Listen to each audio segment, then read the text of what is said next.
Good morning, good afternoon. Hope we are doing well. Obviously, Thunderpick South America playoffs underway. Obviously, I'm Zola, joined by the wonderful Hayes, otherwise known as Matt. Give us a smile, give us a wave. How are you feeling heading Hello, into today's fella. game? Yeah, I mean, all the better for being alongside you. I see you got a new cut Aww. on the lid there, looking clean, Yeah, looking got to. dapper.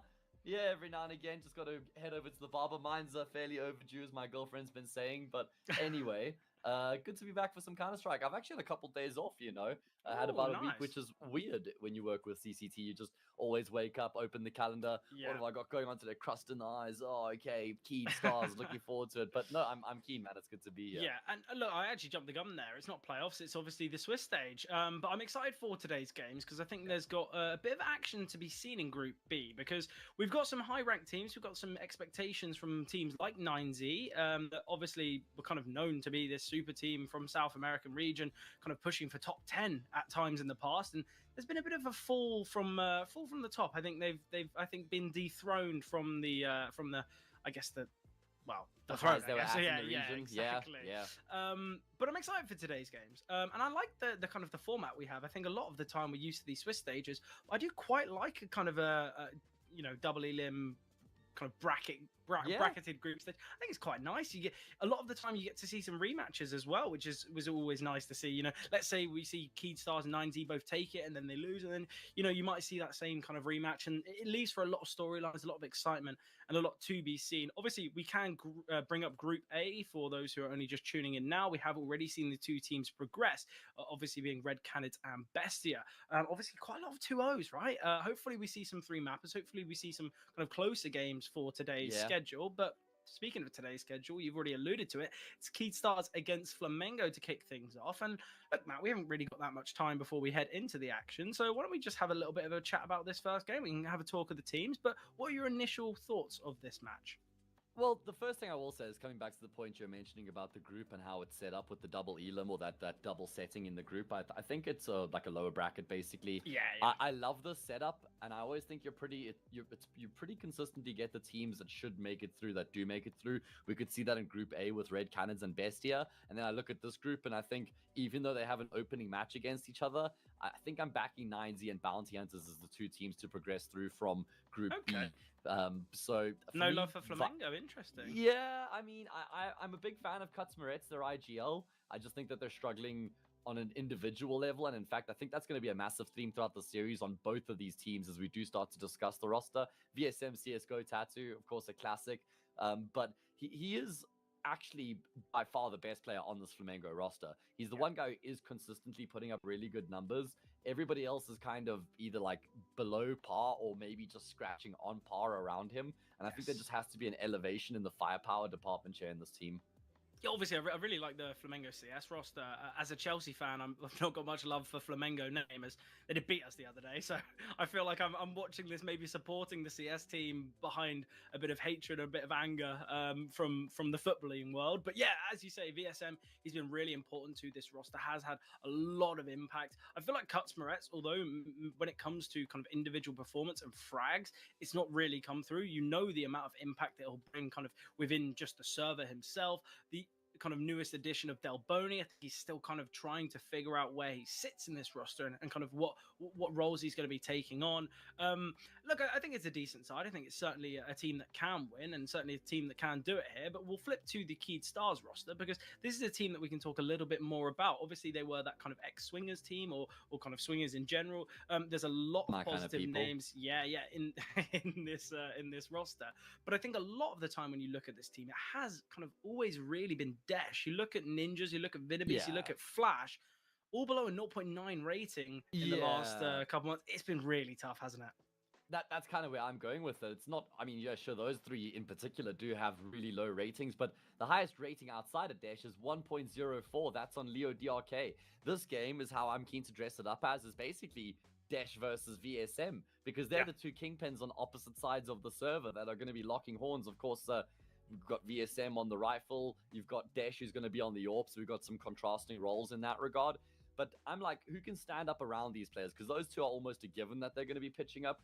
But what's up with like Ninjas at 0.83, Venabeast sub 1.0, 0.85 on Flash? I mean, normally if you look at a team, there might be one guy who's like struggling and having tough times as of late and is below that like 1.0 rating kind of thing. But to have 3 guys below that rating and 2 of them below 0.9 is, it's like, how are you carrying that kind of weight and still winning games, you know? Yeah, Flash is a very new name to HLTV. Obviously, you know, when it comes to just the amount of games he's played, I believe it's 23 maps I think he's played in total in his whole career. 46 actually, but 23 in the last couple of months. You know, it's still a very new name to the scene, still quite young. So I think Keydstars, they can have success. And actually, I think Vinabeast's stats are a little bit skewed. I think he can have a lot more success than the stats do say. Obviously, though, we've seen this head-to-head a fair few times over the last couple months. And obviously for Flamengo, it has been victory all across the board. They've played 11 maps in the last 3 months, only dropping 1 of them. So obviously in these 5 series, we've seen 4 2-0s and a 2-1. And obviously the one loss they did have, it was a 16-14 loss overtime on Ancient. So I think when you look at it like that, we are teeing things up to not only be kind of a lot of individuals needing to step up for Keydstars, but also when you look at the past and you look at kind of how these rosters have played against one another in the past, it has been a lot going the way of Flamengo. But look, this is going to be a game where Keydstars maybe want to make the right impression. Look, I feel like they're a team that we could kind of say are, I guess, the least likely to qualify through Group B. We know the positive as a team like 9Z, like Bounty Hunters, Flamengo as well on that upward trajectory. So I think for Keydstars, maybe this is a kind of a proving point to say, okay, well, you overlooked us, you overstated that we wouldn't make it through, and now we're going to look to completely surprise. But something that will take a big effect of the chances of success here for Keydstars are going to be those vetoes, aren't they? Because I think there's a lot of turbulence with these vetoes, because we know that both Dust, Mirage, and Inferno kind of feature in these vetoes in the past for Keydstars, yet you look at the win rates, you look at the sample size, they're very poor. So I don't know really where Keydstars are going to go, and obviously both Nuke and Inferno are here, so this is such a tough one. Yeah, I mean, I feel like Nuke has actually often been a specialty of Kutsmaret's as an IGL, so he's not going to be too upset that it's been picked. I mean, they haven't had the greatest results lately, but it's almost always in all of his team's wheelhouse. And the Mirage pick makes tons of sense. It's actually a pretty similar conversation in the opposite direction in terms of how it's also an okay map for Keydstars. So when you look at the decider, though, that's where it starts to get a bit questionable for Keydstars. They've only played Inferno twice in the past 3 months, albeit more recently. So it feels like maybe they are kind of integrating the map into their pool at the moment. They got a win over 2 game and a loss against Sharks. Not too bad on the record there. But they'll be going up against a team who are proficient on Inferno and have got their sort of systems and protocols all ironed out. So I think with Flamengo being the favorites in the series and having a favorable map pool, this definitely plays in towards them having a good time in the series. Yeah, well, I think they're, you know, one of the favorites because of the map pool as well. We knew that either Mirage or Dust were going to be picked from them because of just the high win rate, high sample size. So I think it's a tough one, but I guess we're going to see how things do unfold on Nuke, because Keydstars, it's kind of a must win, but here we have it going into it. Are we thinking Keydstars, if they lose Nuke, it's done? Or are we still holding out hope for positives on Mirage? Because they can find Mirage, but it's been really tough for them. Yeah, I'd say that Keydstars, that does kind of feel like it's a win condition to get the job done here on Nuke. They have that buffer going into Mirage. And it looks like they're just going to try and open up with quite an aggressive pistol round. Ninjas has already had the fight forced on him. He's the one who's carrying the smoke grenade. He's been dropped quite early here. That could just throw a bit of a spanner into the works for the plan that they had in place. Yeah, definitely. Flashbang. Oh, it's actually just a decoy to remove. Progress out of heart. Yeah, it's lovely. Vinabeast just tucked away. Look, I think a lot of these T-side pistols, you see the T's looking to set up utility. VSM just gets a freebie. But they're looking to set up utility, and very rarely they'll see the CTs aggress. And we saw it from history, completely caught someone off guard there. So I quite like the proactive approach that Flamengo are taking, even on this pistol. Obviously, with the man advantage, Kutsmaret's does need to be worried about main, but for now, slightly tasked with finding Vinabeast. Oh, he just needs to line up the kill. It's such an awkward angle. Unable to do so. Will eventually find Flash. On the back of the bomb site is Danico, but it's a 2 versus 3. That's such an awkward fight, right? Yeah, it certainly is.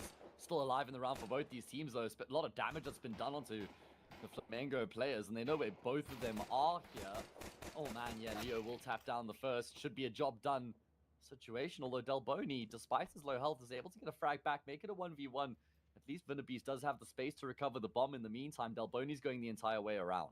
Yeah, the issue with this whole round is the bomb was dropped on the bomb site, so Keydstars, they seemed kind of forced into those fights. Positioning of Delboni's brilliant.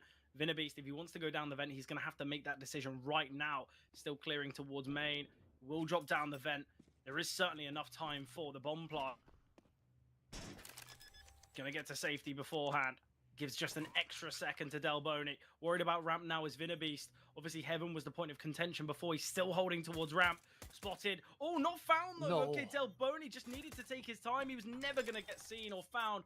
Will still win the round. So I guess the speed on the trigger hasn't cost him, but it certainly could have done.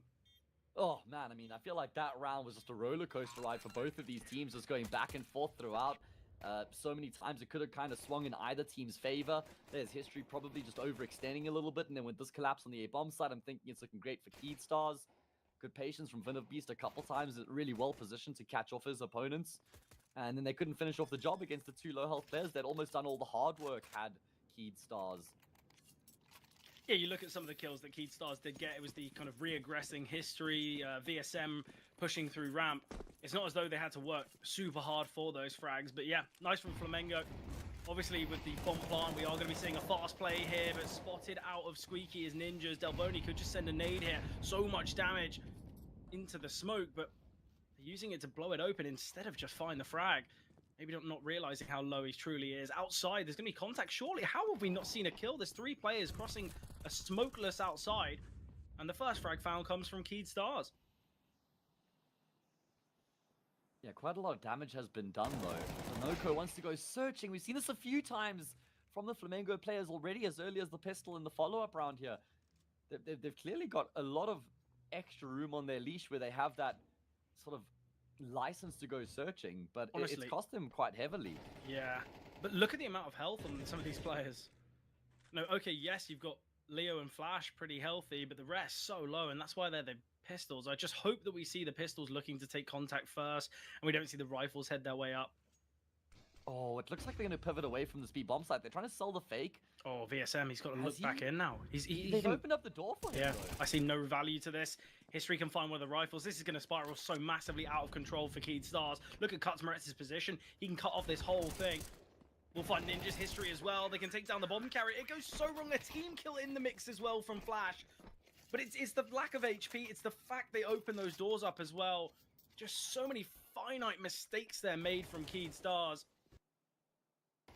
It was also a nice gamble, it must be said. It was a nice gamble from Flamengo to depart the B bomb site, because there was even that little bit of a fake thrown into the mix, and it was only VSM who was down at that point. You'd already had Kutzmaretz rotate back up, and you had that other player already in position. So when you're down 5v3, CT side nuke up, CT side any map, you've got to go for some sort of a gamble to keep yourself in the round.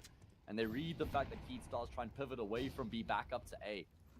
Really good work from them. That was the big difference maker. And now they should be able to breathe a little bit easier. I say that, but Flash has just shoved himself down Danoko's throat. Yeah, you cannot overstate how impressive these Deagles can be. We see it from time to time. We see it in nearly every round, and Desh going to get a freebie onto history, surely. Just needs to line it up. Okay, very quick, but he will just go for the body spam, and it connects. Still, although a 2-man advantage, we know Flash has been chipped away at. No rifles been retrieved. Unarmored on plenty. Expectations are still that this round will go the way of Flamengo, but I think we could see still a fair few more casualties. Delboni does have an HE grenade and a Molotov. He spots out one. He can back away and set the HE, and oh, okay, a triple spray. He knows there's one more here as well, I believe. It was Flash that he saw. It was an MP9 in hand. Whether he would have realized that, I doubt, but still, look at the positioning of Delboni. Oh man, he just cleaned it up. What a beautiful quad kill coming through from him. And it looked like, again, the round was going to get a bit scrappy there for a second. Keedstars going up 5v3 in their full eco, but it's going to be some individual brilliance from Delboni that saves the day. Don't give up any more lives here, fellas. You don't have much money in the bank. And this is supposed to be the round where you do start to mass up some cash for the beast. I appreciate the effort there. Goes for the sidearm step out, but can't connect on that one shot. Delboni will ace. And it's a good start here for Flamengo on their opponent's map pick. Yeah, great round. Look, I think when you've got 4 players towards red box there, Delboni completely out in the open, but when he backs away, he realizes that, okay, no one can swing me from close main now. I've kind of cut off that idea. They're going to be going into a bit of a funnel. Obviously, the Deagles trying to get that trade, but all it takes is just one bullet connecting and the shot becoming so difficult without that Kevlar. So, nice there from Delboni. again, though, as you say, when it goes to that 5 versus 3, we're kind of expecting a little bit more damage, maybe 1 or 2 more kills to come through from Keystars. VSM been looking to get aggressive in quite a lot of these rounds, and it has gone against him a few times, but Cutsmaret's catching off Leo, just playing behind the smoke. Flashbang to come through. Cutsmaret's not quick enough to realize, so a free kill for Ninjas. Great way to get it back to a 3 versus 3. Yeah, good confidence there on that pop flash play through the smoke. That's a really good way to get the kill back, because you know that guy's an absolute dead man every day of the week if he does get blinded up by the flash. Yeah. 3v3, but they still have 2 players in the A bomb site right now. Delboni's going to be scaling up. With damage, he's got support there as well. Does he even need the support is the question. Oh, Delboni's even going to be able to scale back through the smoke and keep himself alive. That's criminal. Yeah, great information as well on Ninjas. And look, it seemed like Ninjas wanted to tuck away, didn't want to go for the initial re-swing. Delboni was completely caught off guard. He was transitioning up and, you know, from Tetris, looking to get on top hut. Somehow, not only has he got a kill, but he's been able to back away. Obviously, a lot of it that was because of Danico just firing off, just keeping his teammate alive. But yeah, Flamengo are going to find a 4th, an expected 5th as well, as it should just be the Tech 9s. Obviously, all conditioned on winning this one. And okay, yes, it is a 3 versus 1, but with the B-bomb site open for the taking, as history is currently in vent, this could work out nicely. Ninjas, he's only got 20 seconds, and I feel like the only way he wins this round is he's got to find history before planting, but 14 seconds, it makes it an impossibility. He's going to have to molly single door, but he goes for the double door molly. History might be a little bit worried to tap the bomb, but he won the round, and he finds the frag as well. Even if history goes down, the round is found by them, and if anything, it would have messed with the finances even more from Keystars. So, 4-0 start for Flamengo. A great beginning here for Nuke, as we already touched upon. Keystars, if they don't find it, that's where it looks like we could be seeing a 2-0, or even if not a 2-0, even if they can find Mirage, we know the difficulties that Inferno does pose for Keystars. I will say, I really like the work there from History, just doubling up with VSM, pushing ramp early on to get the opening kill, and he's the guy who closes out the round as well. Now, he's not actually a core member of this Flamengo roster, and that's something that we need to discuss, but not right now, because it's a big fast push into the A bomb site coming through from Keystars. Has been shut down initially, though. I wonder if they've got a second wave in them. It's going to be really difficult to try and traverse these smokes. In fact, Ninjas has managed. He's dropped down the vent with the bomb, but History's on the scene. Yeah, the problem is they lose 2 picks, so even if he wants to try and plant the bomb on B, there's always going to be a rotation because of the amount of utility that's been sent. There's always that idea, okay, well, they could have made their way, obviously, down towards the lower side. The bomb has been spotted towards outside. It's been found as well, and it leaves Leo and Desh in an impossible scenario as they can peek at any moment. Leo's Mac 10, all that remains. Oh, Danico, he could spot if he just peeks a little wider. But look, it's a great performance so far from Flamengo. And look, yes, there's been a few rounds where money's been a bit of a problem. They haven't had all too many survivors, but the finance is going to be incredible after this one. Danico should get this kill every day of the week. Leo, he's never going to expect this off angle, and he also can't back away safely. So Flamengo find 5. They keep 5 alive as well. And for Keystars, not really anything to write home about here. Yeah, they've had a couple opportunities in some of these rounds, but they haven't been able to convert them. You think about the pistol and you think about the force buy that followed. They had the 5v3. I mean, obviously, you got to be a lot more charitable in the 5v3 that they managed to muster up in the eco round that they had, because those are still always difficult to finish off when you don't get like guns or positional control off the back of the kills. But like I was saying, History is now standing in for Misfit here in Flamengo. Now, History is a stud AWPer. This guy is a really solid AWPer. He hasn't played much recently. His team before this was Fluxo, and obviously just haven't seen much in the past like 3-4 months. So I guess he might be a little bit cold in the official server, just not having had the reps lately. But this guy's a really good AWPer, and I feel like he could be a very good sort of addition to the team alongside VSM in that fragging department. I mean, Delboni having a great time of it now, but just mean in general. I mean, Misfit was fine with the AWP, but he wasn't lighting the server on fire like History can. And we've got some ex-teammates going up against each other. History and Ninjas would have played alongside each other in Arctic, if I'm not mistaken. And then we've also got both VSM and Leo, who would have played in that Fluxo team together that dominated CCT Season 1. So it was always fun to see. Yeah, definitely. Obviously, we have seen one map out of History, played against Keystars, actually, on Mirage a few weeks ago. I'm guessing just in a stand-in basis. He had a 1.38 rating, so I think, okay, yeah, he might be a bit cold on the officials. The one game that we have seen from him, he played pretty well. So, obviously we're unsure whether this is just going to be a standing basis, whether this is kind of maybe a roster change. We know that Flamengo have undergone some changes. I will say the name Misfit not looking great right now. Yeah. After you've been benched or replaced, just doesn't read too well. That's how it goes though. Yeah. Well, look, I feel Big like round. there's always a lot of turnover in the South American scene, though, isn't there? It Yeah, seems like there's a roster change in every series that we see. Yeah. Huge amounts of competition for all the spots. It's true. Yeah, very little consistency. But look at this again. History now going searching with the Zor posted on the angle, finds his opposite number, drops dash, draws first blood, and this is a key gun run. That's what I was going to say. Big gun run here for Keystars to try and keep themselves in the hunter or nuke. Yet to open up their account, but Ninjas gets an important frag back. Kutsmarets goes venturing outside, gets a kill, but he wasn't able to get out of dodge. That's the key. Yeah, obviously. I think the really nice thing to see is History's going to be playing with a level of freedom on the CT side, because it's not as though there's going to be protocols in place with him playing. It's not as though there's little strats or little gimmicks that they've got for History, and he might not even know them yet. So I feel like there is going to be kind of a lot of kind of freedom and also a lot of solo plays from him, because he's going to be given that freedom. You know, when you stand in for a roster, a lot of the time the expectations for you are fairly low. So I think if he can just have little moments of success, little spurts of brilliance, that's all they can ask for. And right now, Flash, 12 HP, 1v3, 9 seconds, never to win it.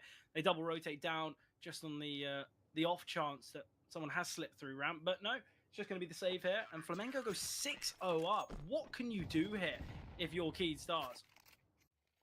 That is a good question, because I feel like Flamengo have just been getting better and better as the map's been going on. It kind of feels like they've shifted into gear, and they're playing on their own terms. You've got History who's going searching with an AWP. He's getting a kill. You've got Kutsmarets who's making plays outside. We highlighted it from the word go that Flamengo are playing a fairly expansive CT side right now, and Keystars, ironically, on the T side, are actually struggling to contain the CT side. So do they just try and puff their chest out a little bit more and welcome those fights that are being thrown at them? Do they maybe regress and just try and compact themselves a bit? What's the response here? Not going to see much of one in this round. It's a bit of a half investment. Smoke broken open kindly for History. Ninjas doesn't have his gun out in the moment. He's going to break it open again, and this time he collects the kill. Yeah, look, I think the best way that Keystars can deal with this Flamengo kind of strengthened defenses and their proactive approach is actually just look to go fast towards A. We talk about how these fast A's can really contain the CT AWP, but nice find from Desh, though. His hero AWP has been so effective. He's found 2 picks. He's got them that man advantage now. But as I was trying to say, just go for these fast A's. Kind of contain and try and keep History quiet, because that's when you can have that success. Nice positioning here for Danico. CTs might feel like they've got to go searching here, but Vinabeast could give his life up. Oh, he's just been spotted on the shoulder. A little bit of damage. Flashbang will come as well. Pre-fire from Danico is brilliant. Back to a 3-on-3 with knowledge of Vinabeast and Desh's position. Yeah, great work from Danoco to contain them. Keystars can't afford to stall out here. Are they still going to try and commit down ramp into B? What's the play going to be? Where do they look to try and finish off the round? I'd like to see Kutsmarets actually take some space towards lobby. Maybe History send a flash into Hut, because they feel very, very static right now. Flamengo have got no idea of where they're going to be heading. And with Danico maneuvering down towards vents, he's not going to get any of this early information. And actually, the fact that Keystars don't have any utility, it could help them, because it means that they're still silent in their approach. Bomb plant is going to be tough, though. Planting behind the boxes, Vinabeast having to maneuver. He just needs to find him. And that's round over. Round is done. Danico doubles. And now Desh, hoping to save this AWP, should be able to do so. But 7-0 is the scoreline. Keystars, this is your map selection. Certainly doesn't seem like it, though, does it? I mean, the problem is you get these super one-sided scorelines in these games sometimes. This one isn't really an accurate reflection of how close some of these rounds have been, though. I feel like Keystars have had a number of advantages in these rounds that they just haven't been able to convert, unfortunately. And this one is one of the more egregious of the lot as well. I mean, you've got double door covered. Why are you planting exposed to single door at that point? It doesn't make any sense. And I think that's just a bit of a costly one. Like you highlighted earlier, we've seen just a few costly, minutia mistakes being made here by Keystars. Yeah. And well, they can't afford to suffer many more losses in this first half. I mean, they're going to at least have a gun round here. But if they lose this, man, you can almost just start to kiss the map away at that point. Yeah, pretty much. And look, in these, I've said that these two teams have faced off against each other 5 times in the last few months. It's interesting. This is the first time that nuke has featured, and it's not because Flamengo have been looking to ban it. their ban has been training every single series. So it seems like Keyed Stars maybe have kind of realized, okay, well, we've worked on a nuke over the last couple months. We feel like we can take them. And obviously, there hasn't been that much nuke played from Flamengo in the last couple months. But obviously, as you mentioned, Cuts you know, he loves this map. It's kind of his second home, I assume. Yeah. And I think that's the problem with picking maps like Nuke and also picking maps like Inferno in this region, because I feel like however much you might win on sample size or win rate or anything like that, those two maps are probably the two most loved maps within this region. And I feel like the fact that Inferno is that third map and Nuke's, you know, the pick, Flamengo have got two really good choices in their kind of non-map picks. So exactly, and they're the favorites, so good luck. Just everything's going their way. For sure. And obviously you might say, okay, well, Flamengo are playing with a standing. Why are we favoring them so much? This is still a player that has had, you know, a lot of experience still. Yes, he's 21 years old, but history, he's 7-2. He's doing a really good job. But I mean, the thing is, on paper, he's actually an upgrade. It's just the fact that he's not so familiar with the rest of the team sort of plays that they like to bring to the map, right? And I think maybe we'll see a little bit more of that being a negative on the T side, when I feel like you are going to need a kind of stronger tactical... Yes, that's true. You can't just give them a role and say, listen, you're going to play here, do what you need to do. Yeah. Every round is different on the T side, so you'll have to kind of integrate him into every single round. Honestly, though, you just send him in first. I know Cuts is usually the kind of looking for those openers, but I feel like right now they're 7-0 up. I think they should probably find 9. I think Keyed Stars, I'm saying they're going to find 3. Maybe that's a little bit too generous from me, but Ninjas is in a great position. She's got to take this space. Oh, he's very quick there. Doesn't just take the space, he takes the head as well. And he can really now collapse on the safe bomb side. He's not activating though. His teammates are all just dropping like flies. He hasn't swung, he hasn't peeked. Mate, they know about you. You're the one who has to continue to apply the pressure. I mean, what he's thinking is they're all going to be looking at me. But the problem is, as soon as his first teammate dies there, you just have to just barrel yourself in and try and join in with your teammates. Look, you've got a decent flank. You're facing off against the AWP. Why have you just decided to kill him straight away? That's also a good question. I think, look, not only was he quite late to take his timing, but if anything, it worked out for him. I think if you're deep towards heaven and you're low HP, if you're not confident with finding that first kill and then swinging out of heaven, you shouldn't be looking to find that kill straight away. It would, if anything, it would be better for him to convey that information to his team. Then they can send kind of appropriate utility to deal with that position. But yeah, bit of a misstep there. That has given 8, potentially 9 here. Oh, both players caught with util in hand, but the rotation could be enough. Delboni still sat in the smoke. Vinabeast will get the trade man advantage now, in fact, for Keyed Stars. And this is the first round that it seems like they have control, they have a chance. Vinabeast, though, he's the one with the bomb. He's been spotted. Another molly landing. There's nades everywhere. Oh man, so much utility barreling on the say bomb site, but the kills will be collected by Vinabeast. Good headshots, and finally, Keyed Stars will break their duck as they're able to get around on the board here. Just brute force into the A bomb site. I mean, I was even shocked that, was it Delboni at the back of the bomb site was able to even get a kill out of that position before he goes down. I thought he was always going to die with that. It was just actually unfortunate timing. Flamengo, the 2 players on the A bomb side, just get caught off by the pace of that round. Look, both bring out util at the exact same time. It seems like, okay, finally Keyed Stars have done something good. But don't get me wrong, it's still a positive that you can kind of attribute to them. But as well, if they went half a second earlier or half a second later, I think that round goes the way of Flamengo. So very fortunate there in the timing. But look, Keyed Stars, they finally put pen to paper. They finally got themselves, you know, around here. And look, if they can find 3, it's still doable. Honestly, even if they get 2, I know 10-2 scoreline, it is completely one-sided. And yes, a pistol round can kind of win you or lose you the game. But I think for Keyed Stars, we know that Flamengo's T side is going to be a little bit more difficult. I just hope that they can mentally get themselves back into this game, because sometimes when you're 8-0 down, you're on your map pick, you feel like you're not finding any success, it can be a real confidence crusher. Oh, absolutely. You just got to keep the belief, though. I mean, you can still kind of eke out an 8-4 halftime scoreline here, and then you're still absolutely in the game, right? When the pistol, convert, gun round, all of a sudden it's 8-7. And it's going to be another pacey hit into the safe bomb site. And again, Denoko's been caught in transition. Delboni blinded up on the rafters, only good for 1. It's Vinabeast who has been the beast of these past few rounds for his team. Rampaging onto this A bomb site, yet another multi-kill from him. And I think that's enough. I think that Flamengo probably just going to call it a day here. Yeah. Let's see. Look, my biggest issue with Delboni's positioning there is, okay, yeah, he's up on the rafters and he's going to get blinded. The big problem is, I think it's much better for him to hold the angle kind of try and look to find a frag and just stay blinded, because if you're just going to stay up there, there's going to be continual utility. He would have actually found that first pick of the player emerging out of hut. He would have given more time for his teammates to kind of react to it. I think sometimes when you're playing anti-flash up there, you're either waiting for the flashes to stop and they never do. He gets actually the player in hut. He thinks he's just killed the one in main. That is crazy timing. But yeah, I feel like sometimes you've just got to take that fight, and maybe it's more valuable for you to take contact, or, you know, he's got a suppressed weapon. I don't think they'd even know he's up there, but he's not blind at this point. The flashes don't come in until a little bit later. But look, it's a second round from Canids. It's exactly what they need. Here we see this again. Crazy timing. History just has to assume that he's taken down. Oh, that is so rough.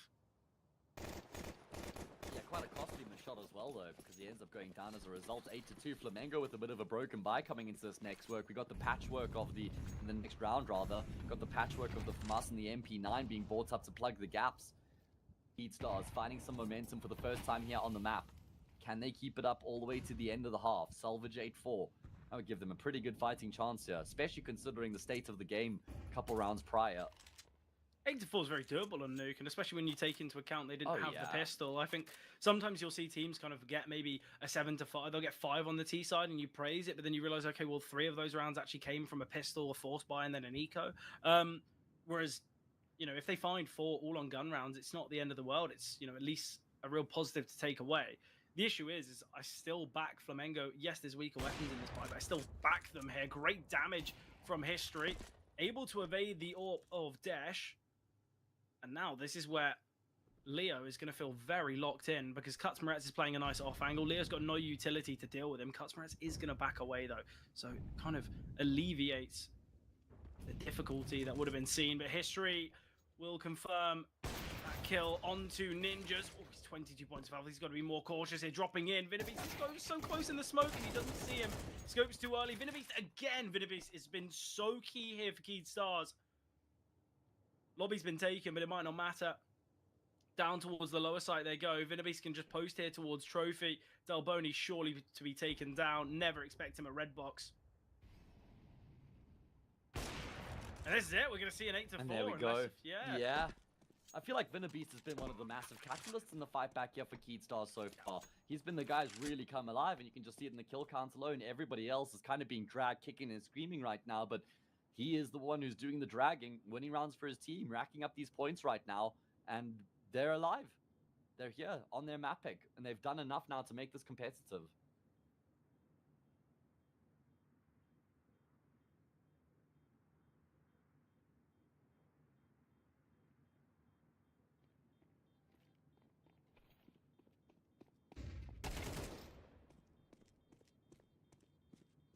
Yeah, look, I think obviously Delboni's having a lot of impact, but the difference is on these T-side rounds, if you get a double kill like that, Vinabeast just wins the round already. There's not really much the remaining CTs can do.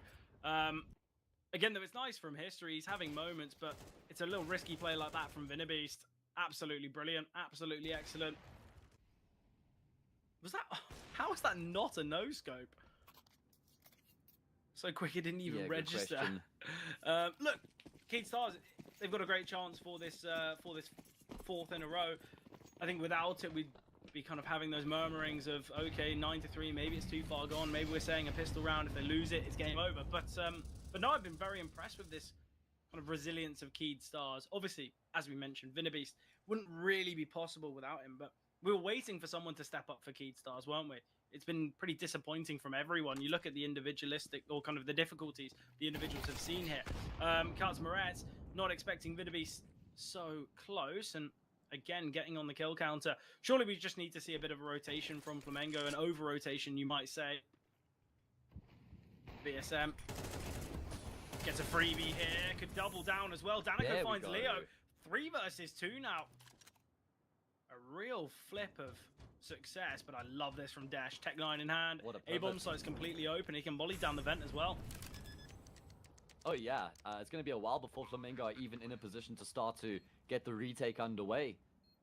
Look at And Flash in the as meantime, well. Flash is now making moves. I like this in the 3 versus 2 as well. He realizes he's probably going to do something here to find a chance in the round, but VSM has actually read into it. He's cleared locker room before he's committed up heaven. Really good awareness from him. It's just Dash left remaining. Should be a tough 1v3. It's been smoked off. Is a kit in play as well. That's going to make it even more difficult. And they start to kind of piece it together and figure out where he is. There's a player posted on the angle. It'll be VSM. And again, this is another round that we can chalk up to one that Keydstars probably should have won. I mean, I feel like, Fred, that they must have left like 4 rounds on the table. 3 or 4 rounds. 3 I can remember. The pistol, the 3v5 and the force buy afterwards. And then this round here as well was a 3v5 that Keydstars dropped the ball in. So the fact that they still get 9-3 out of the half is pretty good work, but they could have had so much more.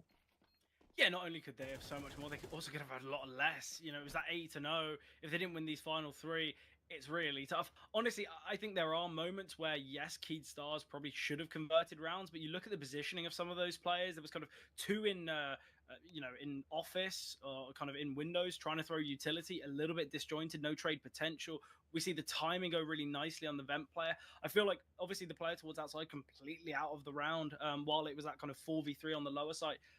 I think Keydstars, 3 rounds, I don't think they're going to be disappointed from the 8-0 down, but yeah, I think in the same way, there certainly could have been more done. But you look at the big moments, you know, when Delboni got that ace, obviously, towards outside, it was a round like that, okay, yes, expectations aren't that they're going to win it, but it was the fact that Flamengo, until right at the end, they had perfect investments nearly every single round, because even on these half buys, even on these weaker investments, even in these advantage scenarios, we still saw Flamengo. Yes, they might have been disadvantaged, but they're winning the rounds with 3. And obviously, this is another moment like that. 5 versus 3 for Keydstars, and they don't get a single frag after. Without the pistol, I think Keydstars, it's safe to say they probably are going to lose here. Because all it takes is just one little mistake, and then it's done. But even with the hypothetical of winning the pistol, Flamengo force win that, then the eco, then the first full buy, then the next eco, they're still trailing. It would still be 9-8 for Flamengo. So even with all those hypotheticals coming through for them, they're still going to be behind. So yeah, it's a tough one for Keydstars. This is their map selection. Let's see if they can have what it takes to muster victory here on the CT side. Well, it will certainly require a pistol round. That is just goes without saying. And Ninjas with his Julius is going to be able to get a kill. He's down to a single point of health, though. There's a quick flank coming through from Ramp. This has been read into by Kutch Ferretz. Is that going to be enough for the IGL to pull the plug on the play here and maybe try and change up the approach? They could drop down Vent knowing they've killed that Ramp player. Instead, they're going to continue to commit to the original plan into the safe bomb site. Flash has dropped down, but he's just dropped 6 foot under straight afterwards. And guess who? If anybody for Keydstars, it would have to be Beast. He's been the only player to go toe-to-toe with Flamengo so far, but not even he can do it in this round, and that's double digits for Flamengo. Yeah, I think the difficulty is look, yes, it has just been Beast who's been able to perform, but that pistol round, it was found from the kind of the 3 players that weren't really the heaviest hitters on Flamengo. I actually quite like the idea from Flash. I think it's the only chance you're going to win that round. If the bomb goes down, you're both trapped in heaven. There's not really much you can do, but look at the kill difference. Obviously, Kutzmeret's the lowest with 9, the most obviously being Delboni on 15. Yeah, we've still got, you know, players 3 kills, 4 kills, 2 with 6. It's really been a difficult game here for Keydstars. Oh, this is maybe not the play you want to make, especially in a ramp stack. It's actually a bit of a lobby crunch, but they deal with the ramp defenders quite comfortably. Leo will be able to get one, but traded out. Ninjas and Flash both in the back lines, but History trying to contain them. Flash could have a bit of a freebie here if History overlooks this.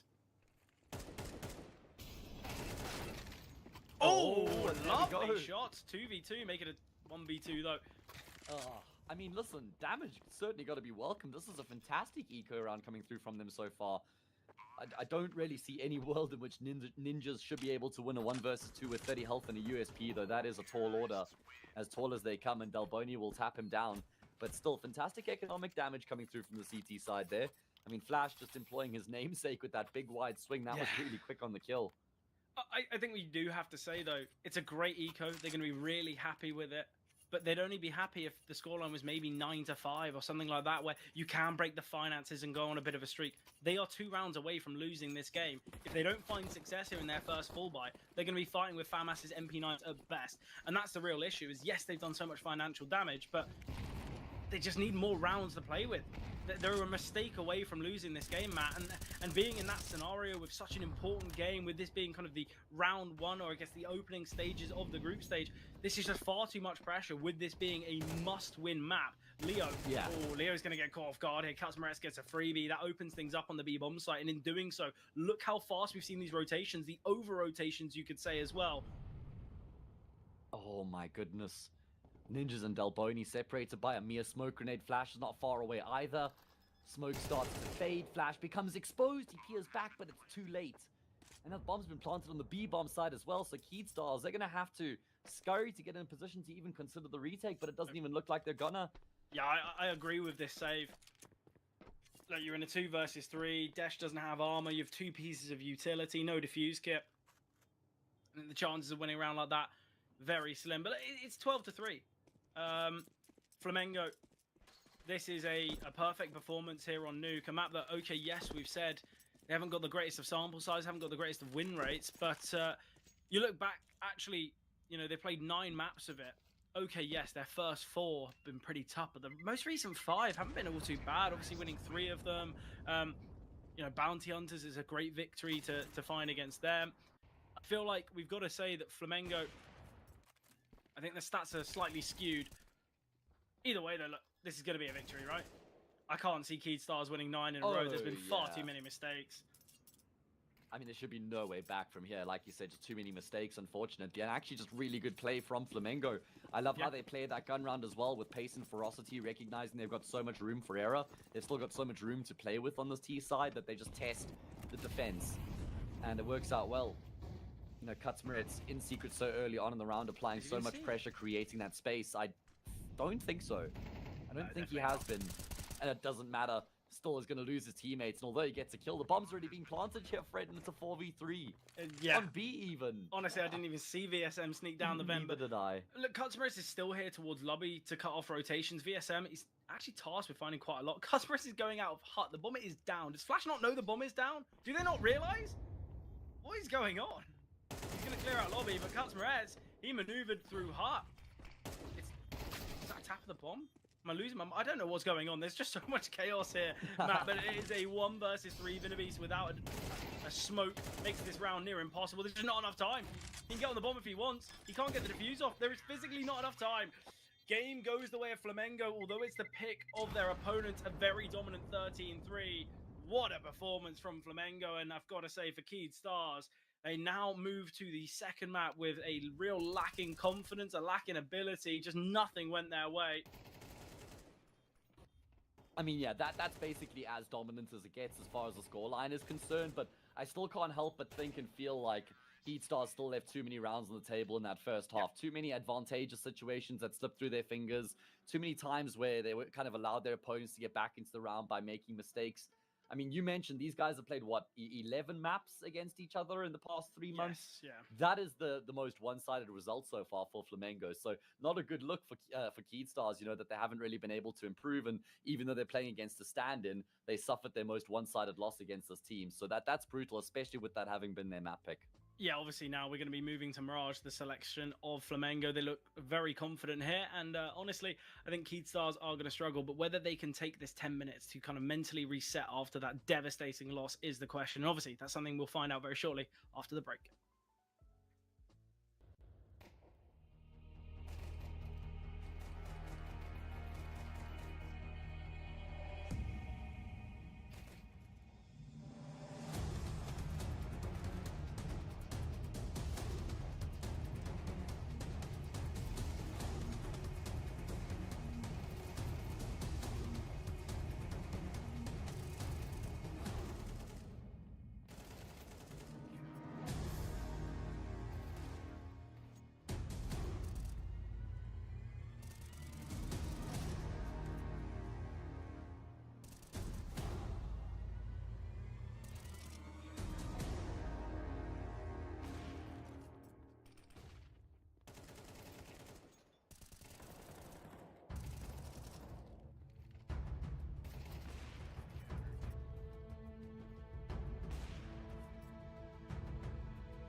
Mirage underway, the selection now of Flamengo. Obviously, they outclassed, outmatched in every engagement on nuke, and now they're on their kind of home turf. Thoughts and feelings here, Matt? Are we thinking 2-0, expecting 2-0, anything out of the ordinary here? I mean, all signs point in the direction of a 2-0 here, right? Not just with it being the map of Flamengo and the map that they've beaten Keedstars on consistently, but also born of what we saw on that previous map, man. There was a pretty big disparity between the two teams. But look at the pistol around here. Keedstars have got a pretty good inclination as to what's going on. They've actually committed 4 players onto the safe bomb side. This would be unlosable for them. Dash has already drawn first blood from CT. That is best case scenario, because now the rest of the team on the side can just activate. This is impossible for Flamengo to penetrate. They're just going to get shut down at every fight, and Keedstars flawless in the pistol. Yeah, look, it's a great round. It's certainly the start that Keedstars need to give them that kind of confidence and momentum. Look, I want to kind of talk about maybe some of the stats that might have gone unseen about that nuke game. It was a 13-3, very, very dominant. Obviously, 16 rounds of play. Of those 16 rounds, Keedstars got opening kills in 9 of those rounds. They dominated well, I say dominated. They won the opening duel department, and they only won 3 rounds. They got opening kills in 9 rounds out of 16 that were played. That is insane. Should never be seen. Should never be happening. It's like 60%, yeah. Cuts Moretz. Okay, Cuts Moretz, yeah. All right, mate. He gets the tag and then the headshot. Just adds insult to injury. I love that there's a force without a bomb plant. Flamengo are so confident here. And look how isolated Flash is. Vinabis, Vinabis has no utility here. Flash doesn't have a smoker or molly anymore. This is going to be so tough. There's going to be so many flashes coming over. And he's going to be permanently blinded. Oh, surely he would have heard that, right? Apps player. Yeah, Denoco definitely would have heard the drop down. Oh, Keedstars are now poking and prodding in middle, but you're right. They're trying to give Cutsmerit's time with the scout right now. He somehow walked through ramp, clearing out angles. He's going to come across the cat players, taking Vinabis' head clean off. And that's going to prompt his teammates to start to creep their way forward in apartments. That's drawn attention towards A. But Flash has dropped the bomb carrier. He could still be the hero here. He could find a way to get the multi-kill. And he's actually the last man left alive. And he's being forced on by the Tech 9. Denoco blinds himself, but Flash is even blinder. Cuts Moretz the hero. What a round from Flamengo. How has he found 3 kills? Obviously, the first is crazy as is, and then he progresses out A. Obviously, history. He gets that kill because he hears the steps towards top mid, flanking through A, obviously, assuming it's going to be this A play. Cuts Moretz on the scout. Look, put the rifle away. If that's what the scout can do, who cares? Save 1k every round and just bring the scout out. Who needs the AK? Yeah, those were incredible shots, man. Really clean work from him. He says, I think I'm just going to hold on to it, fellas. Yeah. And there's the force buy working out successfully despite the fact they don't get the bomb plant, right? Kind of going against the grain there. And works out for them. So they're immediately answering back after losing the pistol. Yeah, quite fortunately for Flash, because he got a couple kills with that MP9, he can afford a FAMAS, so at least there's some decent weaponry in play. The big issue is no utility. Well, I say no, they've got 2 smokes. Leo would have been spotted on that cross, surely. Trying to find Leo, great shot there. Molly and nade combination eventually found by history. Obviously, Flash still with this FAMAS towards short. And with it being a mid play, there's going to be 3 5-7s top con. This could be an absolute crunching from Keedstars. They just can't get this wrong. They've got to make sure that they send the utility here towards short. Danico chiming in. Vinabis gets the trade. Flash quick to activate. And these kills struggling to be founded from the players in con. And yes, okay, Delboni has an AK and he should be able to get this free kill onto Vinabis. But the positioning now is excellent. Delboni, he's got a lot of damaging utility. Oh man, Delboni gonna creep forward. Does he spot the pistol out? Maybe there's the head. Call comes through. Frag found. He spots out the second player as well. Now he has the info on Flash. That nade is gonna do so much damage. Brings him below half health. Flash continues to face. This is really brave, and Delboni will just stand his ground, and he's won the clutch to save the day. You were bang on the money there, man. The numbers in towards middle for the CT side boded really well, and it worked out in the end. Having all their players there is what makes the difference, because they can actually win out that trade train that goes back and forth. It's Keedstars who come out on top with the man advantage here, courtesy of Flash. But it's not enough to win the round.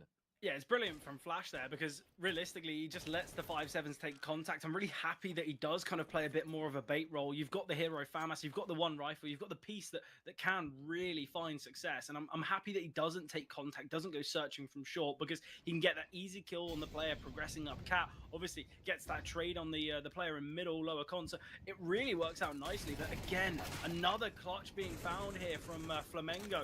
VSM, bit of a 180 find. It is obviously just the eco, some upgraded pistols, but they're not going to find much. It is just Dash remaining. Facing the Mac 10 will be found. A lot of kills found there through the Mac 10. Danico getting a triple. Doubt he's even going to want to upgrade. Doesn't need to keep the money high, but this has been a very positive start here for Flamengo. And obviously on the T side of Mirage, we know this map is very CT-sided.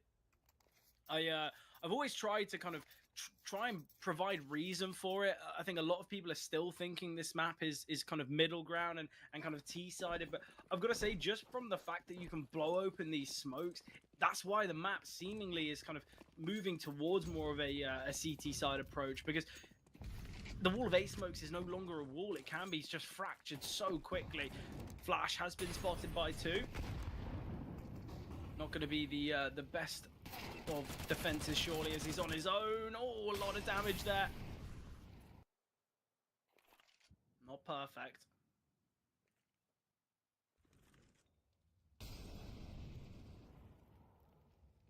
Cuts Moretz now aggressing. Going to be maneuvering here out of ramp. A lot of damage to ninjas. Cuts Moretz. Oh, lucky that VSM is so clinical there as he keeps him alive. Desh facing so much utility, still tucked away. Danico low HP confined with the Mac 10. Now Desh has got to go huge. Even more information gathered, and he's taken down through the wooden wall. It is a 2 versus 4 now. They spot out the FAMAS. There is a long flank coming through from Leo. He can deny the plant. Will be able to do so safely. And now, okay, he drops the smoke. I'd much prefer him to just stay silent, but still, it is this 2 versus 2 now history. He's going to push through this top con smoke in the hopes to find Flash. But the real question is, has Leo maneuvered away from ramp? Has he gone into Palace? Has he backed away all the way towards middle? Because there's so much time here for Leo. And time, obviously, being the real difficulty now for Flamengo. And Leo can get a freebie onto history as well. Oh, but history holding the smoke. Still Delboni tucked away in Palace. Flash can't deny the plant. And Delboni will find. Oh. Yeah, timing looks good. Flamengo will find again. But it's a nice attempt from Keedstars from a 2v4. Yeah. Solid effort from them there. I mean, good work from Leo. He does play the more conservative game. And it nearly works out for them. Like you say, cutting down these players in the 4v2 was looking like it was always supposed to be Flamengo's round, but Keedstars nearly turned it on its head.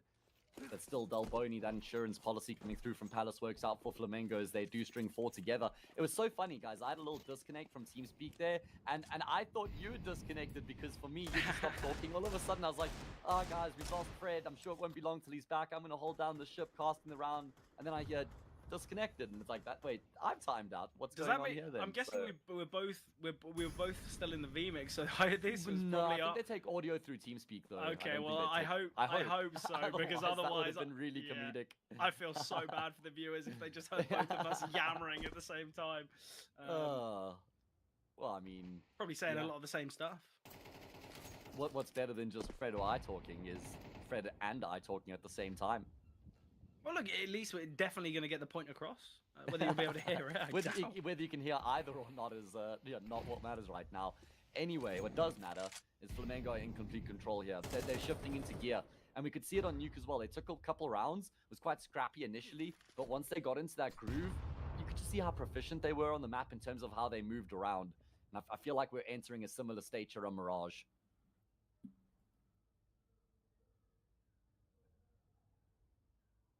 Yeah, look, already 4 rounds they're going to be happy with, especially with 7 more to play for.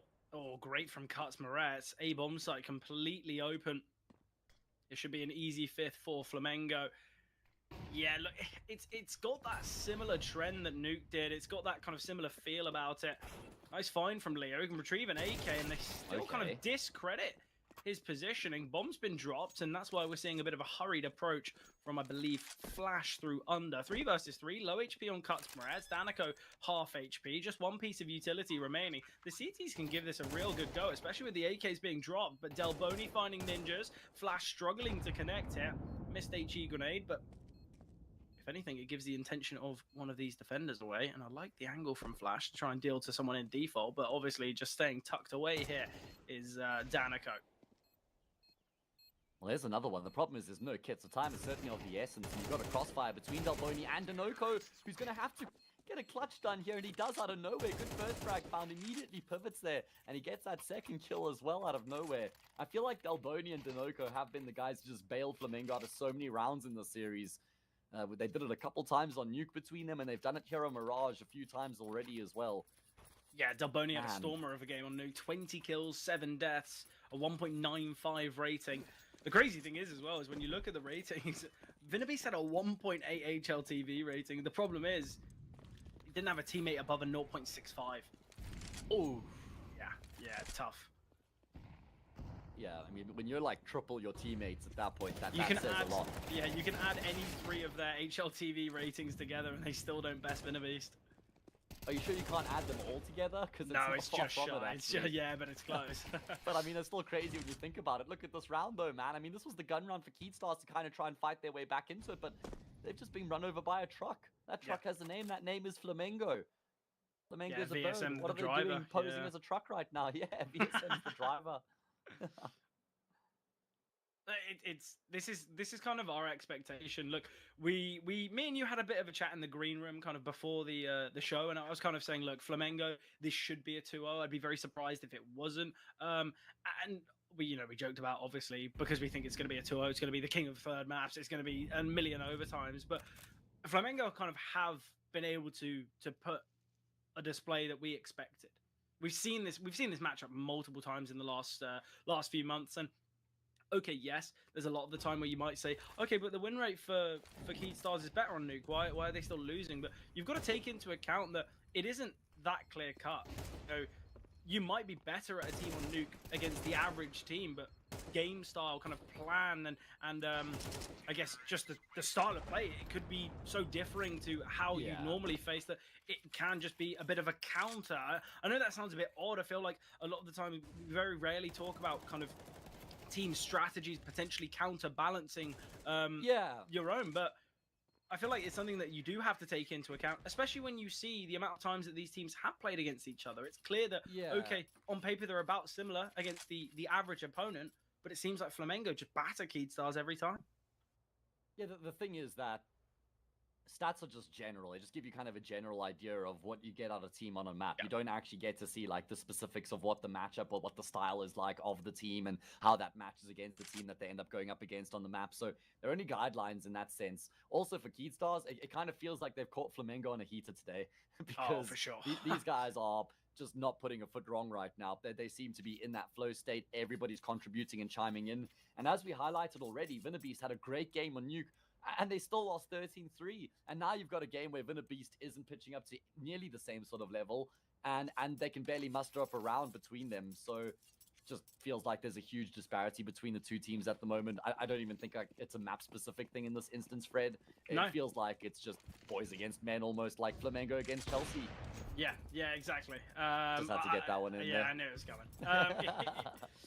Either way, though, I feel like when you look at this Flamengo team, they are all performing really well. Everyone's having their moments. Okay, Cuts Morat is not normally a player that... it's disgusting, right? Well, you call it disgusting, I call it beautiful. Oh, well, it's it's disgustingly beautiful. Yeah, exactly. But obviously, you look at a player like Cuts Moraz, he's not always the most kind of high fragging player, and obviously, I say that, he gets the double. But think of the scout round he had. The scout round single-handedly put this team kind of on the map, back in the winning ways. Obviously, they lost the pistol, and he has a huge moment like that. And honestly, he could do nothing for the rest of the game, and we're still going to be talking about that scout round, about how he single-handedly gave them the win, started the kind of the foundation to build upon this such a strength of a T side. And kind of ever since that, Keystars, they haven't had success. They won the pistol, well done. It was a perfect call, but they've done nothing since. It's going to be 7-1, and I think 7-1, even if Keystars win the remaining 4 rounds, I still don't think they take them out. Oh, and he's read him. Yeah, this is insane. I'm right with you. It feels like almost been a blink of an eye and we've raced the 7-1 scoreline. And the problem is, Keystars have been losing these rounds in the past couple. In the first, 15, 20 seconds, they're already down, 5v3, 4v2. So they have to find a way to weather this initial storm that's being thrown at them by Flamengo. who are in complete control. I mean, they're just 6 rounds away from winning the series 2-0, getting themselves into the winners match here in Group B, maybe looking to shake things up a little bit. Of course, we've got 9Z against Bounty Hunters coming up later after this game. Winner plays winner, loser plays loser. Pretty simple stuff, and there's going to be a change up in the approach here from Flamengo. There's been so much emphasis in towards middle. Now they're going to go for the side takeover at A. Yeah, and obviously, you know, in the last round where they decided to hit so heavily towards B, they were completely caught off in Keyed Stars, and we're going to see it here again. Ninja's wanting to maneuver. Yeah, look, he wants to get towards default because he realizes, well, I'm playing from triple. There's no point. I've got an AWP rotating in through CT. Naded the smoke from Leo, but he's the one that in fact falls, and it looks like Danica wants to take this fight towards CT. Desh going to get flashed in, fully blinded, but still finds VSM, an unnecessary fight to take. And now Danico, limited ammunition. It's a 2 versus 3 now. The bomb's not even down yet. They're playing as if they've already won the round, but they still need to find this kill in CT. It's just about whether he can get it, but that's the bomb carrier falling now. Such an unnecessary kind of over-fighting from Flamengo.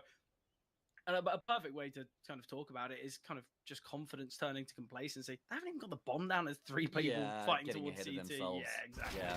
Delboni going to go down. To the flank. Good work coming through from Vinnabeast. I will say the first major mistake there was I don't really mind them riding that wave of momentum all the way into fighting CT, because that has been part of the game plan here from Flamengo, is to try and bully Keyed Stars. Once Danoka gets this kill, it's looking great for Flamengo, but look at the swing from VSM before the flash. He's peaked just before the flash has popped, and even though Dash gets blinded, he still sees the player. That's why he can get the kill anyway, just relying on muscle memory to complete that frag. So that was an overstep from VSM. If he had just held off like a quarter of a second, swing after the flash pops, then at least he gets the angle. Might not get the kill, but he doesn't give up his life then. Yeah, the big issue as well is there's so much utility there. You know that there's going to be an AWP in play for Keyed Stars at some point in a rotation, maybe from CT. Cutsmere is still surviving. They knew he was in the Molotov. Vinnabeast had a free HE grenade that he could have thrown onto Cutsmere. I don't really know why not, but he should get a freebie here in Con. It is Leo to find that kill, in fact. So a 5 versus 3 now, although Ninjas is low, so is Cutsmere, so it's kind of even. But yeah, look, there was still so much utility for Flamengo. They didn't really need to even look to fight before the bomb goes down. And look, Keyed Stars, they're going to find themselves an easy third here. I don't see Cutsmeretz winning this 1v5 on 5 HP, especially with this early information being given. There's nothing he can do. An HE grenade might actually just take him down before he can even cross, but Flash will find. So, look, Keyed Stars, they get their third, but even with that, it's going to be an investment again from Flamengo. The money's looked really good.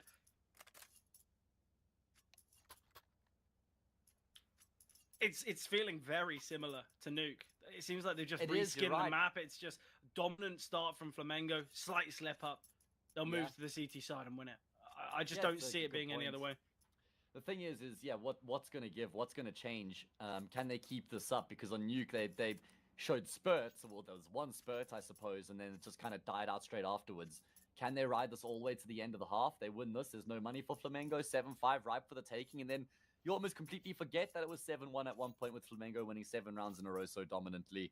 So there is still a way back into this for Keyed Stars, but it requires winning this gun round right here, right now. Otherwise, it could also just as easily end 9-3 and then have the exact same sort of thing play out that happened on Nuke. Well, obviously, 7-5 and 9-3, very, very different kind of implications of what the game can be. I think 9-3, you need so many hypotheticals, you need everything going your way, whereas 7-5 is pretty even.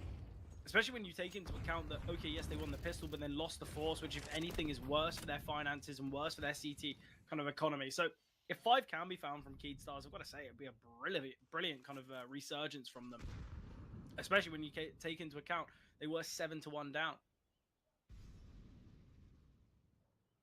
Yeah, absolutely. Let's see if they can continue to fight the whole way back. I like the idea of this double ramp play. The problem is, Delboni is still in Palace. Had a slight look behind. Obviously, it has been 40 seconds of play. Cutsmeretz is currently holding for this ramp play so deep from T-spawn. This is crazy. They're playing so passive here. Cutsmeretz could get a freebie onto Leo. It's all about timing here, and Cutsmeretz spots. Leo's been seen, and now this could be the decision to accelerate out of Palace. If Delboni realizes, why is he holding behind? Cutsmeretz has been holding all of this. There is no need. Your teammate has literally been holding for this flank. Okay, yes, the timing could come through now. This is the bomb on Cutsmeretz. There's 40 seconds left, and he's been taken down by Leo. And this round becomes so difficult. Delboni's going to have to go back and retrieve the bomb. They're going to have to hurry things along from Con as well. They need to find Ninjas, but they have been able to do that. Leo is going to feel suffocated. So worried about, obviously, top middle.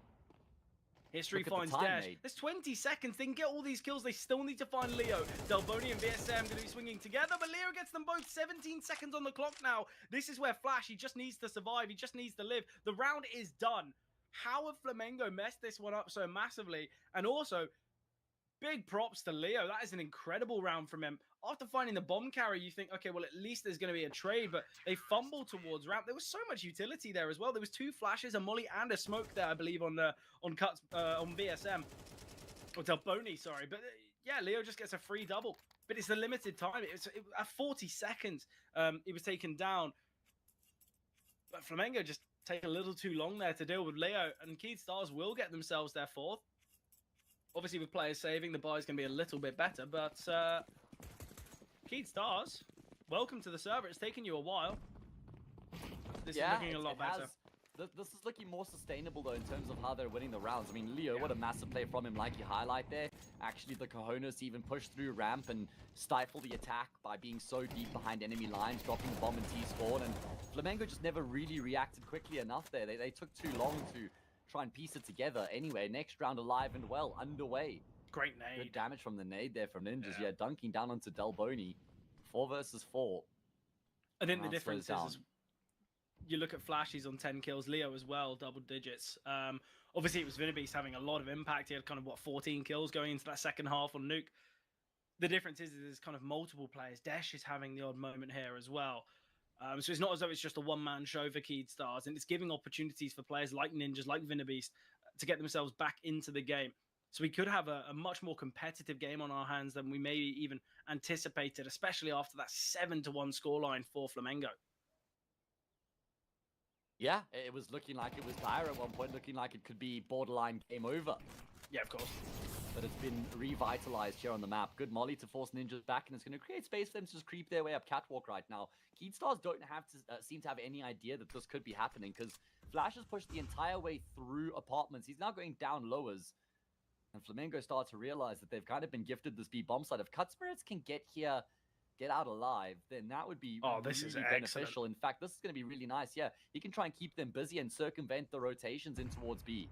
He's going to hear these steps as well. Cutsmerz could get a free double kill here. He just needs to be disciplined. He doesn't need to take this fight instantly, but he does. And now it's all about surviving. Whether his teammates will even need to help him, but Desh towards Market.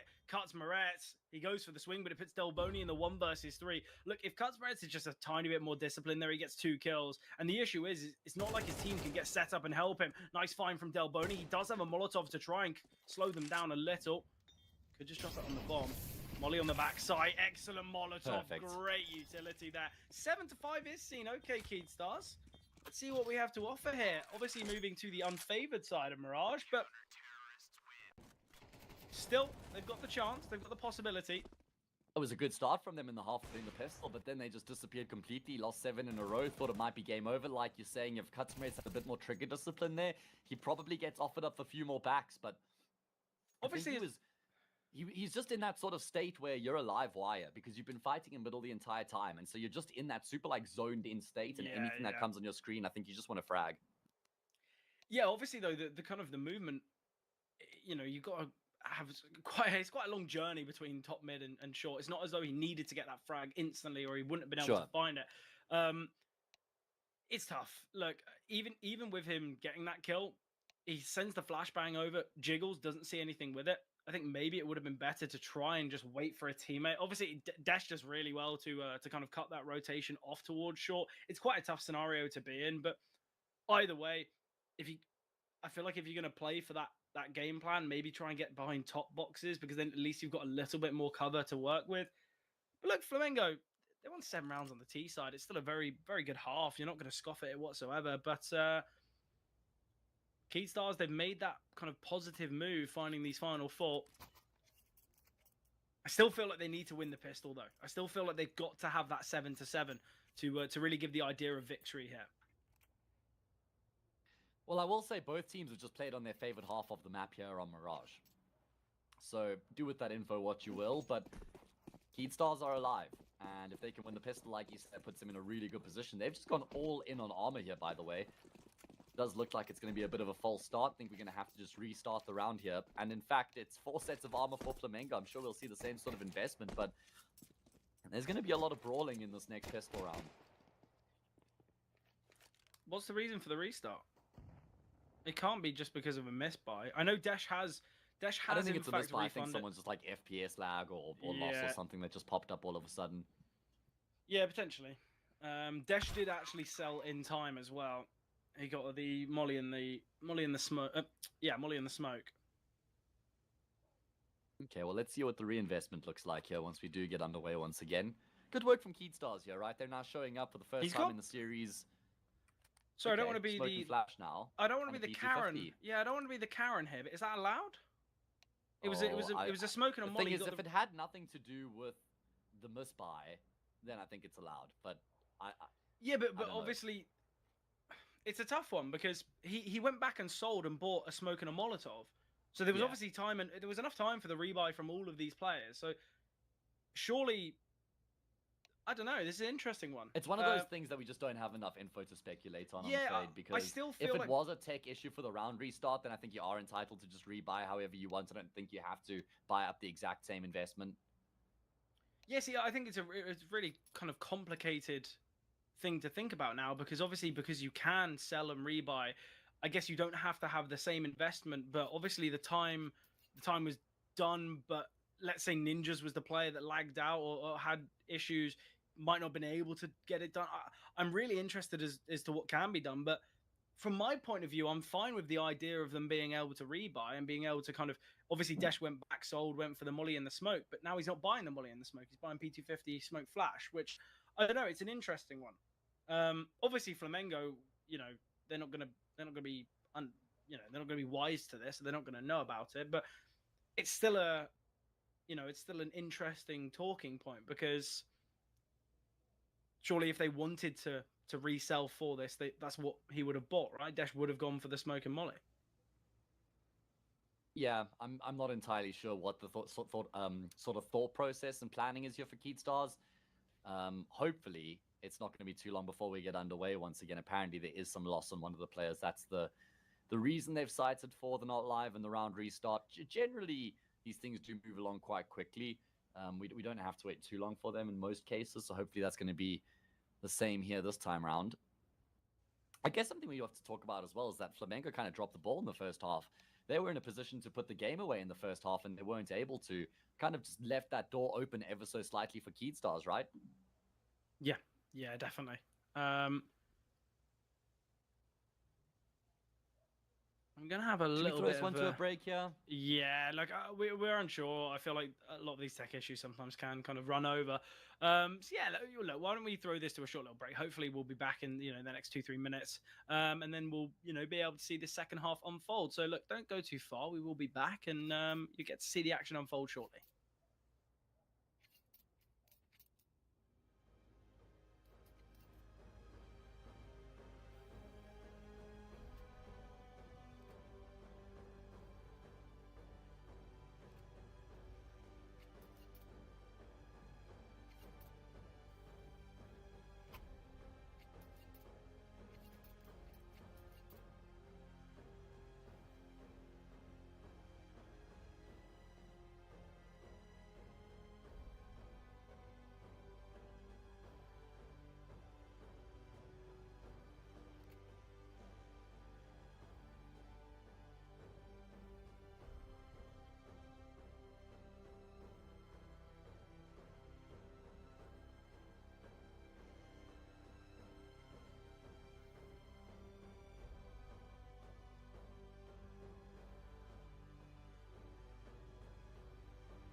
Here we have it, timer ticking, and we're back into the action. So, look, we are going to be seeing pistol round here for Keyed Stars. T side, obviously. Fair bit of util, obviously invested.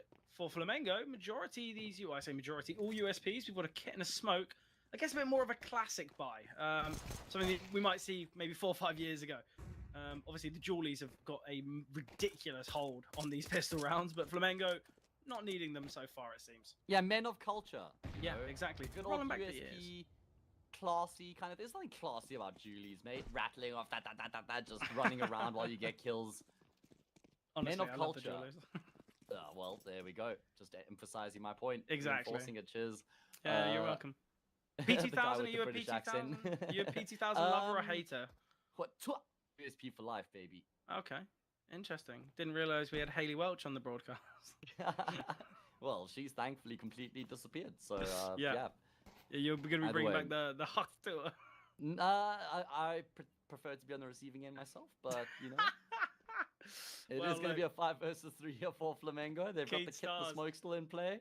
Yeah, they've been on the receiving end of some punishment here in the pistol. Yeah, they have been. Let's see. Can they find a way to make the 3v5 work? They've still got a smoke double flasher, P250 on Beast, so there could be a big moment from one of these 3 players. There could be a way back into the round. Yeah, the issue is there's no kind of flank. I feel like if maybe there was a timing on that smoke. Util's coming over, flashbang seen, Flash dropped down to 32 points of health, he will get 1. Danico playing towards triple, spots Beast emerging out of Palace, the aggression towards stairs, Ninja's now in the 1v3, needs to try and find these picks with the Glock, so chaotic! Honestly, I don't know whether he plays high sense or low sense, but that was a crazy bit of just frantic nature from Sandwich, but Flamengo do take the pistol, they go 8-3 up, and now that's where things get a little bit treacherous for Keyed Stars. Obviously, we've mentioned Keyed Stars, they're not the best of team on the T side here from Mirage, 43% win rate. Obviously, not the best of stats overall on the map. You just have to look at their most 3 recent games. They haven't been victories. Obviously, it was a close loss, and it was to Flamengo, but look, their 3 most recent games here have been against Flamengo here on Mirage. Their 3 losses in a row. Danico doesn't spot dash finds as well. What is going on?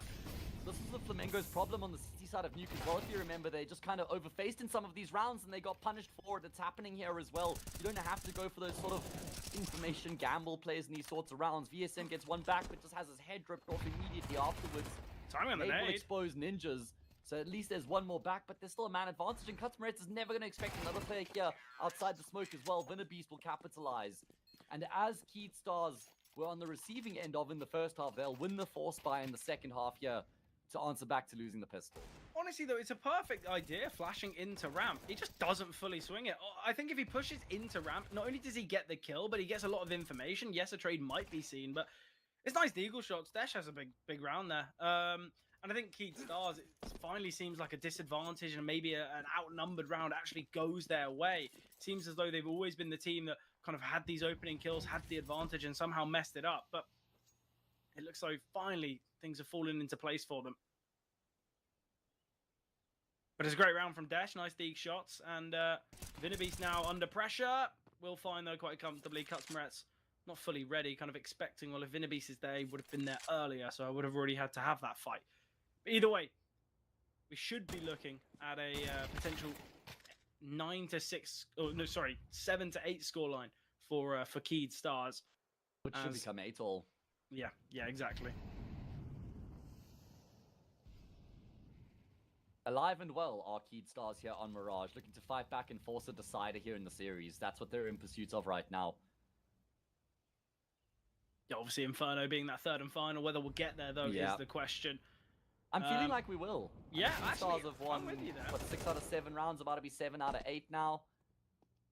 So they certainly have momentum behind them. Yeah. Do you think that's more kind of praising them or discrediting Flamengo and kind of questioning, okay, well, we've been far too overconfident, we've kind of been messing about here?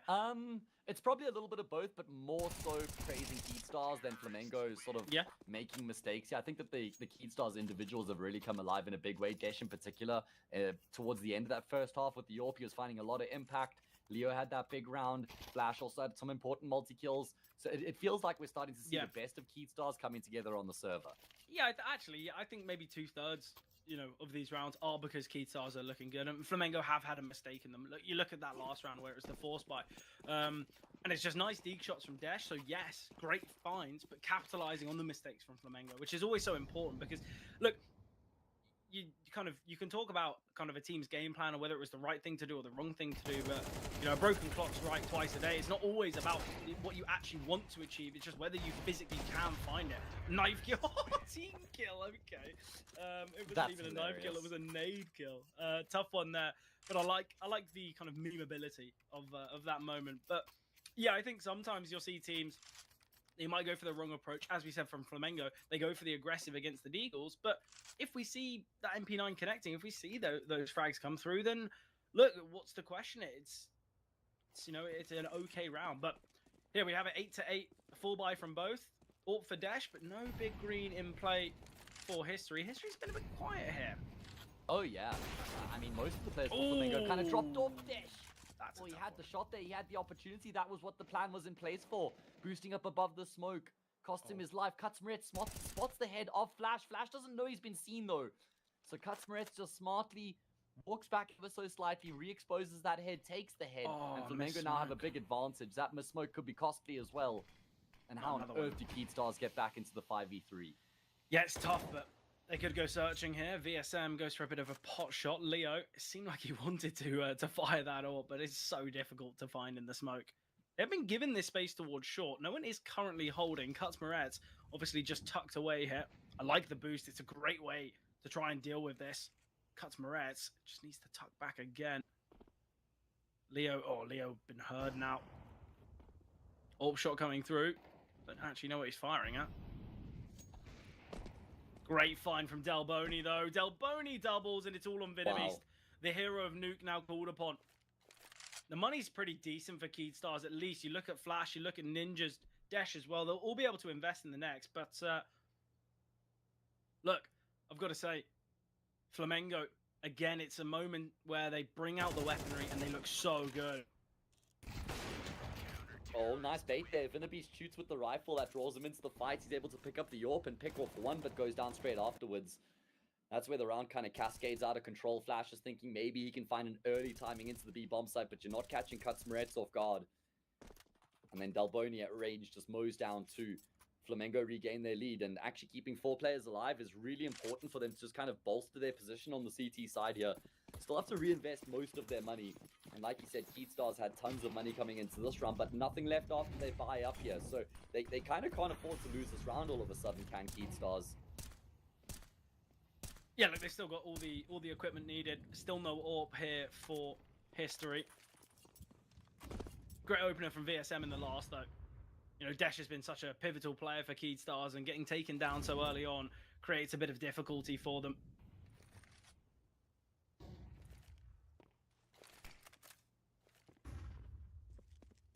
Problem is, Keystars can't afford to go into a shell just because of how important this round is. They still have to play their game. Yeah. It does look like they're just taking their time into mid here. Well, they've sent all this utility towards B. They've made it fairly obvious that B could be the end goal. And okay, yes, the bomb is moving through T-spawn towards the A-bomb site. Oh, I love the idea of this. Cutsmaret, timing the nade is good. VSM's now maneuvered back. Cutsmaret is just going to jump spot. VSM is going to get baited in so heavily here. Smoke towards top com, but Delboni in front of it. This is going to be brilliant. Flamengo are in such a good position here. VSM, he can so easily deal with this. We've still got the jump spot across. Obviously, we've got Delboni in front of this smoke, so there's still so much control. The rotations will be quite slow, but the steps are heard. Molly landing is going to completely... Well, I don't know why VSM's swinging. There is no need for him at all, but still, we're going to see these rotations before the T's confirm the bomb site, and they've got very limited utility now. 24 seconds on the clock. Danico towards Vent, but Leo will find him. Cutsmaret still alive. Spots the AWP towards Palace. There's a low HP for Venabeast. 1 bullet from Death, and that's History's who will find. And Desh now, 13 seconds. AWP in hand. He's going to have the shotgun AWP, but he gets the first trade from Cutsmaret. Flamengo, they will find victory here. They will get double digits.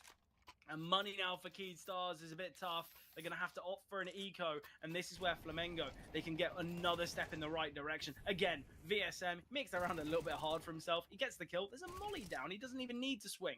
But feels like that's the only way or the best way for him to find more success in that round. Well, Kutsmaretz is the hero there because he stays alive for as long as he does, because we were even highlighting how far away the rotations were for Flamengo, but they actually still arrive courtesy of the Molly and Kutsmaretz still staying alive in time do the rotations, and that makes a big difference. And the way he just dances around the bomb site there, effortlessly picking off their opponents one by one. Oh my god, okay, Delbo, he just condemns Leo to the underworld. This is an anti-eco, and a fantastic chance for Flamengo to draw 2 rounds away from winning the series. Yeah, look, sometimes we can see these deeper positionings kind of get swarmed by the Glocks, but the fact that we've seen Leo already fall, Danico is just going to be such an overlooked angle just based on not only the positioning of history from Ticket, but also the amount of contact that we've seen already from Delboni at stairs. Danico, they're never even going to think about his positioning. Look, Delboni might be able to find all these kills before Danico's even needed me. In fact, holding towards Palace. There is an HE grenade in the hands. Danico's now going searching. Well, I want these eco frags. I need some kills. Obviously, 17 and 11. Maybe him and Delboni have a good old wager on who's going to end the game with more frags. That's what it feels like. They're both just over-fighting, over-peaking. But Danico gets the quad there. 11-8. Key Stars have always been playing chase, always one step behind Flamengo. It's tough because the only time they've had the lead was when they won that first pistol here on Mirage. That's the only time they've led in the series so far. They came close at 8-all, but Flamengo have torn ahead again. Yeah, it's tough. But look, I think we said that it's success from Keyed Stars and also some slight mistakes from Flamengo. Those mistakes have now gone. And the difference is, so have the individuals from Keyed Stars. We were saying, okay, well, players like Dash, like Leo, like Vinabeast now getting back into the game, but we still have Ninjas 5 and 15. Obviously, Ninjas had a very tough game on map 1, was one of the lower performing players, only 6 kills there.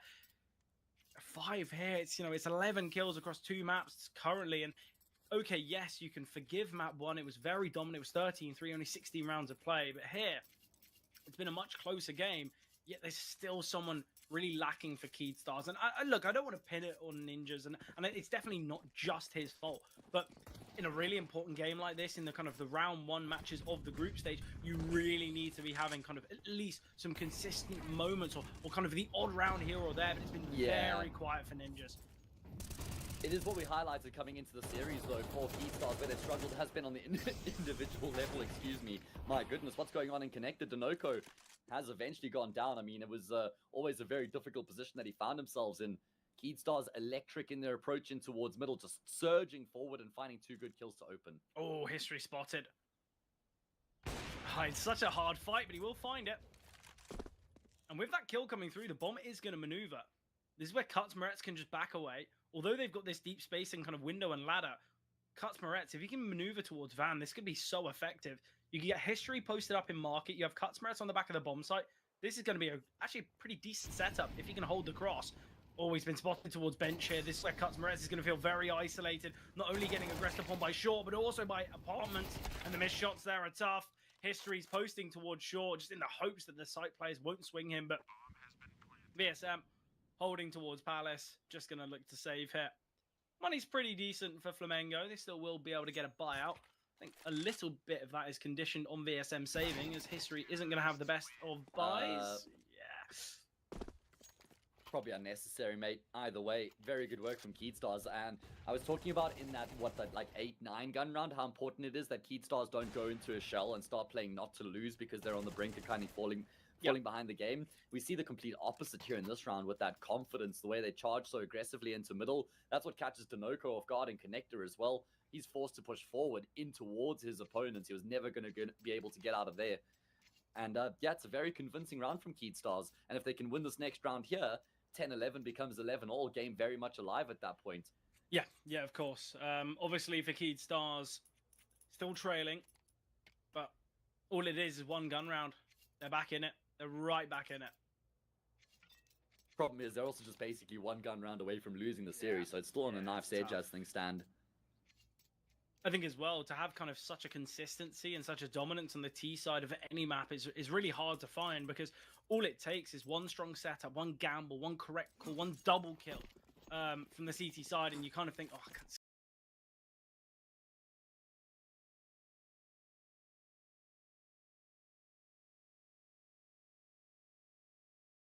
kind of the round done. So that's a real difficulty. costly factor for Danico. VSM spots out one. Delboni tucked away. History finds with the AWP while VSM on the rifle. 4 versus 3. Cuts Moretz. He finds 2. And Flash, he's spotted. Will find 1. Maneuvered here now to jungle. And as we said, all it takes is 1 round. And this could be the round that creates such a costly end. Timing. Oh, Flash points. How has he not been taken down? No ways VSM has been able to just walk away from that. Yeah, like oh my goodness. This is Counter-Strike or comedy. I feel like we got a bit of both on display a little bit in of this both, round. exactly. Yeah. Man, Look, oh man. I mean, what a crazy little battle going on in middle there between the two teams. I was surprised that Flamengo win out that battle as convincingly as they do. I guess Cuts Moretz the difference maker with his double. Well, yeah, look, it was 3v3. Cuts Moretz. Absolutely brilliant. Setup's quite good, conditioned with no flank. Obviously, Flash could already be in market. He could be here towards short. He could be obviously towards top mid.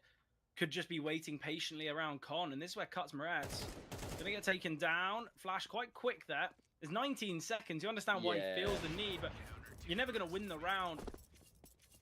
I feel like you've kind of got to take a huge gamble and play discipline, because the second he fires that bullet, there's just not enough time.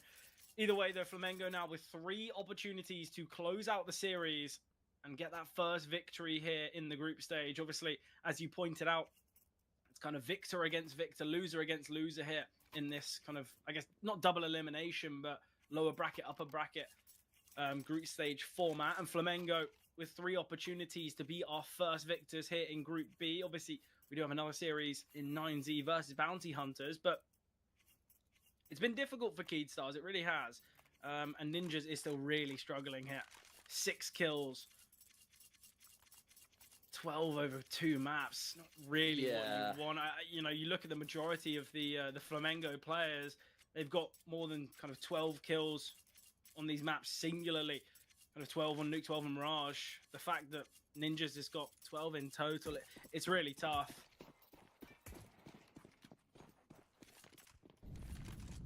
Big round though. This is kind of it. And look at the weaponry. Look at the utility. There's a Deagle. There's a Mac 10. Yes, there's an AWP in play on Dash, but he's the glass cannon. I like the lurk of this Deagle. I think Flash could make some magic happen with this Deagle. History is posted up here with the AWP. A heavy B lean here from Flamengo. Cuts Moretz might go searching here. Takes quite a lot of damage through that Molotov, but with Cuts Moretz in this deep position, now we can see some rotations come through. I don't know why History is holding this angle.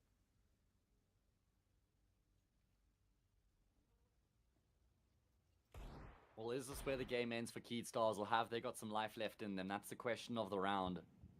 There's a minute on the clock, and they've got top mid. They don't have deep apps, and they kind of gave up that space, and they saw Cuts Moretz there as well. So they're going to have to spend a lot of time either clearing all these angles or a fair bit of utility to do it. So there's 50 seconds on the clock. It's going to be a split through B. Delboni is already through here. This is going to be an overlooked angle every day of the week. They're going to spot the smoke towards top con, assume that no one's in front of it, and with Cuts Moretz, all he needs to do is find a kill. VSM will get taken down. Vinabase actually finds Delboni. Okay, well, certainly not an overlooked angle. Leo finds Danico as well. Well, they're going to have to play for the 24th round then off Flamengo. They're going to have to save in this next round. I don't even think they really have any round loss bonus behind them. Did they only get 1,400 here? It's not even going to be a great investment at 12-10. That's even assuming they can save the AWP here. And look at Keedstars. They're already hunting. They're already searching. Oh, man. History going to have to fight for his life, and he will find that first shot. Yeah, the issue is he has no util. It's not as though he has like a molly or a smoke to slow things down. Ninjas is just going to be jiggling here, aware. The issue is the flash. He's gone. He's done. Not a chance. Shotgun AWPing. Misses the first. AWP can be saved as well. All right. Well, that is going to be 12-10. Keedstars looks to fight for another day. Honestly, I think it goes OT. I can't see it not going overtime just with the money. They're going to have, what, 3,400, 3,500 to fight with? That's what I'm saying as well, is even when they do full save, they only get 1,900 going into the next, so it's not even going to be a super convincing buy. This has got overtime written all over it. Why it is feels History... like Keedstars would somewhat deserve overtime with how they've been fighting through the map. I don't know why history's bought a P250. Okay, yeah, Oh, you mate, might don't even get me started. like, Don't what's even the get point? me started. There's Just- no point at all. I mean, that's a smoke grenade. That, Yeah. that could be, you know, the difference maker in a yeah. round where you barely have anything going for you in that following round. It could be the chance of, oh, okay, well, I can actually get out of FAMAS now or something like that. I just, Yeah. Okay, unless if he gets 4 kills with this P250, I'm not having it. There's no point.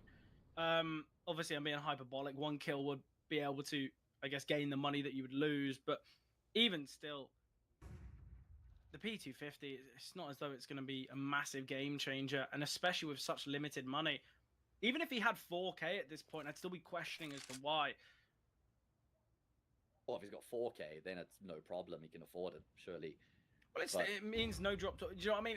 There's still so many kind of scenarios where this P250 is probably going to get nothing. And it's about the kind of expected outcome of the next. If it's kills that you want, you can still get it done with the USP. Let's see. Here we go. Can he find a kill with the P250? Oh, he should be able That's to the now. theme of the round right now. Ninjas is Behind low. broken wall. Oh, was he spotted? Maybe not, but he's going to get cleared by Flash. There we go. He finds a frag with the P2, so at least he's able to pay for it by getting that frag. Oh. And there's some more damage from Denoco. It's still fine, though, right? There's no concern for the round at large. Bomb is trying to path its way through lowers right now. Denoco, I mean, there's no Denocos here. Denoco's dropped the bomb carrier. He might be able to scoop up the orb. He has picked up the orb. Low health. This one would be better, but it doesn't matter. He's landed Denoco. There's only 9 seconds. What in God's name is happening here? Is this how it ends? This is how it ends. What the actual hell have we just witnessed? I'm kind of having to hold myself back from saying expletives because that is probably one of the most crazy rounds I've seen in Counter-Strike. Look, history. You can buy the P250 whenever you want, mate, because Danaco's USP that wasn't gets really a 4K. No, obviously not. But Danaco, he does so well. But the problem is, there's a lot of damage dealt to ninjas. Danaco then gets the player through under. I have to say, Keen Stars, they could have sat in T-spawn, all 5 of them, for the first minute and a half, and I'd still back them better than that. But it seemed like they were trying to make their way up short, and then they were like, oh, there's a player on B. We can't go B. It's a P250, guys. You've got AKs, you've got full utility. Why are we playing so scared? And again, you said, I hope that we don't see them kind of playing not to lose and playing to win. And that last round was kind of a perfect embody of that. But here we have our first victors here in Group B. Matt, what was that last round? You know what? The problem was, what was the main theme of the issues for Keystars throughout that series? It was losing rounds they should be winning where they've got advantageous situations. And that last round there was indicative of exactly that, right? Like, that's exactly what happened. It's a round in which the CTs invested $300 and their next investment is going to be MP9s and FAMASas. You win against that, you've got overtime. And they dropped the ball against a $300 investment. That is just awful for them. But like I said, it kind of embodies what the mistakes being made throughout the series were for Keystars. It's almost like tragically, poetically, just in a sort of weird way, you know? Yeah. But props to, I must say, props to Flamengo for kind of still holding on and getting the job done. I mean, it wasn't so pretty towards the end, but they still win the series 2-0. Yeah, and of course it was, Danaco and Delboni that were kind of always digging them out of these tough scenarios in these 2vx's, and of course, Danaco, it was Danaco in that last one. It was one of them, one of the two. I know it was one of them that got that amazing clutch. But obviously, as we mentioned, that is Flamengo being the victor in that game. Now, obviously, they just have to wait to find the result of the winner of 9Z against Bounty Hunters. And obviously, we've got a bit of time now, Matt. That game's kicking off in 1 hour and 10 minutes. You'll see our kind of lovely faces in about an hour or so's time for the pre-show of that one. Yeah, no, you would have gone for, a rhyming word, but starting with you. Yeah, look, I'm excited for that game. I think maybe there's a bit of a closer nature to that. I don't want to say that you look at this first game on paper and you say, okay, well, it's going to be, it should be a lot closer. Just based on recent results that they faced against each other, I expected a 2-0. We saw a 2-0. Was it how I thought it would go? Not based on that last round. Full USPs in, full buy. Kind of crazy. But look, as mentioned, we have got about 1 hour and 10 minutes, and then we'll be heading to our second series of today. It's 9Z against Bounty Hunters. But beforehand, we jump into a prolonged break.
Welcome back, everybody, for the second game of the day. We have our second Group B opening matchup now between 9Z and Bounty Hunters, and I'm joined by Mr. Fred. And, mate, I mean, it was a pretty breezy first game. I mean, first map in particular was super quick fire.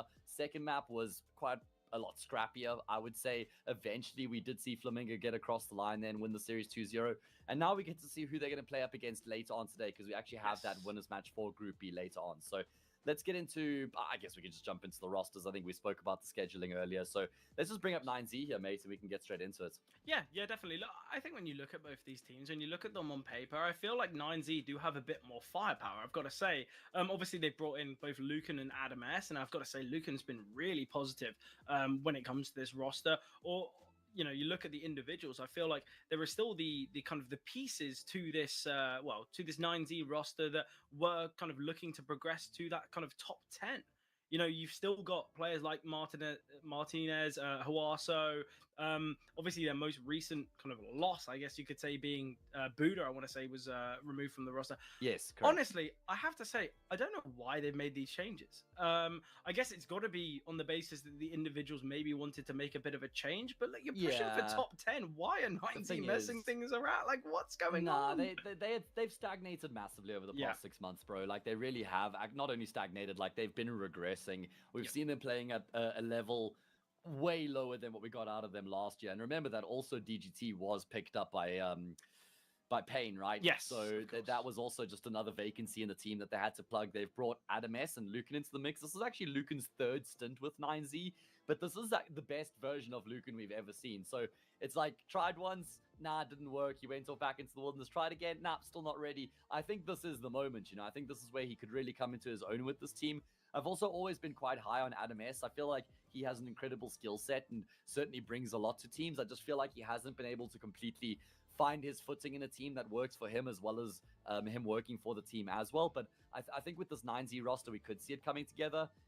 Martinez as well. I mean, he's always such an enterprising player to watch on the AWP. Huaso Peak, also just a lot of fun. Max, they've still got Max as the IGLs. There's some stability there. Course, But I think this team could work. I mean, getting back to the highs they've had previously is always going to be really tough, but this team should certainly do better than what we saw at the end of the previous 9Z roster. Yeah, obviously this is a team that have kind of made it to, or at least a name, an org, and obviously still with the same core that have made it to the top of the top. You know, they have been fighting in the kind of the top tier events, and now it's kind of like a question of, okay, yes, I'm happy that I'm getting to watch them, but it's the fact that they have made a kind of a real regression, as you've mentioned, and they are still kind of, I don't want to say struggling, but they're not battering these teams. They're not kind of looking dominant. They're not winning 2-0 in every single game. You just have to look back to Series 1. They lost to BESTIA in a 2-1 fashion. And don't get me wrong, BESTIA is still a good team, but they started off that series winning that first map 13-1, and then they lost 13-11, 13-11. It's just pretty ridiculous, I've got to say. Like, I just don't see... I don't know why we've seen such a kind of a downward trend from 9Z. Obviously, as we've said, they made positive roster changes, but in the same way, look, they're not this same 9Z roster that most of the South American talent would be scared to face now. This is a team that you can beat. They certainly are beatable. I think we are probably still holding them as the favorite tier. I don't want to say that Bounty Hunters aren't going to be able to do it, but Bounty Hunters, they're a team that a little bit, look, I don't want to say they're inconsistent, but when it comes to individuals, you've got Turtle, you've got Kaiser, who has some decent moments with the AWP. He's actually had a bit of a better performance in the last couple months, Mayan as well, but I feel like you look at the performances in some of these games, and it seems like in nearly every single series, there's just someone missing from this Bounty Hunters roster. It seems like maybe just on every series, someone's just having the day off. It's what it feels like to me. I know that sounds really negative, and it's probably horrible if they do hear it back on the broadcast, but it does seem like there's always someone who's just missing. There's always someone lacking. You just look back to the kind of recent game that they had against Flamengo. It's Freak really, really struggling. Then you see Turtle, usually the bright light of this roster, completely out of it. It's just really, really tough. Hopefully we see a strong performance from Bounty Hunters, because they are going to need all 5 players stepping up if they want to take down 9Z. Yeah, I feel like they got a group of solid players. I always feel like they're lacking some sort of a star rifler, but they do have solid riflers. Kaiser, you're right, has been popping off lately. He is the AWP IGL, and he's actually... He's a guy who's quite happy to go for that like combat AWPing kind of style, fighting on the front lines, jumping out of window or mirage, for example, and running at his opponents. But let's bring up the Veto. I think that the players are already not far from being ready to actually get into the action. So we can just kind of gloss over the Veto and then jump into the game itself. Now, Bounty Hunters have picked Ancient. That makes a lot of sense. I mean, not only is it a fantastic map for them, it's a map we've barely seen 9Z on. Yeah. Of course, we don't really know what inferences to draw about 9Z at the moment because they just haven't been playing much Counter-Strike. So we're not entirely sure where their strengths and weaknesses lie, just because they haven't been playing maps doesn't mean that they aren't good on those maps, I think is how we got to kind of go into this looking at it. And then Dust 2, actually just always been a really solid map for 9Z in particular because of how good Martineza is on that map. And then Nuke is the decider, good middle of the road map. I'd say probably leaning to 9Z, right? It is one of the maps we actually do know more about them and they've put up good results. Yeah, look, I think when you look at this kind of series on paper and when you look at kind of the vetoes, a lot of people are thinking, well, okay, Ancient hardly been played from 9Z. It is statistically the second best map when it comes to win rate for Bounty Hunters. Then we got Dust as well. That is their best win rate, 83%. But you've got to take these stats with a grain of salt because, as you say, we haven't seen all too much from 9Z. But also, I feel like 9Z, they've been fighting against different opponents, harder opponents. But I guess we'll see if the success can be seen from 9Z on Ancient or whether Bounty Hunters will secure their map pick, as that is where we're heading. Into the action we go. Let's get underway. Yeah, Bounty Hunters on Dust 2 also certainly a force to be reckoned with. In fact, it's arguably their second best map. Yeah. Could even make a case for it being their best map alongside Ancient. So that has to bode well for them. That's got to give them a good boost of confidence coming up against 9Z, who have had the choice of sides coming into Ancient. But you can see the odds. Defensive half is where they find themselves. Yeah, certainly favoring 9Z significantly. Oh, massively. Yeah. Yeah. I don't think it's... honestly, I look at the vetoes and I really don't know what to think. Oh, great find from Hawaso. That just makes things really tough. Now, Adamas is in a great position towards A main. If he finds Mayan, that is the round done. There's conflict in A main. He's got to get some help, and that's why we are seeing Freak trying to come to his aid, but Hawaso can rotate in through Temple. And yes, you found the A main player, but now you've got to deal with two on the bomb site. It gets really tough here. They've lost all of this ground. They've lost all this control, and Turtle, all that remains, 1v4, 9Z. Great start here to the pistol. But as I wanted to say, I don't think the vetoes come into effect because I think 9Z, if they take this map, we're saying, okay, well, who cares about the win rate of Dust 2 for Bounty Hunters? It's going to be lost anyway. I actually think this is going to be a game massively of individuals. If we see all 5 Bounty Hunters players step up and maybe someone's lacking on 9Z, then we can really make an argument for them. But I think we've got to wait at least for this first half to come through to get a bit of a lay of the land. Oh, absolutely. You're going to need to get the best out of Bounty Hunters in the series if they are going to stand a chance. Everybody is going to be at the top of their game. Just a little micro detail I want to highlight in the pistol. I really like, even though Adam S doesn't get a kill, he still pushes into A main. That's what forces Zoc to push the whole way through Donut to backstab A main to get the kill on Adam S. But that then creates the space for the rotator to retake control of that A bomb site for 9Z. Just a nice little detail, a nice decision there from Adam S to actually push forward and force Zoc to come all the way into A main to affect that frag. Honestly, though, outside of that made look easy. I think if Zoc doesn't help and Mayan finds that frag, it's a much more positive looking round. And maybe in moments like that, you've kind of just got to be confident that your teammate can find that frag. Because as you said, the second that Zoc goes to help, the round's done. We got 2 players out of Temple. They got a great setup for A main. Martineza. I know I'm butchering that name, but I'll give it a go again. He's dealt a fair bit of damage to Turtle already. A lot of information about where these players are going to be heading for. Hawasu as the A defender. I hate the amount of SMGs in this round. I don't know whether you're the same as me.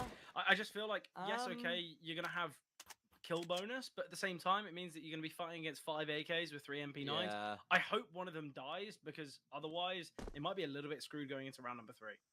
Yeah, it's certainly one of those sort of like conversations. Someone like Martineza on the MP9 makes more sense. I think Ancient CT side is one of the halves that you can kind of get away with a few extra SMGs. You can try and like fight on the front lines in Jag and Cave, maybe try and push towards the bottom of middle, but they could also be a liability. It's going to be a bonus round though, right? So let's see. I mean, the thing is, if Bounty Hunters lose to the 3 MP9s here in this round, then what sort of a picture does that paint you? Oh, right? That would be quite bleak. Yeah, they get 3 rounds with those MP9s as well if they do win this one. Obviously, I'm expecting many people to upgrade from those MP9s to AKs. But yeah, look, I feel like Ancient, especially with the kind of positioning of Cave, also A main, you can try and look to play from close there. There's certainly many positions that the MP9 can have success, but I think sometimes just too many SMGs can mean that it's turned from kind of a full buy to, as you said, a bonus, because this does look like more of a bonus round. If this was only just the one SMG, you're arguing, well, look, it's a pretty strong buy as is, but there's just 3 limitations that can be quite tough. Seems like Bounty Hunters are going to look to go for this A play. The issue is they're a little slow to do this, so we can see a rotation come through. Obviously, 2 defenders both coming from Donut. Hawaso sent the smoke, a flashbang coming over. No one blinded, but still frag found from Hawaso. Rotating now to the back of the bomb site. The lack of utility could be an issue. Max close here with the MP9. A perfect position for the SMG. So much damage dealt to the bomb carrier. Turtle gets the double. Martineza can have a lot of success, and Lucan just waiting out the smoke. And now the util's faded. The T's are going to feel completely trapped, completely isolated. Turtle nearly finding Martineza. Lucan will get Turtle though. Finally able to activate, coming through from Donut. 9Z did so well to stifle this attack the entire round through that Bounty Hunters ran out of utility. I love this. Is still winnable for Zoc though. 1v2, both of his opponents on 48 health, but you're right, they've joined up alongside one another. Martinez is going to swing from Donut. Zoc never expects that, and it guarantees the trade. Yeah, because they saw him in CT. He's expecting Templar CT every day of the week. Great decision making there from Martineza to kind of maneuver to Donut. Although Zoc does go down, it doesn't really matter. Or Lucan, sorry. It doesn't really matter because they're doubled up. The trade's going to come through, and never is he going to be expecting it. Look, the second he gets that kill, instantly to CT. But 9Z, 3-0 up, no bomb plant either, so it's not as though we're going to see some kind of hefty investment here. Obviously, there can be some Tech 9s, maybe some Deagles, some utility, but it's not as though we're going to see some hero rifles or any idea of a force. I feel like 9Z did such a good job of containing that execute in the previous round with how quickly they rotated and how much pressure they put on Bounty Hunters in the A-bomb side, because they had dumped all of their utility at Bounty Hunters, and 9Z just never gave up the control. They were fighting in and amongst the smoke grenades, breaking smokes open, peppering the smokes with the M4s. There was just so much pressure on Bounty Hunters the entire time. Yeah, and the problem is for that is that they can't really go for the bomb plant, and in doing so, they have limited utility fades, and that's where you feel really trapped. But utility has come through. Adam S trying to defend middle. Needed the smoke here from Hawaso. A little premature, but Max holding here towards Cave. Going to drop the smoke. Obviously, the idea is to try and contain. I would have much preferred that smoke to be a little bit deeper. And then obviously the players in middle might feel as though they'd be fighting a battle on 3 fronts, not just the 2. But Turtle, he's taking control towards Red Room. That is the hero rifle here, which I don't mind the idea of, but he's got to take his timing. He can't just sit static. Otherwise, what's the point of taking this space? Yeah, there's a few ways you can kind of play that position that he's been able to get himself into. You can try and take the attention away, or you can try and activate quite late and see if you can circumvent the rotations into the B-bomb site. Let's see. He is going to start to make his move. Adam S is going to come across him, but Turtle wins the gunfight. Oh my goodness, Martinez out in the open. It's now on Lucan. He does at least get the first to bring it back into an even numbers game. Trying to drop utility is brave, and he's going to get run over. It's only Huaso Peak left remaining. Bounty Hunters on course to win the eco. Look, you just need to get your gun out. I don't really know why the AWP's looking for a bit of a wider peak there. I don't know why the rifle's swinging towards ramp. All you need to do is just hold your weaponry. There's no need for util to be in hand there. Just make that round so much more kind of complicated than it needs to be.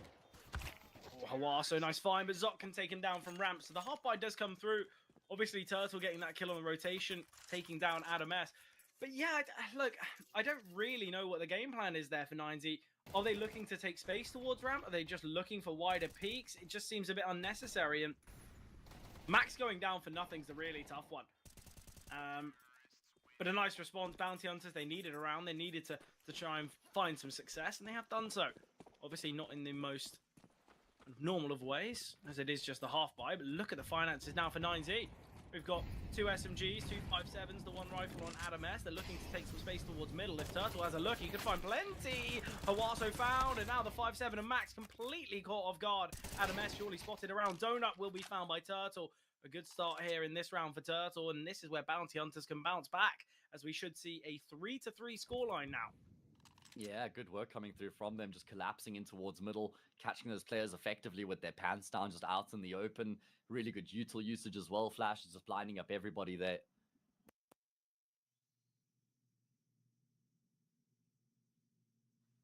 Like you say, that should lead to the 3-all scoreline pretty comfortably. And this is all born off the back of losing to the half buy, right? This is where the consequences start to take effect for 9Z. we talk about the threat potential of those kind of Tech 9 investments and how not only do you have the opportunity to deal so much financial damage, but the idea of the round success can be seen. But obviously, we do see that round go their way, which is really important. Really, really is.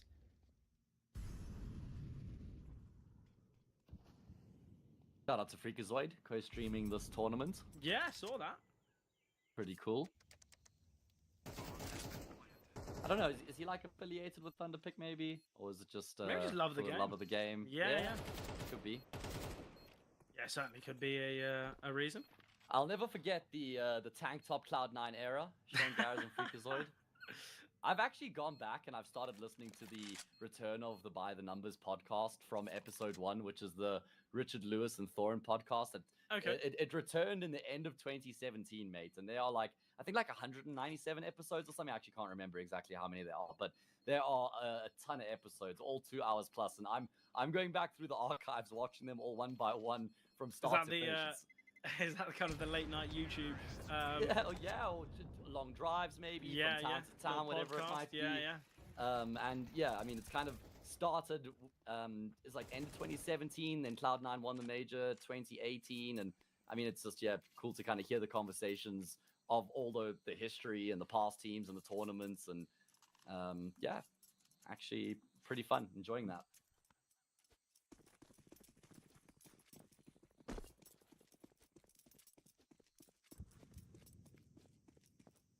Again, though, it's just going to be this eco, couple save weapons. The expectations are pretty low here from 9Z, but look, they had such a good start. It was really, really positive. They won that kind of full buy, well, I guess the full buy bounty hunters with those 3 MP9s. But again, you can see just how one round, one little mistake, losing against the Tech 9s and that one invested Galil has done, not only to kind of the trajectory of this game, but just the finances of 9Z. They're not going to have a perfect buy in the next.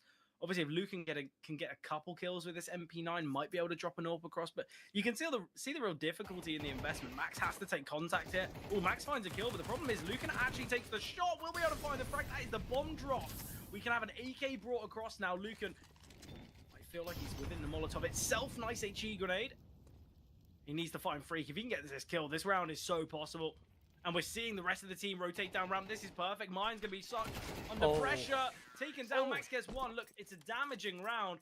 Sadly, Lucan doesn't really get much impact. Just a 1 kill found there with the MP9. Yeah, I mean, actually pretty well done there by Bounty Hunter to recover the round, considering how it was looking at one point.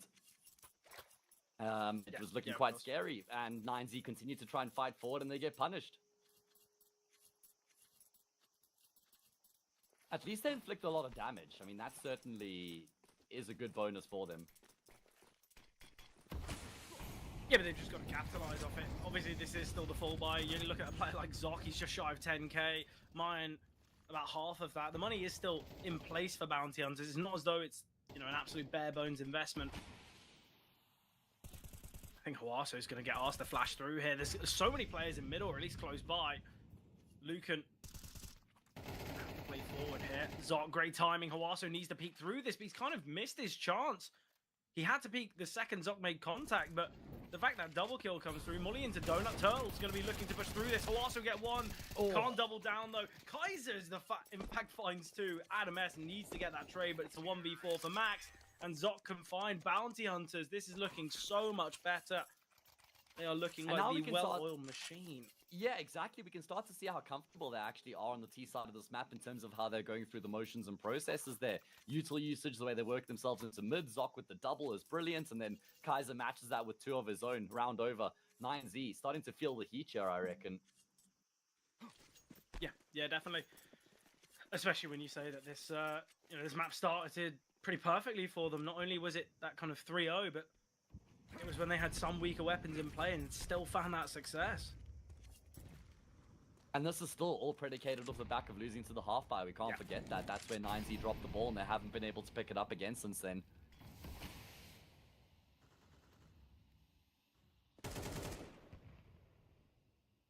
Bit of a pre-fire from Turtle.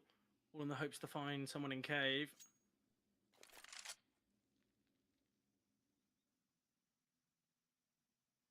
Should be a pretty successful round though for Bounty Hunters. I doubt there's going to be much going the way of 9Z here.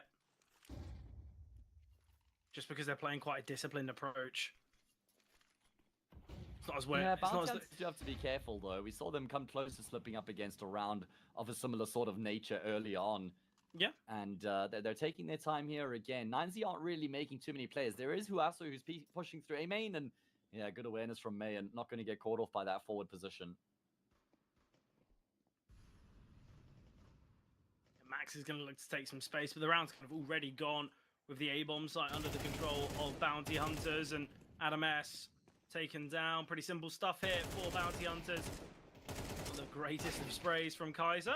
Well, that's why he's an AWPer, I guess. Look, we all have those moments.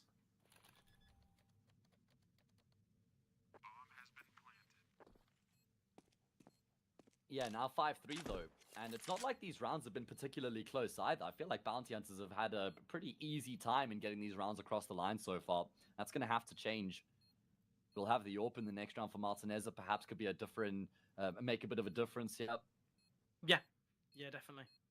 But what we do have here is a team who are in a rebuilding phase. They have a new coach as well. Something we didn't discuss is the fact that 9Z have brought Bit on as a coach, and I think that's a fantastic pickup for them. I mean, Bit is obviously a legend from the region, accomplished a huge amount through some of the other versions of the game. I think going back to 1.6 kind of thing, he really is a veteran from the region. They had Yell as their coach before, who was like, I think this was his first stint as a coach, if I'm not mistaken, which is always a bit of a gamble. Like, you never know what you're going to get out of a player who's just recently transitioned to a coach. But they've now actually brought like the traditional coach into the mix. So I am excited, but a rebuild takes time. I mean, they brought in Adam S, they brought in Luke, and it's going to take time to completely blood them into the team. And the contrast I was referring to is you've got Bounty Hunters who have actually been playing way more Counter-Strike lately. They've been obviously just getting a lot of reps under their belt, so they've got that game time. I mean, let's see, in the past 3 months, they've played, 37 maps, so maybe not as much as I was expecting, perhaps, but I still feel like they'll be more comfortable in the server with more reps behind them at the moment. Yeah, look, I think for Bounty Hunters overall, I think they are maybe a team that are going to have a little bit more, I don't want to say synergy, but maybe a bit more stability. I guess that could be a nice way to think about it. Obviously, I feel like sample size, we talk about maybe it not having the most of effect, but surely they're going to just be a bit more game ready, right? They're going to be more kind of prepared. Yeah, exactly. Sharper. Yeah. It does make a difference. And they've got their 2 best maps as well, do Bounty Hunters. Either way, Lucan will be able to affect the first blood in the round, and Martinez follows it up. Nice little 1-2 punch, and now Max gets in on the act as well. Little slide into the angle, and he collects 2.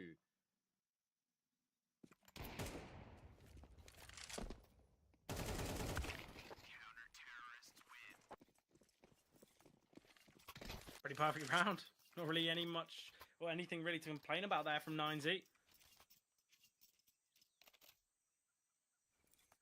Are we thinking 6-6 pretty fair? I don't feel like either team has had kind of the major one-up, the major leg up.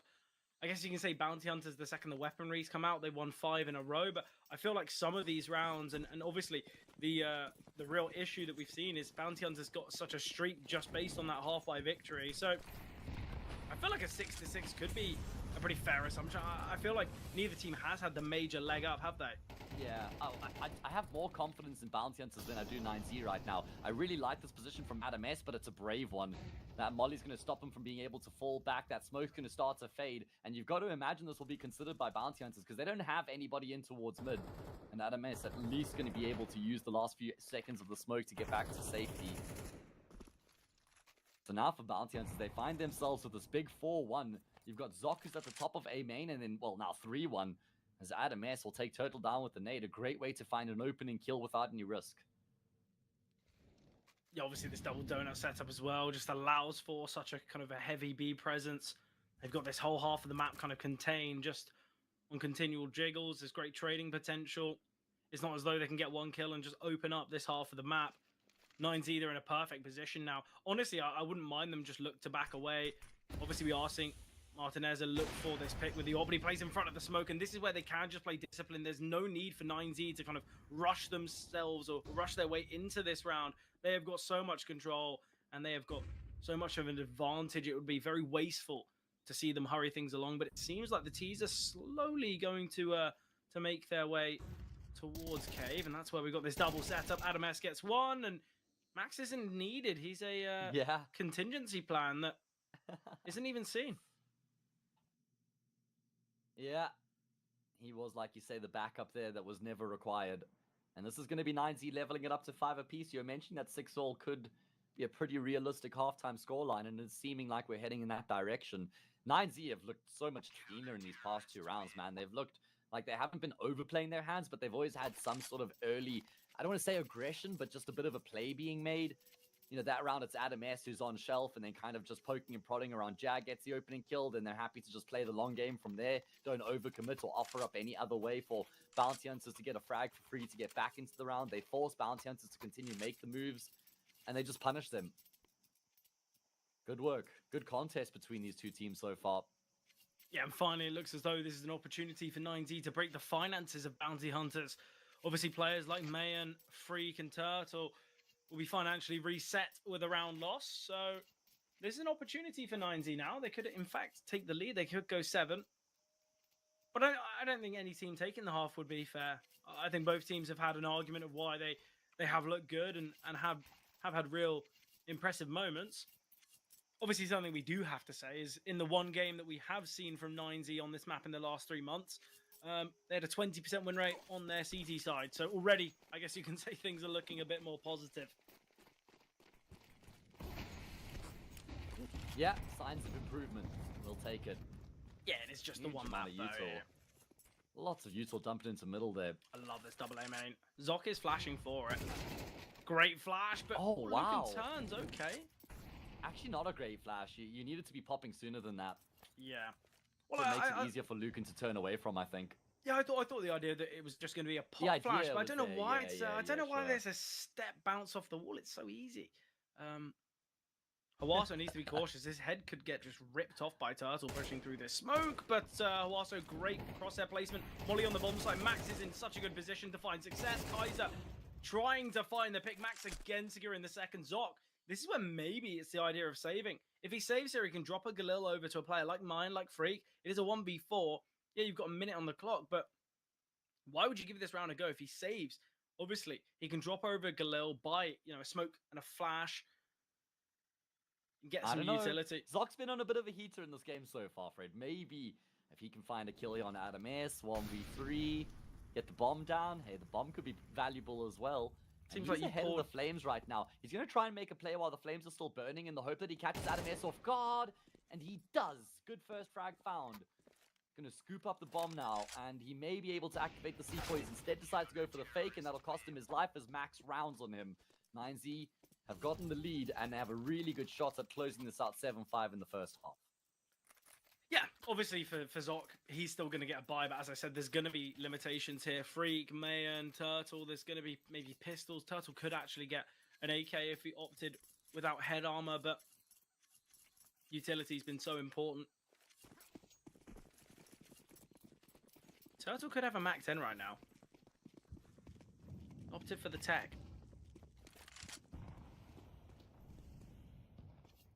It seems like a lot of players actually, if they have the option to buy the Mac 10 or the Tech 9, a lot of people still go for the Tech 9. Obviously, it's got kind of a much better range potential, I guess. But come on, the Mac 10 can't be slept on that much, can it?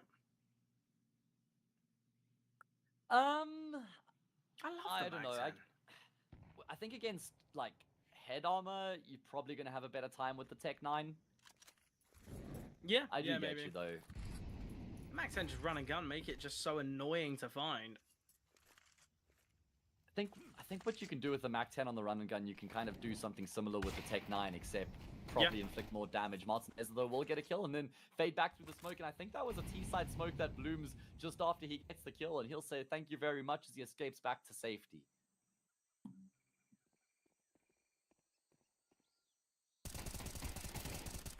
anubis, oh, that's a dirty spray transfer. Yeah, nice, that's nuts. And that kind of confirms the round. Even if a trade is seen, it's a 4 versus 2 or a 4 versus 3, it's still possible. But Lucan and Hawaso, nice finds there on the B-bomb site. 7-5, as we said. Look, 9Z, they're on the lead now. Obviously, if they win the pistol, that's where things get really scary for bounty hunters. Well, not yet, but they start to become a little bit worrying. Yeah, I mean, I think the concern there for Bounty Hunters is how the wheels kind of come off throughout the half, because they go down 3-0, they win a half investment, they then go up 5-3, and then they lose 4 rounds in a row. And it's actually not even like those rounds were particularly close. I feel like 9Z were just in complete control of all the rounds that they won there, almost like some sort of a switch up inflict. And remember, this is Bounty Hunters map pick as well, but 9Z actually come away from that first half with the lead. Let's see what they've got in store for us here on their T side, though. Spoke about how we're going to need all the individuals for Bounty Hunters to come alive if they're going to stand a chance in the series, and it's kind of what we're getting out of 9Z right now. You look at it for 9Z, everyone's contributing. Adam S maybe having a bit more of a tough time, but he had a good contribution in that last round. Key multi-kill there. I think the issue is that's a bit of a concerning sign for Bounty Hunters, I think. Yeah, Freaks 2 and 9 has had a really, really, really tough start. You know, Kaiser hasn't really had the opportunities with the big green either. Obviously, being on the T side of Ancient, we talk about Ancient being quite a tough one for AWPers. A lot of the time, they have to play pretty statically. But expectations are that Kaiser can wield the big green far more frequently here on the CT side. But pistol round, it's going to be important for Bounty Hunters. If they do lose it, that's where we are beginning that storyline of the kind of the ifs and whens of Ancient and what could happen. Again, though, I mentioned that this game kind of is conditioned on Bounty Hunters individual stepping up. Look at the space that's been taken from 9Z. Hawasa and Luke can both find picks. Important for Zoc to get one, but Adam S quick to trade. 4v2, and they're just going to save. 9Z Zoc find can't believe he's being traded from the back of cave there as soon as he gets that kill. He's like, how on earth are they already behind me? That's so quick. But it was super quick fire there from 9Z once they put the pedal to the metal. They were just all over that B bomb site. Shell shocked the defense. And that's going to be a problem now for Bounty Hunters.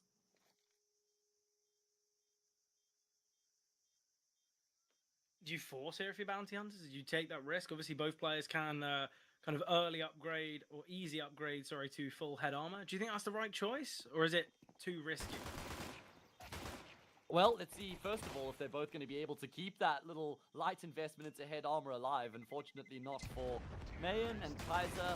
Going to fight with the Julies to see if he can at least carry them over with his Kevlar, and he will collect the kills. So that's pretty decent, you know. That means that this investment's not going to be as convincing as it would have been for 9Z otherwise. So at least something. And Kaiser, off the back of those kills, he just buys an M4. Now, the question is, does he keep the M4 even though he doesn't have head armor? I wouldn't like that, you know. I think you got to give the M4 to someone with head armor to try and get the most out of the gun, because now he's left himself vulnerable.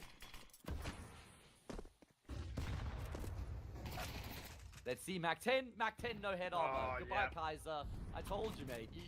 You got to get that M4 on someone who has head armor to give it the best chance at finding some sort of impact in the round. Yeah, look, I think right now, Bounty Hunters, they've opted for the risky investment. Now you've just got to go for a full gamble. If you get it wrong, then at least you've got these weapons to fight off in the next. We could very quickly be seeing a 10-5 scoreline with 9Z on their preferred half, and that's where it gets quite scary for Bounty Hunters. Oh yeah, that's certainly, it's quite concerning at this point already. 9-5 anti-eco to follow. I mean, at least it looks like they should be able to get these 4 weapons over into the next round. That'll give them something to work with. Yeah, I think Max will go for a bit of a hunt, though. I don't know why he wouldn't. It's the Mac 10 in play. Wouldn't mind it, yeah. Yeah, look, even if you go one for one from this point onwards, you know, won't be disappointed. But again, as you say, this is the issue of going for that kind of hero rifle on a head armored player. You have that real difficulty of just a Mac 10 swinging out mid and deleting. It's also moments like that where I love when teams in overtime like bring out Mac 10s and maybe the odd P90 for the gimmick. Yeah, because look, in that last round of overtime, it's not going to make much sense because if they're going to have enough money to have head armor, they're going to buy it anyway. But in that first round, you always surprise so many. I'm yet to kind of see it have that full impact, but I love the idea of it. But again, look, 9-5, they've got a 4-round lead. I guess with the fact of these 3 or 4 players saving, they can invest in another 5-7 quite comfortably. But still, it's not a great buy though, is it? Yeah, I think they'll be fine. I think we'll get a pretty good semblance of an investment in the next. They won't. Yeah, I'm not sure if they'll have the AWP. on Kaiser. I think someone might be able to drop it. They get $2,900 here, so should be able to find a way. Glass cannon at least. 9Z just going to make sure they keep the screws tight here in this round, because we saw them lose to this sort of investments in the previous half, and that's where things had kind of just gotten a little bit out of control for them. That's what kickstarted the streak of 5 for Bounty Hunters, so 9Z got to make sure that doesn't happen again early on in the second half as well. Max poking and prodding with the Mac 10 has his bell rung, and that dissuades him from committing. It looks like Turtle does want to go searching, though, coming out of his shell. Yeah, I don't mind the idea of Turtle looking to get aggressive. And look, I quite like this game plan from Bounty Hunters. They're going to refight heavily towards middle. The problem is Hawaso is here towards Shelf. Max, although he's been chipped away at, the Mac 10 is now no longer the main focus. There's these Galils towards Shelf that they need to find. And Freak, you can get that kill. You might be able to retrieve the Mac 10, but the rest of the T's are making their way up towards B. Mayan's so heavily been chipped away at, so he's not going to feel comfortable. 2 players pushing through this smoke. Okay, they do get the kill, and now Martineza is going to push towards Cave. Oh, out of the smoke. Fade. Oh my, I was worried for a second there. You had to go for a bit of a gamble if you're Mayan. You can understand it. Martinez is going to flash for Luke and going to swing off the back of it. That's going to cost him his life. Martinez decides against committing. This is getting a bit concerning. He will collect 1 more frag back to regain the advantage, and should be impossible now for Freak trying to deal with these 2 remaining players, and Martinez is just going to seal the deal. So it does come a bit closer than what 9Z would have liked, but they get across the line up to double digits and just 3 rounds away from winning their opponent's pick. Yeah, look, this is a real positive start for 9Z's D side. Obviously, Bounty Hunters is now their kind of first real full buy. But without it, it could come down to a 7-round deficit, needing all 7 for Bounty Hunters. This is kind of a must-win round. Obviously, the backs aren't against the wall. It's not as though map 1 will be lost if they do lose here, but kind of near perfect Counter-Strike will need to be seen if otherwise. So, a lot of weight, a lot of pressure on this round. Timing on the flash looks good. Max is going to push through. Mayan under pressure, not fully blinded. How have they not traded him? Okay, Mayan gets a free double. Adam S will take down Turtle, but man advantage, I was going to say still huge in the way, but yeah, Martinez, great aggression here towards B. Is still very much wanting to deal with Cave. He spotted Zoc, and this would just take CT. You've got all of this control. Why are you looking to take this fight in Cave? Well, finally, he's going to have to show some respect to his opponents. I'm happy that Lucan's taken. I'm happy Lucan's taken CT. Yeah. Bombs planted for him as well. Yeah. No kit in play. Keep that in mind. Plenty utility. They're gonna try and... Oh no. I like it. No, honestly, I'm all for this. They don't have a kit. They just have the 1 smoke. They have no information of these remaining players. Bounty Hunters. The amount of time, honestly, Matt, you know, this is my 4th best of 3 of the day, right? Yeah. The amount of rounds I've seen teams go for this, they lose, and it messes up their finances for the rest of the game. Right, yeah. I am so happy that finally a team has decided to play the numbers. How do you feel about Zoc hanging around and dying then? Oh, I think that's stupid, but it doesn't matter. At least the main front is saved. Look, you can see Kaiser and Mindbook drop.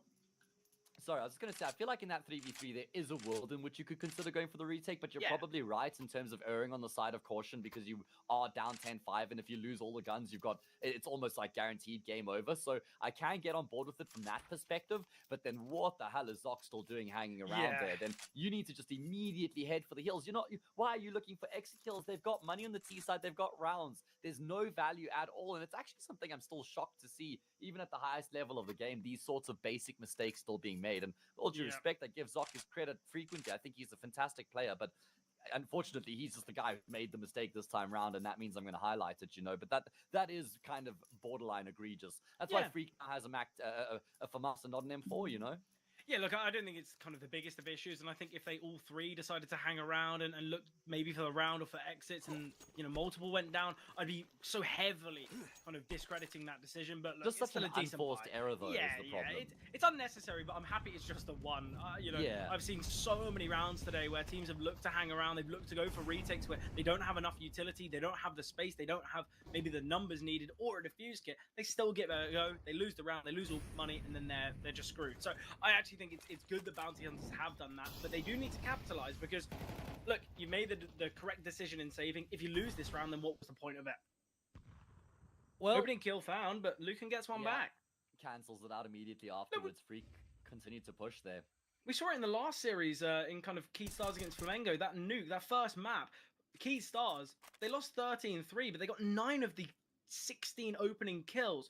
I feel like this game might be a little bit similar. I feel like Bounty Hunters have had so many opening kills, but they just haven't really converted the rounds off of it. This could be a bloodbath in ramp. It's going to be a double ramp push.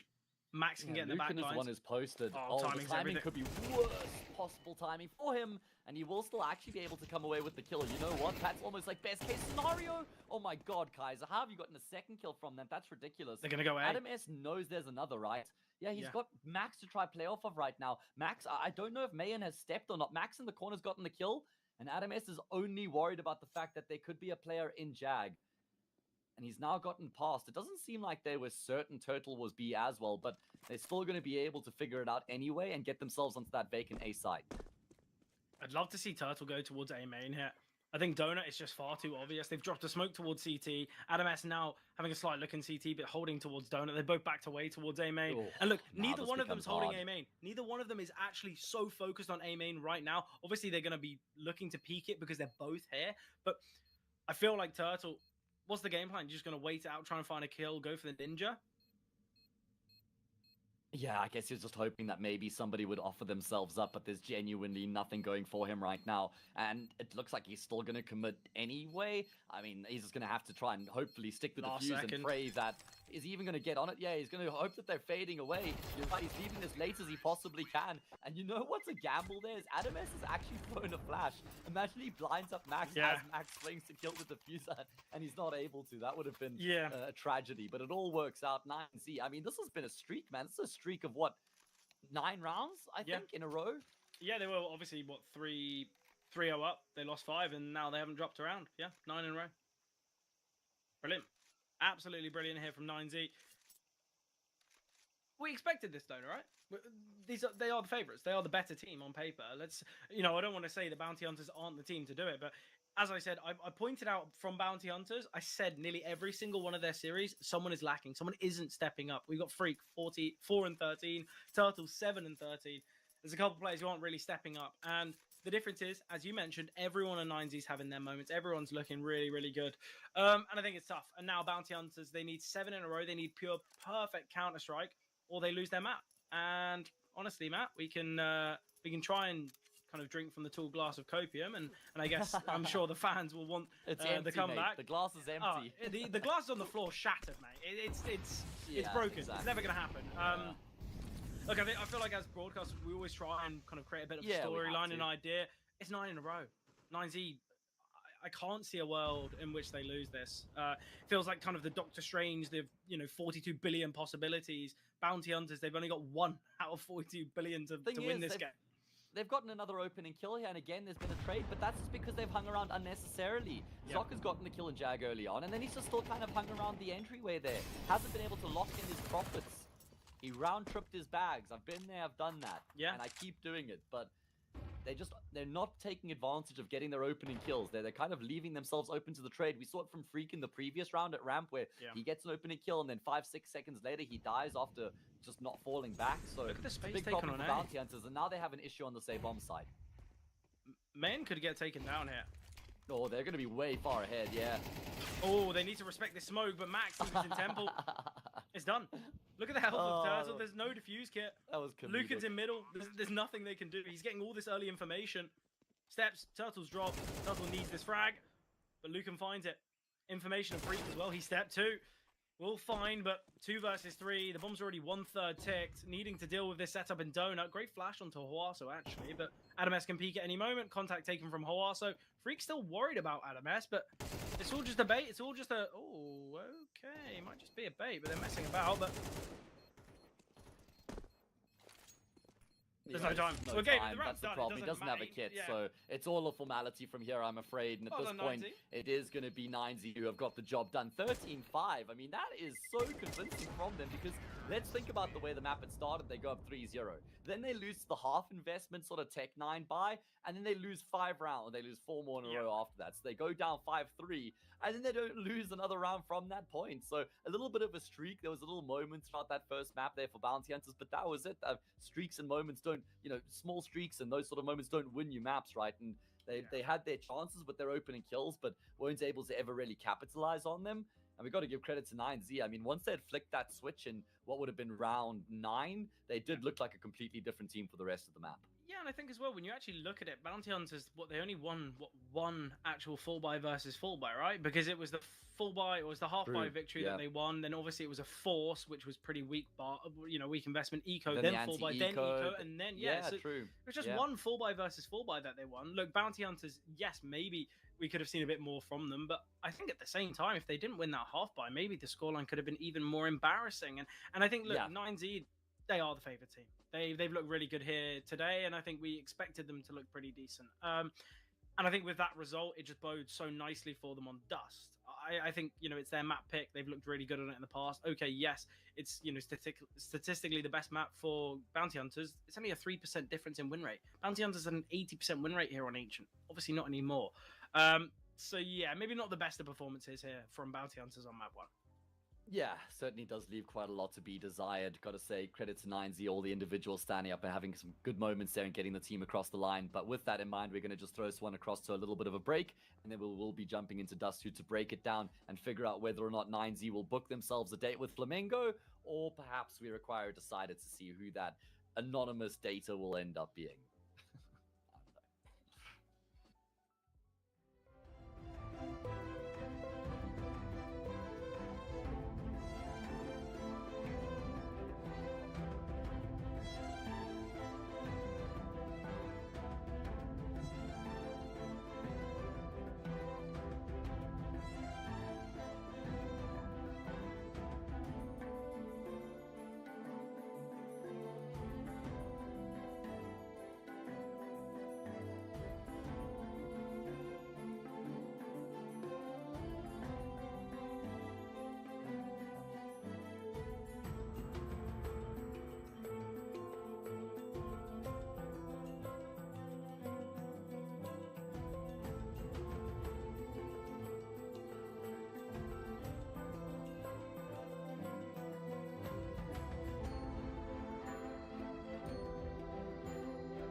Map 2 of the second game of the day about to get underway. It's 9Z's pick, and also they currently lead the series 1-0 after a convincing win on Ancient, 13-5. And in and amongst the 5 rounds, Bounty Hunters won. Fred with the keen eye picked up that only one of those was a gun round. So there's actually quite a big disparity between the two teams on the previous map. And, well, for Bounty Hunter's sake, hopefully that won't be the case here on Dust 2 as well. Yeah, obviously, again, maybe not as drastic as the previous game where it was kind of 13-3, yet more opening kills, but still 8 rounds in which Bounty Hunters found that opening pick. But you touched upon it. It seemed like Bounty Hunters, they were very much kind of sticking around in the action when they didn't need to. But we see some action unfolding already towards shore. Hawaso aware of that elevated angle. Lucan finds one while flying through the air, finding Freak, and now it's a 3 versus 5 scenario. Things have gotten a bit touchy, a bit difficult here. Yeah, the problem is, even though it's 5v3, it's not like they guaranteed any bomb site just yet. They are going to just force their way into this B bomb site, though. Mayan gets overwhelmed. Just so much pressure ramping up on that B bomb site. Turtle gets destroyed. Lucan is just on a number here in this pistol, man. A brilliant triple kill coming through from him. And what a blistering start to Dust 2 here for 9Z as well. I mean, remember, we had a lot of question marks over 9Z going into Ancient because they'd only played the map once in the past 3 months. Dust 2 is the one that we had the confidence in, and then Dust 2 was the known quantity. And they, loving life here in the pistol. Yeah, obviously 9Z, they played it 5 times in the last couple months. Obviously, they've won it 3 times, but the 2 losses have been 13-11s, as close as it gets, really. Who did they lose to? It was to Crew and Imperial, 2 top-tier teams right in this region. Yeah, you know, these are not... Yeah. Obviously, we do have to say, you know, the win rate's still really, really good for the side of Bounty Hunters as well. Who have they beaten? Any big names? Odic, I guess. Okay, but yeah, I'll take that's Odic. It's not like Imperial, is it? But it's still pretty decent, right? It's a decent skull. Yeah, exactly. It was 13-4 actually against Odic, so very dominant. I think this is going to be a banger. I think this map should have still that same kind of idea of threat, but the issue is Bounty Hunters 4x versus 4x, they look very poor, and that's something that can't really be featuring here. They've got to kind of really look dominant. Hawaso can drop the molly. He just gets himself out of there. I really like that discipline as well. You can see against these eco rounds, look, however disciplined, however mature, however kind of mentally strong these players are, they hear the USPs and they're just thinking, ooh, tasty kills. Let me stat pad real quick. But I like that Hawaso just backs away. It's the right decision. And he's going to find plenty of kills here, at least you'd assume, as the CTs make their way through now. Flashbang comes over the top. Oh, that's the Galil for you. Yeah, he lost control. It's just too many bullets. Yeah, too many bullets, too many players in his screen. Lucan not going to have that same sort of problem, though. It's another triple kill here for him. Back-to-back triple kills for Lucan to open up on Dust 2. And you know what? I much prefer seeing the force buy into the eco on the CT side of Dust 2 if you lose the pistol, because I feel like you need that AWP so badly in your first gun round on the CT side of this map, because if you lose this gun round here, it feels like you've just been massively delayed in actually getting that AWP out. Kaiser, a very strong AWPer as well. Let's see if they can get it done here with the rifles, but I like rolling the dice with the force buy, scouts, upgraded pistols, and then the eco into the buy, but they've opted for the earlier investment. Let's see if it's going to work out. Honestly, I had this conversation with Nexus the other day. He was kind of very against that second round force on the CT side of Dust, but I'm so happy you've kind of not only had that similar out view as I do, but also the scouts and the deagles. These are weapons that are kind of made for Dust 2. You know, you can have 2 scouts, 3 deagles. Yeah. And look, I feel like when you look at some maps, maybe you're like your Ancients of the world, Anubis, where, okay, yeah, you're not going to have the longest of sight lines. Obviously, there is Canals, which obviously, you know, it certainly has the opportunity for the deagle. But Dust 2 is literally just the long-range map, right? Every single engagement, very rare, apart from the kind of the conflict in lower tunnels or maybe this kind of aggression towards shore. But it is very long-range duels. And also, because rotations can generally be quite slow, this is a map where the deagles can look really, really good, especially on that T side. You know, you find a pick towards B and bang, that's the round over. That was always the thought process, like you say. Just chip away with the scouts and then find the frags with the pistols to finish them off. Either way, look at the pressure on the B bomb site. Hawaso peeked. That is a monumental kill onto Freakin'. He's gotten the frag on Mayan as well. He's just done it all here in this round. Gonna have to How be low safe. they are. Yeah, obviously this is unconfirmed damage, and Yes, we exactly. know how difficult the B bomb site is to retake. Notorious for its difficulties for the CTs. I think we're gonna see a lot of 4v4, 5v5, 3v3 saves that occur from the CTs, because whether they got the util, whether they got the kits, whether they got the damage, we know how difficult that bomb site can be. But obviously 3-0 start now for 9Z, quite reminiscent of what we saw in the last. I actually hope we don't see a force from Bounty Hunter or an investment around this. I think in rounds like this, okay, yes, Kaiser, Turtle, they can drop rifles across. I actually think it's much better to hedge your bets in rounds like this. Just get some deagles around the M4s, because then you've got what? Upgraded pistols and full rifles, and even if you lose, you've still got a full buy. You've got the AWP in play. So I think if they invest around this, I think a lot of teams would look to buy in this. You can drop 2 rifles across. You're going to have a pretty decent buy overall. But have some faith in your pistols. Have some faith in the rifles, because even if things do go wrong, you're going to be getting the AWPs in the next. So I hope they don't drop, actually. I know maybe it's kind of a differing of opinion to most. It kind of gives you 2 goes at it. I'm on your side, because if you just don't invest here, you still have 3 rifles to work with in the round. You've still got firepower behind you, and then you guarantee the full buy in the next round as well. Yeah. So I think that's probably that's the most conservative approach, is just saving here, guaranteeing the AWP in the next, and not just spending all your money here to plug the gaps around these 3 guns. And it looks like they have a similar sort of school of thought to you and I. Yeah, well, I think when you look at it, kind of look at these buys over kind of the span of the next 3 rounds. They go for the full buy. Let's say they lose, then it's a half buy, and then it's a full buy again.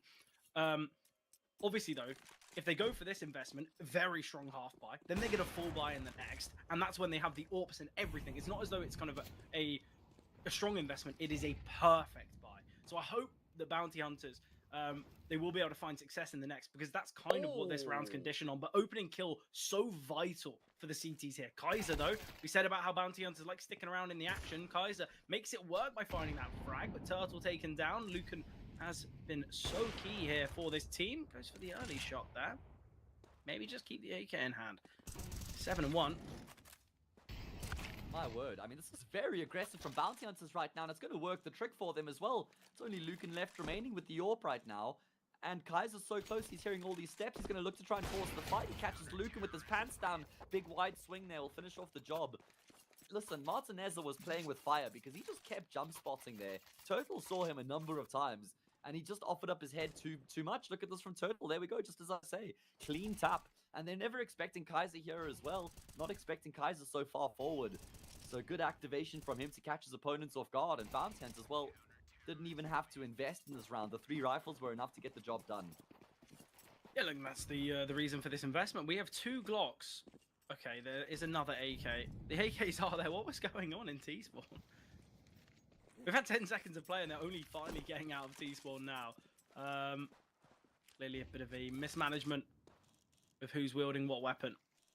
But again, look what they've gained from it. Look at the money that's in the reserve. It means that there's going to be a buy in the next for Bounty Hunters, regardless of outcome. Yet for 9Z, finances completely shattered. And this is kind of the second-hand value of that round. We were talking about the hypotheticals of if you lose it, you can still get a perfect buy. But if you win, look at the successes they gain of it. They're going to bridge the gap massively between 9Z now. Yeah, if they can win this round, they certainly will. That is the opportunity that presents itself. And look at how well set up they are to deal with this B split as well. 2 players hard committed to the B bomb side, and you've got a player on ramp dealing with middle. So Bounty Hunters very well set up to kind of deal with what's coming their way. Although after getting the frag on Huaso, it does look like 9Z might kind of change up their approach. Yeah, but obviously they can opt for such a kind of a heavy B/middle lean, because we've got the AWP on Kaiser. You can just play from Kai, you can hold towards short. Obviously that mid to B smoke will come through, but it doesn't really matter. There's a triple B setup. If they can't contain or get kind of kills, then what was the point of this setup? It is going to be this play through A, though. Lucan finding Turtle towards long. This is where now Kaiser's going to feel very isolated. Flashed off the angle in long, fully blinded. He is playing tucked to the right-hand side wall, so it's not as though he's going to feel any threat from the A bomb site currently. Kaiser reposting. He's so assuming that Lucan has just backed away, and Lucan gets a freebie. Now man advantage here for 9Z. There's limited time, but they drop the Molotov. Molly on the bomb site, though. There's 11 seconds for them to work with. Still yet to get the digits in, but the nade won't take him down. Nade won't even land close enough. Quick there is Freak, though, from short. Adam S going to feel very isolated on the bomb site. There's a flank coming through from Lucan, but with Zoc finding Martinezza, this gets really tough for Adam S. Lucan needs to hurry things along. Oh, with Adam S finding that kill, it baits Lucan in even more, but we need to see Adam S find that frag. Miss spray from Lucan. He will get the kill, though. Elevated angle now from May, and he's low HP, but he finds the kill. I believe there's enough time for the defuse as well. Plenty. And Bounty Hunters, they will find that round. But again, what's happening on the A bomb site? There's two big questions in that round there. The first one is, why has Adam S decided to swing so far forward? I get the thinking is that they're never going to expect that play, but it's just not necessary to make a play there. That's just trying to forcefully finish off the round, especially when he has Lucan who's on catwalk that he can play off of. And the second mistake in the round is Max is on short. He's looking A. He's not watching his back. They had full A side control at that moment. He gets flanked out because he's actually just got that tunnel vision. If he was looking behind him, he would have stood a much better chance of winning out that gunfight, and then they guaranteed to win the round. So those were the two key mistakes from 9Z. Yeah, obviously as well. It's the fact that Adam S gets that kill towards short. If anything, is going to bait Lucan in so much more. But as you say, it goes down to a 2-on-2. Maybe just, I don't want to say a lack of communication, but maybe there's that in tandem with a lack of trust. I don't really know why you would look to fight so heavily. He can just sit on the bomb site and they win that round. Still though, 9Z, they are in the lead. It is just the half by here, so we should see a third found from Bounty Hunters. And look, it's becoming a much more exciting game. Nade of the smoke, Kaiser, oh, he misses the nade of the smoke, but he finds a kill with it. Okay. Mayan aggressing from window. Not the greatest of sprays, so Max, sorry, can capitalize. Zok will find Max again. Okay. Some kills are just being gifted to him. Yeah. There we go. It's still 3 survivors. It's not as though the money is going to be a big problem here for Bounty Hunters either. You can see the finances on players like Kaiser, like Zok, like Mayan. Do we like the double AWP? Love it. Big fan. I think it's fantastic on the CT side of Dust 2. Rarely comes to the table. These days, they've got a lot of money behind them as well. So if it doesn't work, they can just go back to the single AWP setup. And I think it's a good kind of like variation to bring to the table in the middle of half here as well. Could catch 9Z off guard. Good tag on Freak on the cross though. Not the first time Martinez has hit that tag either. Yeah, look, I actually think the double AWP, a lot of the time you see it feature in that kind of first round of overtime when finances are so stable, but the double AWP can work out so nicely. They've seen Kaiser in middle, they've dealt damage to him as well. They're never going to expect an AWP here. Mayan gets a freebie, no trade possible, can now back away. They're looking at a 5 versus 3 scenario. Okay, yes, Freak and Kaiser have been chipped away at, and this is maybe where you'd like to drop that AWP to Freak, but yeah, Zok's taken all of this positive space, and if Max looks to try and find kind of a route back into middle, he's going to be taken down by Zok, but there's nothing they can do. They can't back away towards mid. Okay, yes, there's the slight chance that there was a timing of going towards T-spawn because Zok is still tucked away. They can actually back out of long, and that's why we are seeing Kaiser a little bit worried here, but the AWP's still in play. Man on the back of the bomb site. There is going to be a flash coming through, but it doesn't matter, man. Not blinded by it.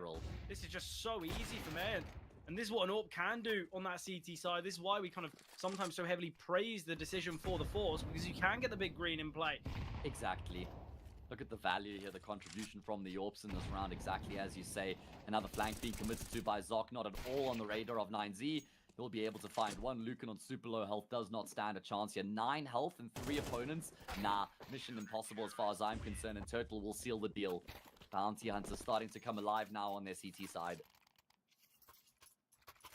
That's the lead found and an expected 5th to follow. So I guess the successes of 9Z have fallen a little bit away. Obviously, this is the kind of exact same showing as what we saw in Ancient. First 3 rounds going the way of 9Z. 5 in a row for Bounty Hunters.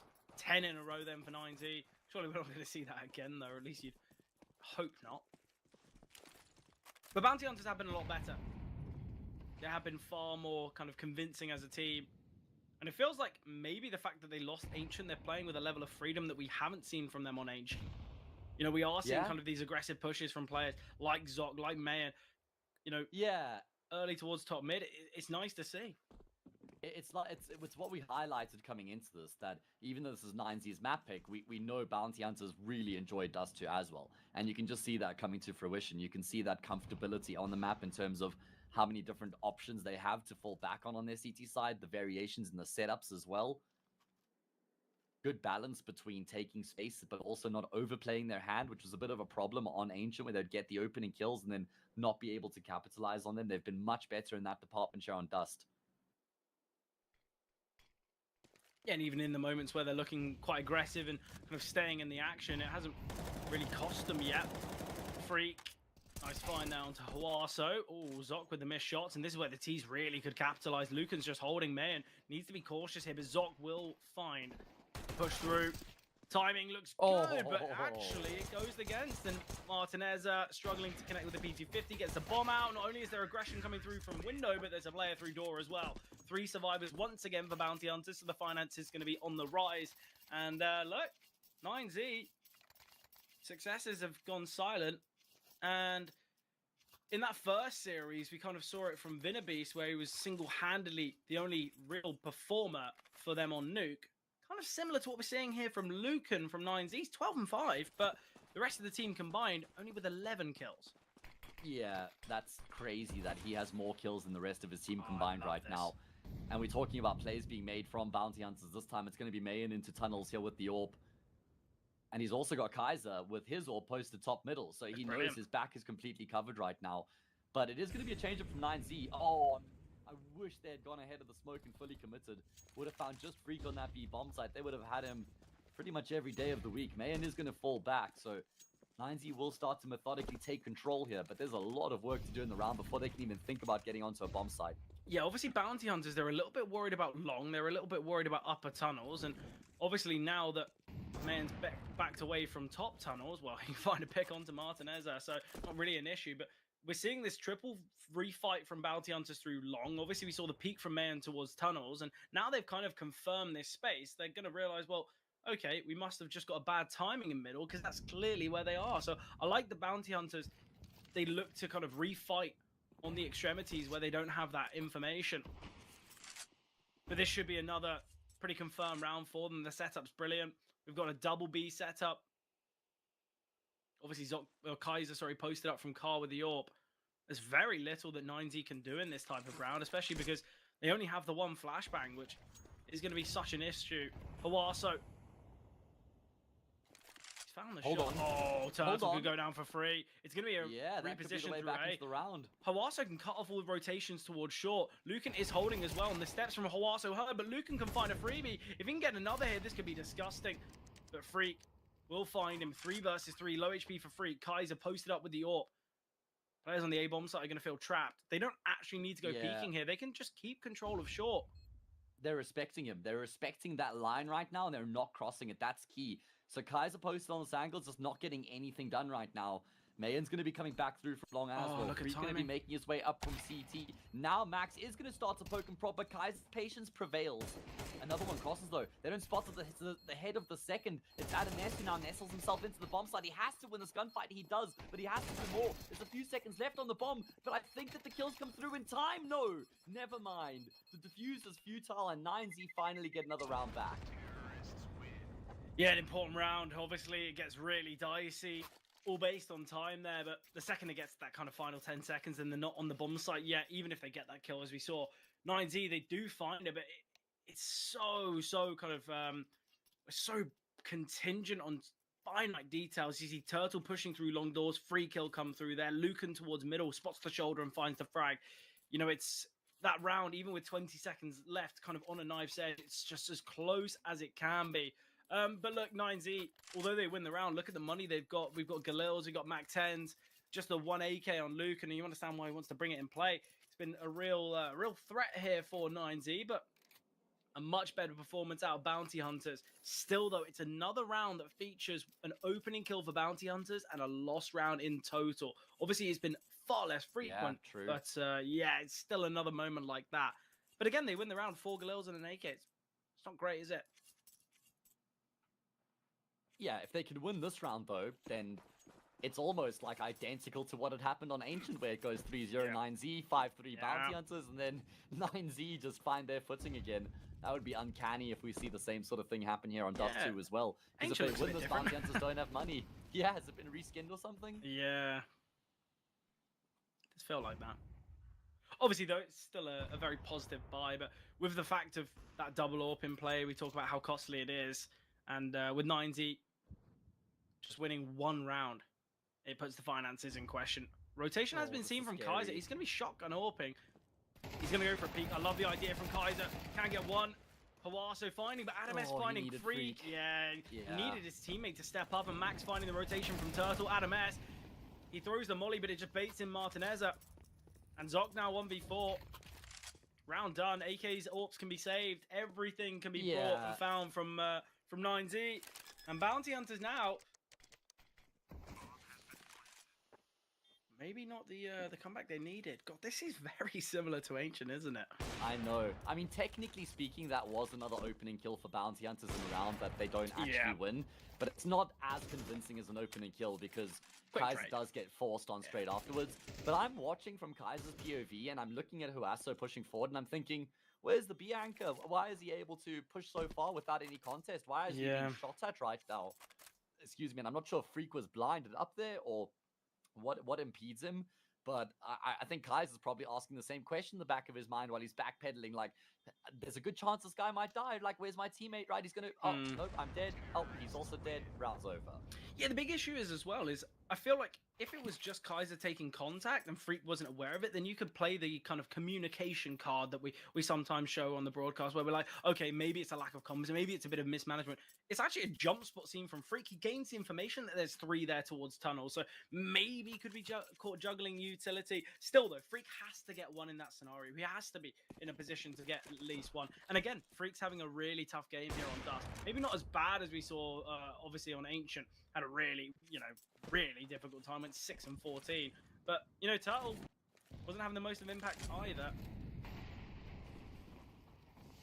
And again, we're seeing maybe less extreme, but similar kind of signs. Triple tunnels take. I like this here. A great way to try and utilize these weaker weapons. Huasso spotted it. Got to show some discipline here. Why are we fighting so heavily? Just drop the smoke and back away. He's got to know there's at least 2, and this should be the acceleration towards long, and that's why Lucan and Adames are looking to take this space now. It's going to be kind of a bit of a reshuffle towards short. Nice find from Max, and now this is where the suppressed weapons will swing, obviously 2 of which being the pistols, 1 of which being Zock's saved rifle. Okay, all works out in the end. I was a bit nervy there for a moment, but... 9Z will get the job done without suffering too many casualties. I mean, what's crazy is it's even sort of similar in terms of the way that the rounds are being played out and being won here compared to what we had on Ancients as well, where once 9Z had flicked that switch, they were just kind of dominating proceedings again. And it's kind of what we've gotten in these past couple of rounds that they've been able to fight their way back into. I mean, besides that round on the A site where Adames gets the kill and there's just not enough time for the defuse, these past 2 rounds have been convincing. It's going to be a gun round to follow for Bounty Hunters, but this may very well be 3-0 into 5-3 into 7-5, just as we had on Ancients. Yeah, obviously, though, 9Z, they are the favourites going into this series. Obviously, after taking their opponent's map pick in a very dominant fashion, moving to Dust, one that not only do we have far more kind of understanding of how they play, but I feel like they'll be feeling a lot more confident on as well. I feel like 9Z were expecting a 2-0 after that Ancient result. I think Bounty Hunters... they just cannot capitulate. They cannot kind of fall flat here because I think the problem for them is they had a bit of success on Ancient. They had kind of the slight back and forth. Obviously, had the lead for a couple rounds. But the issue is it just wasn't consistent. They just weren't able to kind of find much form, obviously, in that second half or any form in that second half. So hopefully we will see a bit of a better performance. But their CT on Ancient was non-existent. And obviously... their CT side on Dust is actually a little bit worse in comparison to their T side. So I guess that's a positive that they can take away. Nearly, 2/3 of the time, their T sides are victories. Or the rounds of victories, sorry. So I think when you look at that, maybe we're feeling a bit more confident for Bounty Hunters. Yeah, that's an incredible stat to have, man. That's one of the highest win rates I've heard of on the T side of Dust 2. Yeah. You got to match that, though, by saying 9Z, 62% win rates on their CT side, which is also pretty damn good. Let's see, how does this first half end here? 9Z lead the series 1-0 after great performance on Ancient. Can they get it done in 2, or will we see the light of day on Inferno? Yeah, I think Bounty Hunters can't even get a second punishment thought. there. Yeah, important. Look, Bounty Hunters, they feel a little bit locked in. They don't really know where to go. Kaiser is close towards tunnels. We'll get the pick back onto Huasso. Double long setup again, though. 9Z looking to capitalize towards short. No utility here for the CTs. No defuse kit either. This retake's going to be near impossible. And this is why maybe Zoc feels like he needs to take this fight before the players have crossed, because if that bomb goes down, the round gets really difficult. Look at Martinez. He's in a great position here. Missed shot, actually. He's got full utility, and he's going to have to use that util to try and keep himself alive. He's got 2 flashes, a Molotov as well, and this is where Max kind of just needs to come to his aid. But there is going to be a play here through tunnels from Kaiser. He's posted up with the time for that, though. Yeah, no, I know. Gonna have to get a move on here. That's why Zoc's already starting to poke and prod up long. He doesn't have the luxury of waiting for all his teammates to get into the perfect position. And he might actually catch the timing here. No, he's been spotted on the cross. That's key info from Max that he can relay through to Lucan. And now it becomes really difficult for the CT side. Lucan is just farming, man. It's been a great half from him. Kaiser's gonna do his damnedest, but it's mission impossible. Adam S will seal the deal. And that, once again, will be 7-5. Yeah, look, I feel like Lucan had some decent moments on Nuke. Obviously, was one of the top performers when it came to the kill. On Nuke, on Ancient, sorry. Top performer when it came to the kills, not the highest rating, but Lucan was very consistent. It felt like he was kind of getting the odd double kill. It was kind of doing what was needed. Yet here, he's a different beast. He's already on 18, already surpassing anyone's frags throughout map 1. He's looking really, really strong. And obviously, we know that the T side, it's far easier to kind of have that kind of one-man team approach. So maybe we'll see a bit more success from Bounty Hunters in this second half. But in the same vein, we're now going to have Martinez on the AWP. This is where he's going to be far more preferred. You know, CT side AWPing, you'd imagine it's going to be a lot of a much easier time. But 4 players on the side of 9Z with negative KDs. Less of a team performance, but still the rounds are going their way, and we do see that 7-5 scoreline. I mean, it's just Lucan got a backpack full of 9Z players right now. He's carrying these guys, and he's looking damn good while doing it, just from start to finish in that first half. Bounty Hunters with a big pistol around here to try and set the tone for the second half. Both teams now on their favorite side of the map. You can see those Thunderpick odds just massively favoring 9Z to finish it off, and why wouldn't they be? Honestly, I feel like 8.0, that I don't want to say is a bit disrespectful, but yeah, I feel like, look, it's a 2-round difference. Well, we're not saying you should take a punt, guys. No. If there was a world, trust me, my predictions are always wrong.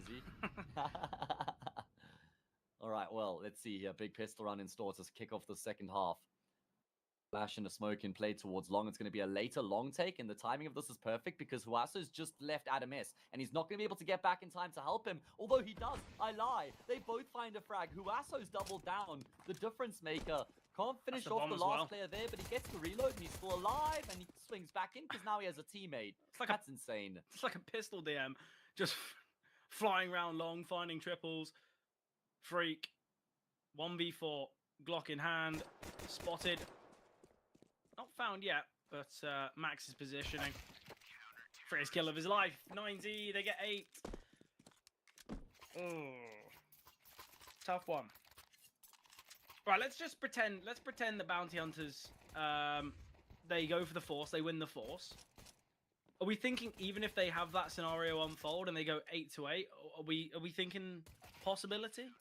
Yeah, definitely. I fully back Bounty Hunters to stand a chance to still win the game from here. Oh, Kaiser. What's going on there, then? This is intentional. In a really important force buy round as well. Don't knock it till you try it. The R8 revolver is a weapon of mass destruction. That's a big kill. All right, I'll have to wait and see. I'd like to be proven wrong. I don't share the same sentiment, though. Oh, it's more of a mean gun. Just to, like, torture opponents? Yeah, 100%. Let's see. It might have its moments in the sun here. Oh, Lucan's all alone. Lucan's going to step out, and he will be able to drop the first and the second single-handedly. His teammate's so far away. He takes matters into his own hands, and he says, don't you dare buy that R8 in a round against my team. Yeah, look, I feel like once this kill comes through from Turtle, that's where the round becomes quite interesting, but... Look, players caught with util in hand. Lucan just gets a great timing, but Lucan 20-8. No one stepping up to the same level on the side of Bounty Hunters, and obviously we've had some important stints from Huaso as well. But look, he's got 20 kills. Who cares? Doesn't matter if you're Adam S with 6 or Max with 7. Same with Martinez. Your new guy's doing a lot of work. Let's just see what we can find around him. We don't really need to do much. I mean, look, we praise Lucan heading into this map, and I think or into this series, and Lucan certainly has provided. Eagles coming through, okay, the Eagles. Finding picks. Okay, tasty. So I'll eat isolated, that up yeah. all day. Lucan, well, he had that forced into him. And it is going to be the 3 casualties in Quite the round, damaging which is round, actually yeah. pretty damn good there for the T side. They'll take that every day of the week in the eco. Martinez Problem can is get an they're AWP, down though. 5-10, mate. Yeah. Yeah. Again, it's the same scenario. They lose this round. It's going to be 12-5, and they just lose the game. Are we sure we're not just watching back Ancient? And we're wearing It's actually crazy how it's followed the exact same sort of trajectory, Yeah. right? But again, it's just the thing of Bounty Hunters. They finally win a couple rounds. They get themselves victories against a couple full buys, and then 90 realize, okay, let's not lose to these guys. We're a much better team. Let's just play the right style of CS. And not only are they kind of operating with that game plan, but they've also got someone like Lucan who is absolutely destroying 21-9. Yeah, what a game, mate. What a game. I mean, the next closest on his team is 10 kills. The only other guy just kind of scratching on double digits. Look at this for Bounty Hunters, though. They've got all 5 players grouped up, ready to go into this B bomb site. Martinez with the look at the setup. frag for free. He's going to go for more, but he's missed the follow-up. This is where Adam S has to come into the equation, though. Martinez has done his side, but Adam S will go down without a kill. Martinez alone gets burnt out the round, and Bounty Hunters have done it. He wasn't even blinded. Look, I think you run the risk of playing kind of a top the boxes there. I don't know why you're going to go for that decision with an M4. Look, I think if you've got an MP9, I completely understand it. And obviously, why don't you just play from car? It's a much better position. It's a much more overlooked angle. And the problem is it's such an awkward fight there with the M4. Even if he gets one, he's going to get traded. Because at least from car, he can kind of back away into the kind of the cubby behind. I don't know. I feel like there has been some slight missteps from 9Z. And look, okay, yes, Martinez gets the first, unable to secure the second, but we need to see Adam S getting at least one there. It's disappointing. And that's where, I mean, if Adam S gets the kill, then someone has to go looking for the trade, and then Martinez can get a second. That's kind of how it works. A bit of a pivot, a bit of a bait and switch. But the fact that Adam S doesn't activate means never going to happen. To be fair, I think that Martinez should have gotten 2 shots off there. I think he should have been able to find a second kill. Yeah, because he gets the first frag for free, and then he gets a second shot off, but he doesn't connect. But you're right, Adam S definitely had to deliver something under pressure there as well, and he doesn't. And that means now there's no AWP going into this next round. This is Bounty Hunter's opportunity. They've broken the streak of what had happened on Ancient, so they've said it's not going to happen here again. Not twice in a row. Yeah, speaking of twice in a row, it seems like Bounty Hunters are going to go for that same approach. Quite heavily stacking towards B. Turtle's taking a huge risk here. You will think twice about it, and I think that's the right decision. Okay, yes, no one is currently defending towards middle. I say that as Max has taken up that position, but yeah, there's no real need to kind of so heavily look to push through a smoke, take a big risk. Turtle in the flames, down to 67 points of health now. Setup looks pretty decent here towards B, and that is going to be the game plan. Adam S, if he can tuck here, the timing on the snake could be everything. Where's he going to set himself up on the bomb site? Who's going to take the contact? These are the key questions right now. Because they've got 3 players fully committed into this B bomb site right now. Turtle's the only one trying to pressure through middle. And here we go. Players charge their way forward. They've got that lurk smoke still in place. It's going to be so much damage done. They're aware of Adam S's position, but they're not expecting Max there as well. Still, somehow, they've been able to trade evenly. Max has no ammo. Max has no health. How is it the 2 rifles? Full side control. Yeah, look, Max is meant to be the kind of I guess the joker of that B defense. He's meant to be the one that kind of is swinging out with the MP9. You're not expecting him to be the one to have stability. There's 2 rifles defending. How can they not find anything? And the big issue I have with it is the flashes come through, and instead of just tucking, instead of just waiting to be unblinded, they're just spamming through smokes while blinded. And that's the issue. All they just need to do is have a strong setup. They can't cross paths. You've got a good enough setup, but we just see that a bit of a spam coming through from Adam S on the backside. Lucan as well. It seemed like he got caught in the utility. Bounty Hunters. This is far, far better.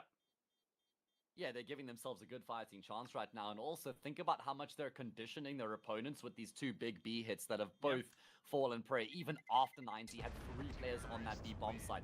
That's the huge problem there, is that Bounty Hunters were running into a stack, and they still make it look relatively easy. Yeah. Well, the issue here is all that Bounty Hunters now need to do is they just need to run a default. Because 9Z, a triple B setup didn't work. They clearly don't know how to defend the B-bomb site, so they're going to have to take space towards long. They're going to have to control middle, maybe even lower tunnels. And in doing so, they're going to throw so much utility, so many players. If Bounty Hunters just opt for a fairly simplistic default in their next full buy versus full buy, I think they have a great chance not only back into the game, but a chance of winning it. Because you have so heavily conditioned about B, so realistically, 9Z, they either have to go for a crazy 5-man, 4-man stack, or they have to take space elsewhere. Here's that space being taken. They have full control of middle, but it doesn't matter. It's going to be a B play again. Another B hit though. Yeah, why not? Exactly. And there's Honestly, nobody home. I don't mind the scrim approach from Bounty Hunters. Just continually go for B executes. If your opponents can't deal against it, then why change? Yeah, and like I said, it's only just going to be playing more on the mental of 9Z going into that following gun run in terms of how they're going to set themselves up and what they can expect in the round. Martinez does get one. There's an all picked up for Luke, and oh, he's missed his shot though. That was a key shot right there. If he connects, then there's a whole lot of pressure on that B bomb site. But unfortunately, he doesn't, so he's now going to have to head for the hills, and that will be 10-8. Yeah, look, I think keeping this rifle alive is always going to be important with these types of scenarios where you are in the lead. And I feel like because they can not only not need to reinvest, but it means in the future kind of half buys and minimalistic investments, there might be the odd MP9, there might be the odd hero rifle, because they need to keep Bounty Hunters' finances pretty slim, because when you're in this scenario, you kind of want to be in a spot where you just win one round and then the finances are a little bit muddled, because that's all they need. They need one round, that gets 11. Obviously, an investment will be seen from Bounty Hunters. If their money's a bit broken, 12, 13. That's all that needs to happen. So 9Z, even in the rounds that they lose, if they can try and keep their finances strong by going for continual saves, or in these half buys, just get a couple picks, maybe find 3-4 kills. Still, the odds are so heavily favoring 9Z. You're not wrong, though, that 9Z aren't so far from still just winning this map outright and with that the series. But the problem is Bounty Hunters have now won 3 in a row. 10-5 reads a whole lot different from 10-8. This looks much better for them. And these rounds have been pretty damn good for Bounty Hunters as well. Let's see. Have 9Z got it in them? Because if they lose this, then I reckon they start to break a sweat. Yeah, definitely. Well, that's where kind of we might see another tactical pause called or something like that, because you are going to be slightly worried about it. It is this triple long take here from 9Z. I said that they're going to have to play a little bit more aggressive. They're going to have to look to push on out. Players caught off guard. Zot gets a free double. 2-man advantage seen. So much damage dealt there as well. This has got to be a round found here from Bounty Hunters. Oh, job's done, and I love the change-up. I love the change-up in pace and direction. I mean, 9Z were never expecting so many players to just be charging out towards long so early on in the round. They get caught with their pants down, man. Util, our players not looking, not ready at all. Orp even misses the follow-up shot. And now they're going to go into this B-bomb site. Martinez might just get sidelined. He's never expecting this. Oh, okay. He lands the leg, the tag on the cross, but he's almost just lucky to get the warning that he needs to get out of there. But there's nowhere that's safe right now for the CTs. No, not at all. Not at all. And this is exactly what you're talking about. Is even if you're going to lose the round, if you can at least keep majority of your players alive, you can just afford to continue to invest. Nice shot there from Kaiser, though. And they're locked in.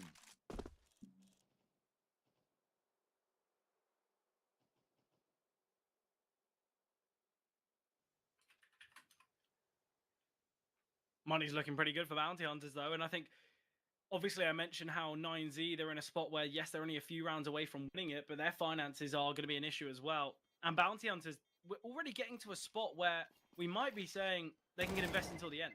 There's not that many rounds remaining, is there? Yeah. Oh, get out of there, Martinez. Yeah, duck down, mate. Oh, my goodness, giving me heart palpitations. 10-9. And they will be able to afford the reinvestment here across the board for 9Z, but Bounty Hunters have drawn within 1.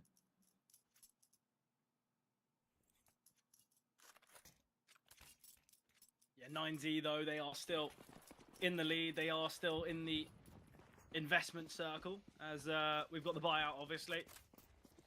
Obviously, with those couple kills coming against Bounty Hunters, that might create some caution, some difficulties for them in the future.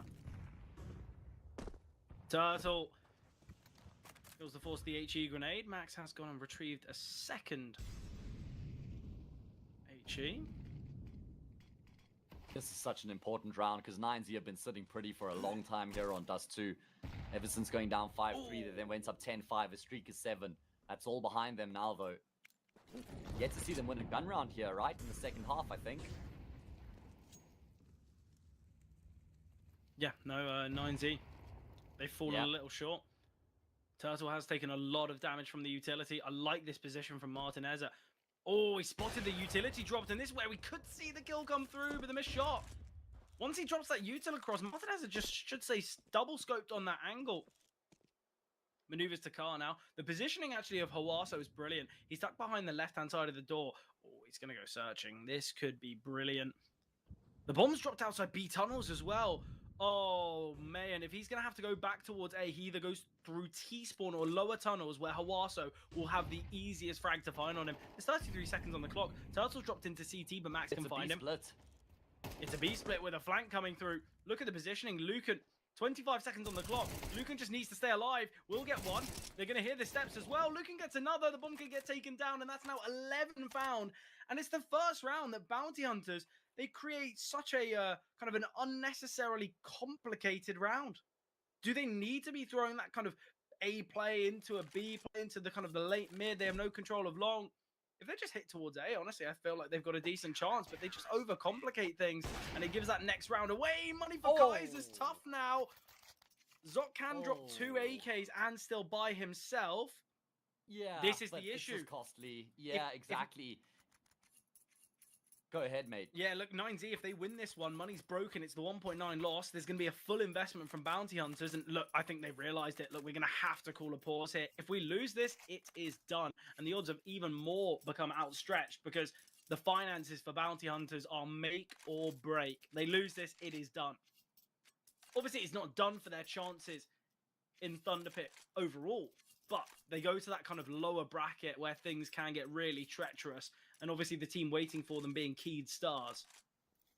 And as you mentioned, that game's going to be playing, pretty much straight after this one. Yeah, that should actually be a banger. If we get... It is the winner's match later on, if I'm not mistaken. Yeah. It's the winner's match later, but then the loser's match is... Tomorrow? Yeah, okay. Yes. Yeah. Interesting. I like that system because if you've lost your game today, you're not forced to play a best of. Like, let's say you play the second game, you lose that game, and then you have to play the elimination match straight afterwards.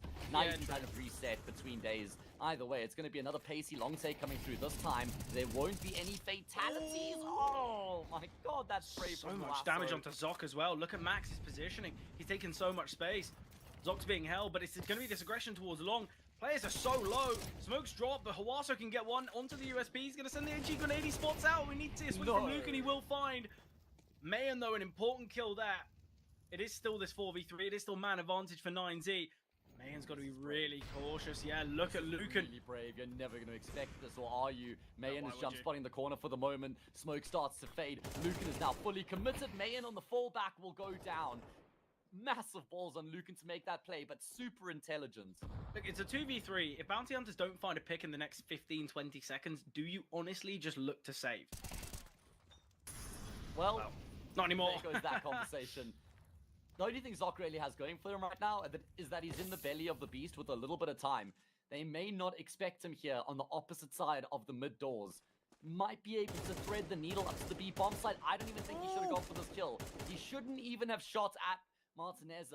He should have used that opportunity to scale up onto B undetected. Now he's been However, spotted, he has decided to compromise his position. He's now been spotted. Yeah, I wonder if he's just trying to maybe get out of dodge and carry the AK across.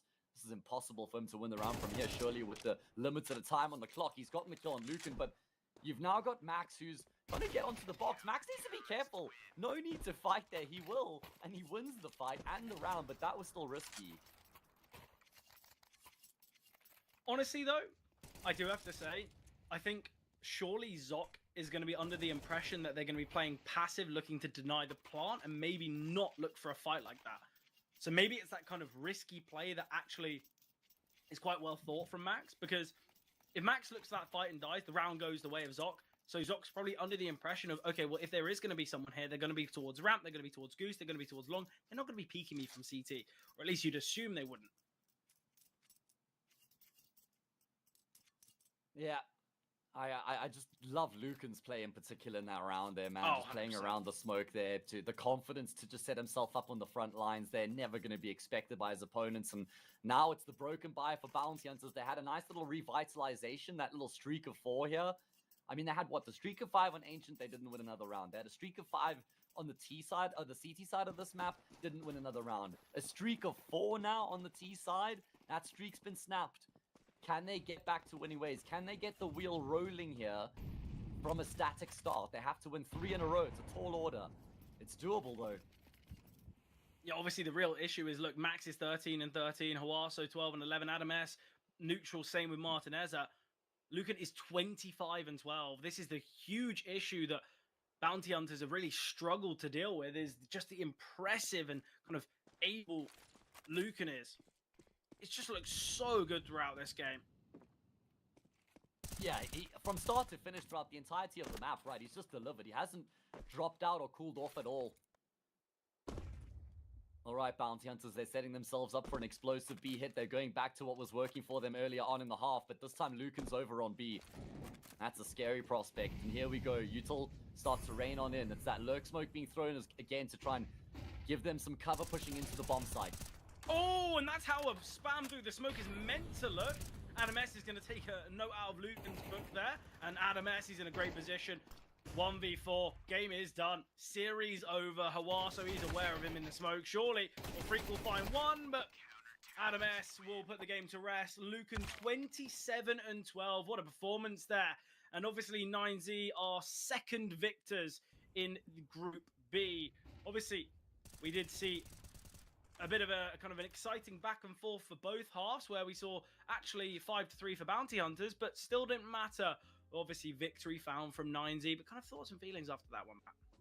Well, first of all, I mean, we've spoken about it at length throughout the map already, but what a display coming through from Lucan. I mean, this is, like I said at the top of the broadcast, this is his 3rd stint with 9Z, and it feels like we're ready for the 9Z Lucan storyline, right? Because he just played so well today. He looked really comfortable in the server. I will say there's still plenty of room for improvement with 9Z as well. There were some moments that just looked a bit scratchy. I'd say Adam S and Martinez are probably the 2 players who left the most to be desired for me throughout that series. Yeah. And Bounty Hunters, like I said, they had their moments, but having moments doesn't win you maps, it doesn't win you series. They needed more than just those moments, which is really all we kind of got out of them. So, yeah, like you say, that means we'll now have Flamengo going up against that 9Z roster, and then Bounty Hunters who will have to play against Keed Stars in that elimination match tomorrow. Yeah, obviously, look, we've still got another game this evening, as you mentioned, Flamengo against 9Z. I'm excited for that one. Obviously, we'll be kicking off in about an hour and 15 minutes time. I'm not actually too sure who's going to be on the broadcast for that, but I'm sure whoever it is will bring a banger to the broadcast, and I'm kind of going to be quite excited to watch that game myself. I'm sure I'm going to have it either on the second monitor, or maybe I'm kind of watching it as I'm trying to get... for the day then? Yeah, Do you have, like, I don't know, man, you like Sadis, you just, 4 BO3s for the day, done casting. Let me just throw some Brazilian Counter-Strike on to finish off I'll just the day. play some DM, watch some Brazilian CS, you know, just end the evening. Don't touch the grass. Yeah. Come on, brother. Well, no, it's been 12 hours of watching Counter-Strike. What's another 3, For the love of the game, I got to respect it. Yeah, exactly. Obviously, though, that is kicking off in about an hour and 15 minutes time. Beforehand, though, we're going to jump to a break, but that's goodbye from us. Hope you enjoyed. We'll see you in about an hour for that next series.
welcome in.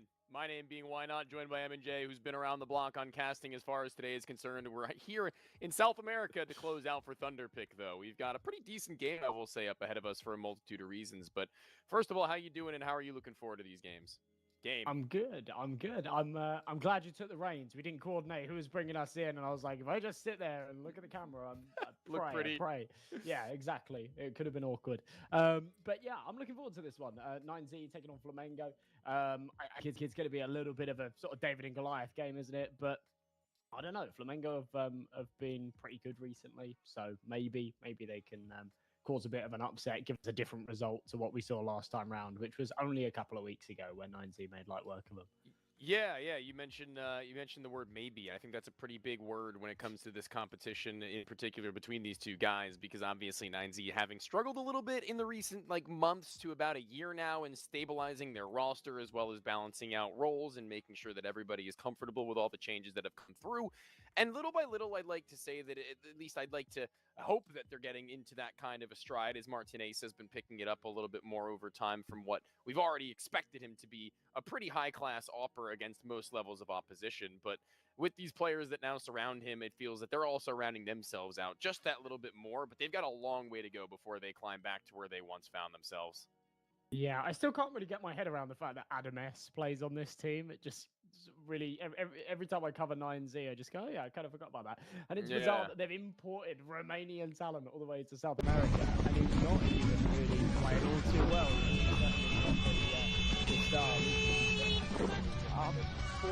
This team is definitely the one to look out for. House of Peak as well. Mostly he does speak Spanish, though. Right. Yeah, I'd imagine. Portuguese. Ô, você é louco, cara. Você entrou com tudo, mano. But yeah, so it does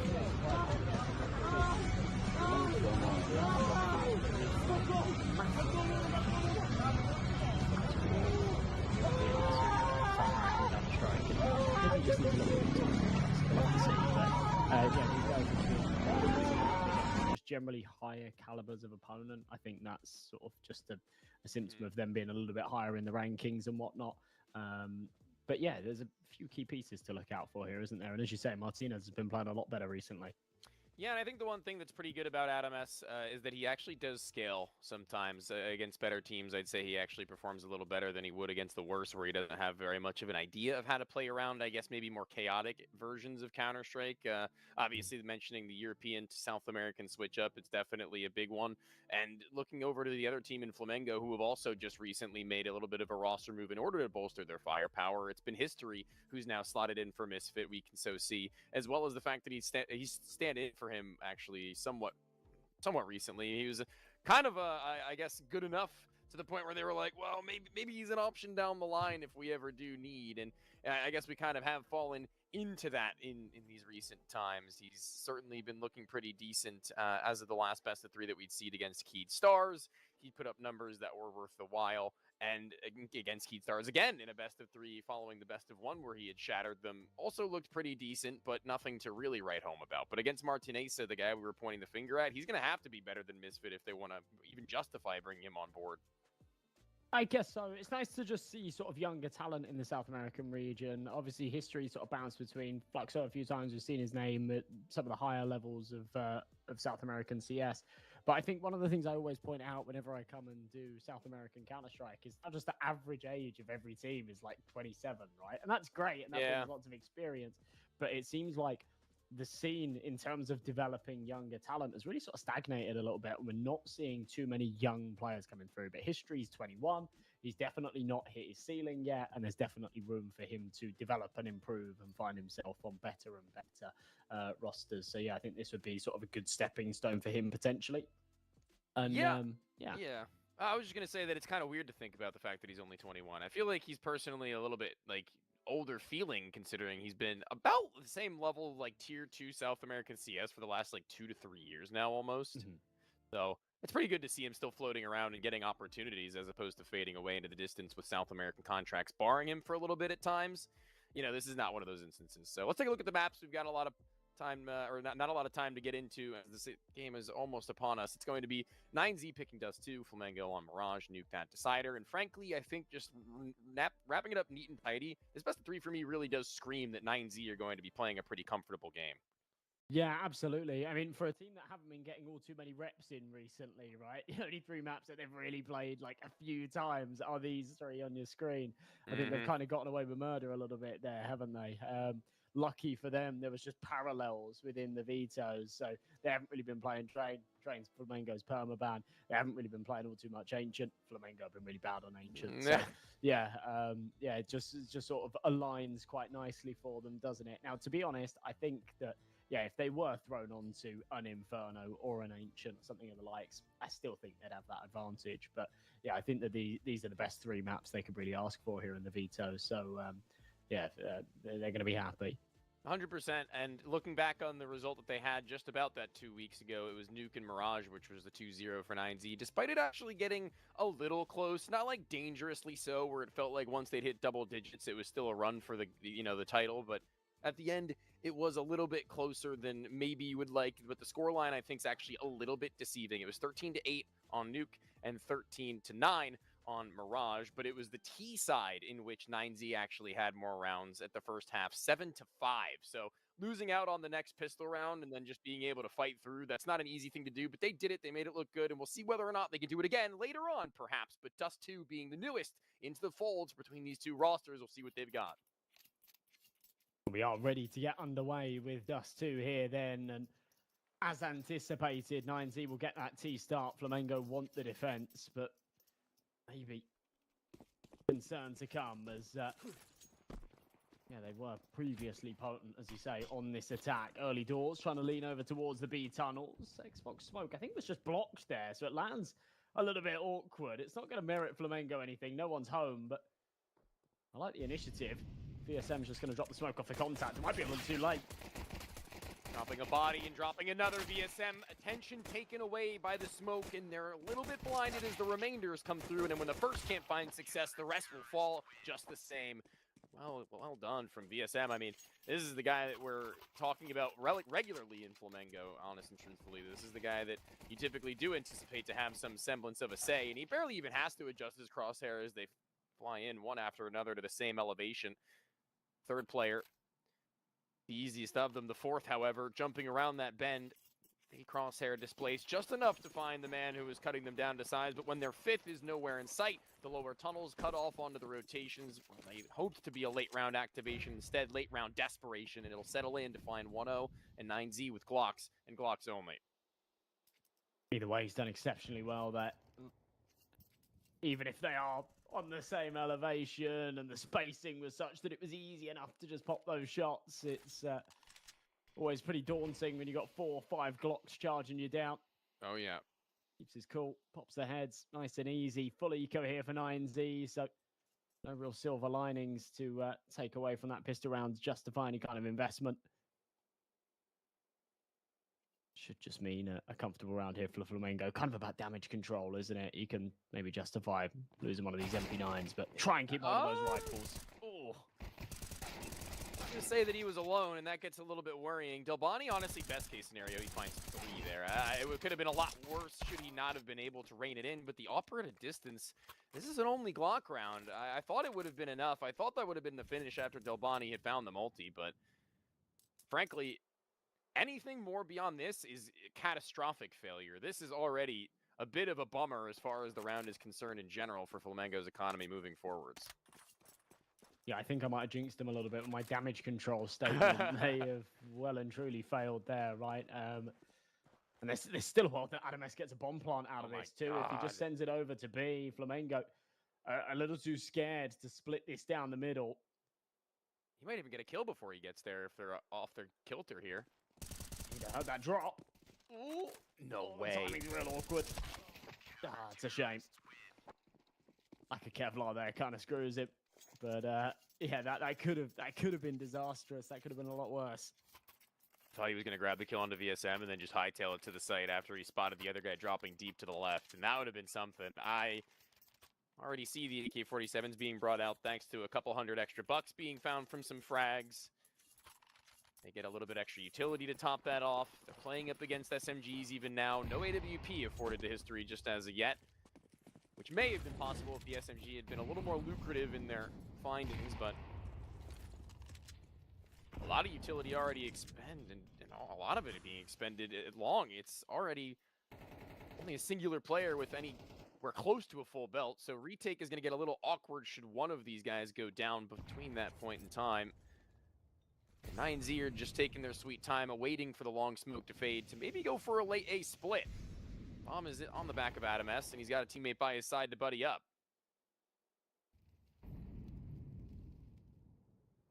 Already about 40 seconds expended on this clock, and Flamengo having a rebuy on 3 in the last round are still on 2 MP9s, so firepower will lean in favor of the T's, but it is going to be the numbers going away of history. The MP9 behind the door doubles down. It's great trades and keeps the numbers in their favor. But it does boil down to Del Boni, the weight of the world on his shoulders as they come over towards A. Does he play his life and wait for the rotates? Is he going to try and take some kind of contact here? Molly into Gandalf. History disconnected. Oh no.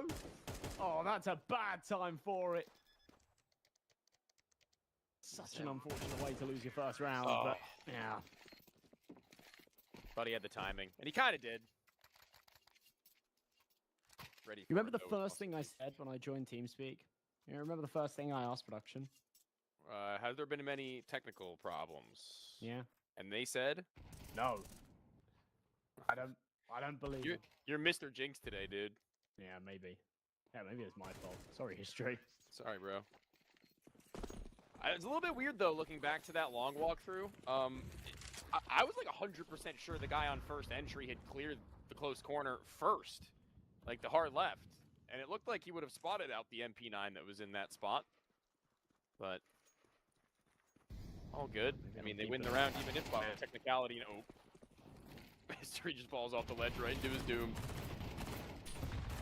Well, this might be the start of better things.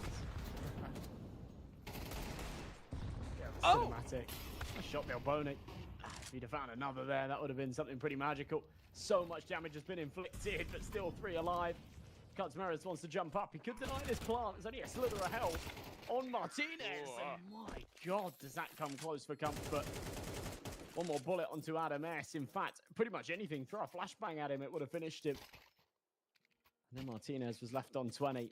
Flamengo could have stolen that away, but again, just by the skin of their teeth, it falls short. 9Z will tie things up and more than likely take the lead here, as there's just going to be a full eco. These rounds are certainly interesting with how close they're getting and for what reasons. A disconnect, 2 players in the red, potential for a jump shot. Second round being damn near close to highway robbery. And the Glocks, and only the Glocks, no flashes or armor. Now, though, it's Flamengo who are on the back foot of that conversation. It's they who have to work with just pistols, and Max takes his time with the burst out onto the long range. Moret's not entirely aware of the fact that the A site could have been compromised in the first 40. And now it's just going to be a matter of getting a couple more kills with this weapon that was invested in for a reason. Max, he's going to make it look like it was for a good one as he continues to deal the damage and finish off kills that maybe his teammates had helped out on. You'd rather the MAC-10 be able to find it than anything else. Martinez already having the AWP. This pretty much just cements the idea that he will be able to get another should he lose his life soon enough. And Max finds 4.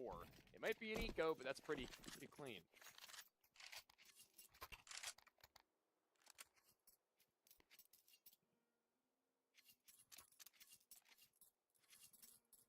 Might be timeout time soon enough. It sounded like I heard something said in chat there, but yeah.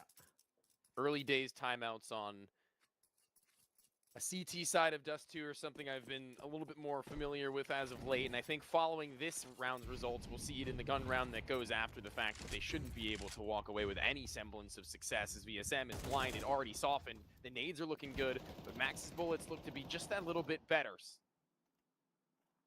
He's inflicted a fair bit of early damage. Has to be said. Oh, they kept the eco cleaner. than their opponents last time round. Denoco scores first blood, and just look at this, tucks himself away, lets VSM do the lifting for the second. That's a perfect little bait and switch. Gives him a 2-man advantage. Flamengo keeping this really competitive early doors. I was sort of expecting, with this being 9Z's map pick, with them starting on the T half, and to have a little bit more pace and assertiveness when it came to these rounds, but they're looking scared. Flamengo's causing them all sorts of problems. They will find themselves on a free A bomb site, but 2-man disadvantage on the post plant once they get these digits tapped in, and that's if Cuts Merits doesn't deny. Oh, it's a bit messy, but they should get it. There you go. Even trying to bait them out farther into the site and maybe find a shot before the full stick. Inez, I mean, he kind of understood that things were looking a bit dire. Look at the shot from Denoco, though. That's actually pretty heads up in how quick he's able to not only adjust his crosshair, not worried about his right side swing thanks to his teammate who has a deeper angle in a few seconds there, but also just the speed in which he's able to react. A good fight. That shuts down a lot that could have gone wrong. And also isolated another body. Ooh, the shoulder. I don't know if it's been seen. It seemingly has not, but a little bit late to the trigger even then is the Spaniard, but losing lower tunnels. Wasso, this one gets desperate, but more fighting from the CTs. They've got so many bodies here. I guess they can afford and justify doing it, but is Martineza again being spotted as the barrel exposed? It's History who pulls himself all the way out from mid. He doesn't want to lose out on his life in a 2 versus 4. Yeah, that's the thing. He had a really nice advanced angle, but at the same time, that 2-man advantage, you don't really want to take the risks. Martinez peeks out. He's a little bit quicker. The first domino falls, and this round starts crumbling. Max to accompany him with that AK, but of course he needs to be the one to try and take a bit of room to take that contact. They're out close doors, less than a minute on this clock. They've got the bomb to work with, but yeah, just out-of-date information. Map control that's kind of being handed to them, but they know it'll come at a price if they overstep. History misses the shot. It does give them a little bit more breathing room. Martinez has found a really big entry onto A, so yeah, they now do have a little bit of space to stretch their legs.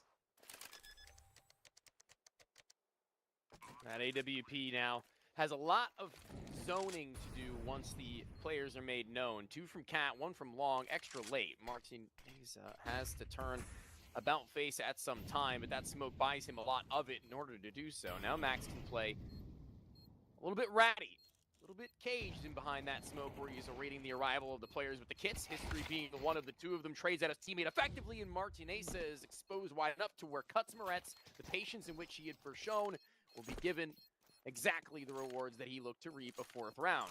And that's pretty much off the back of a really nice, slow, and controlled retake that could have gotten much more panicked from Flamengo, frankly. I think they've done quite well to stay composed, as you say. Especially when Max was playing behind that smoke. Yeah. That was not an easy shot to hit for History. I mean, it looks pretty routine, right? But if he's a little bit off the mark, then what do? You haven't got another nade to blow it open. Yeah. You're not really going to push through it. So it's very important that he just connects there. It's just going to be the 1 AK on the other side. A hero investment as well. It wasn't saved from the last. No one else has got Kevlar, so it's not even like... Oh, actually, sorry. RMS has got Kevlar, so it could sort of be passed along the bus if he falls. That's why they're buddying up. And it's been kind of hit or miss in this tunnels area for Huaso Peak. I mean, crucial kill missed in the last, where if he had cut down the mid walk-up player, then they wouldn't have had nearly as many a problem in that late round scenario, almost pulled back. But with that AK-47 now, knowing that the op's on the other side of this door and there could be another, he's going to have to be something special with the flashbang to boot. There's a molly in front, and he's not able to swing forward. Any more vision that he looked to gain will be cut between a sliver angle, in which History is much better for with the weapon of choice. That's where the AK gets inherited by Adam S. It's a good little flashbang and a lot of damage being dealt. So BSM has to dial this back, saying it is not worth me losing my life and having to reinvest. That's where history gets a little bit flashy. Swings out with the no-scope. I think it might have even been a quick scope because it didn't come up as a no-scope, but it looked like he didn't use the scope. And 4 kills to his name there with the AWP against the Ecoing members. Tidy stuff from Flamengo to push themselves onto 5. 9Z will come back with a proper buy now, but House of Peak, who had that hero AK in the last, demoted down to a Tech 9 here. Also, Max has got a Galil. You've got a couple of boys lacking on util. When you start to peel back the layers, does have some contingencies. Pretty regularly, the sniper will just sit towards Sui, hang out and around and about in anticipation of somebody to maybe go for a wider swing. That's a little bit awkward as there's already been a player who softened up in VSM. Delbani tosses a smoke, but at what cost? Now within one-shot headshot potential of that Galil, as well as the Tech 9 at many a distance. Waiting for a mid-to-B execution to come through for everyone to be in their places. Is at top of mid. I believe Martinez is going to send the flashbang over for them to go for such a split. And here it is. He's pulled it. Max will throw his own. A smoke between either side and a Molotov in the middle. Heads up from Dinoco, but just a little shallow as now Max can play amidst this smoke. Dinoco's going to have his work cut out for him, and Max is going to need to clear the IGL. He's bypassed Dinoco, and I don't think he realizes it. Lucan and Max both may get the drop onto them. Good free frag, though, and good reflexes, and history will be the same. Yeah, surely. No way out of this for history. Somehow fights his way out of the corner. Adam S going to be kicking himself. He's not able to land the extra bullets there. Timing awkward and history. Oh, I don't like to see it from his POV, but a good reaction regardless from Martinez.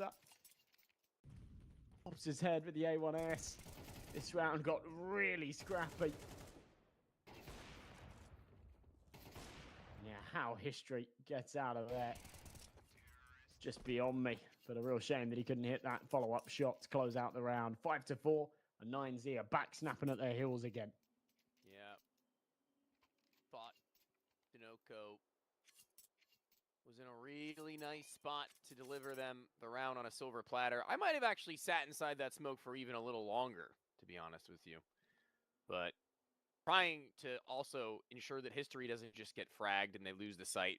He needs to play supportively, so probably the wisest decision to go for it at that point in time. Lucan hears it, instantly reacts to it, leaves them with no other options but to go swinging after swing after swing from Spawn in particular, and he handles them just as well. So now you'll see a little bit more of a wider spread of fragging distribution across 9Z. It's still keeping this game competitive on the lesser of the two halves, perhaps.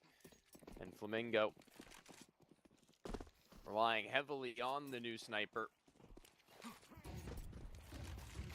And trying their best to fend off what's been mid, cat, and B. More so than long.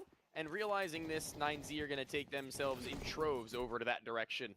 And they may just have actually walked into the belly of the beast, into the lion's den, as history is here. He's already playing well enough, but missing that first shot, softened by the leg, and no movement stability. A spray in which will only find one. It's a brilliant flash from Delboni, but yeah, just sponging up 3 and only finding the 1. Still leave things difficult for your teammates, but the bomb down in the middle of the site and a man advantage. Delboni able to creep his way back into the head angle. He's got the support as well, so if someone swings out, they face into both. Disorb tiptoes forward. Won't meet the fight in CT. In fact, VSM just sat in the long tunnels, making sure that there's no escape. They're sandwiched in. And eventually you'll pounce in from behind. So AWP should be recovered. There you go. AK as well for Dinoco. Happy days, Flamengo. Push on to 6 rounds. This is already a good half. They've got a very good chance at upgrading that further. And so far, they're absolutely, undeniably looking like the better team on Dust 2. I would say so. Not for a lack of trying from 9Z, though. Doesn't look like they've been deflated or anything, but just diffed a little bit. Hit a little bit of a difference in some of these moments where finding 2 or 1.5 kills in scenarios where others may find none have been a bit of a higher ratio from Flamengo, even in situations where they lose, you know, harkening back to that history 1 versus 1, that he was stuck in the site and had to fight with his back off the wall. Obviously not converted, but still in the back of our minds as a reason to believe that he can, in many instances, be that player. Delboni will be responsible for holding off mid, as well as feeding information to his teammates that he's no longer got any vision, and that's the reason why they've got 2 implemented into the B bomb site for the defensive, as opposed to a singular anchor, an entity in which now he can rely on. Oh, meaty. Ooh. Yeah, that is a chunky nade. Incendiary going to follow up as well. Doesn't bounce around the corner, so won't cook them just yet, but speeds their progress out. Failed run boost.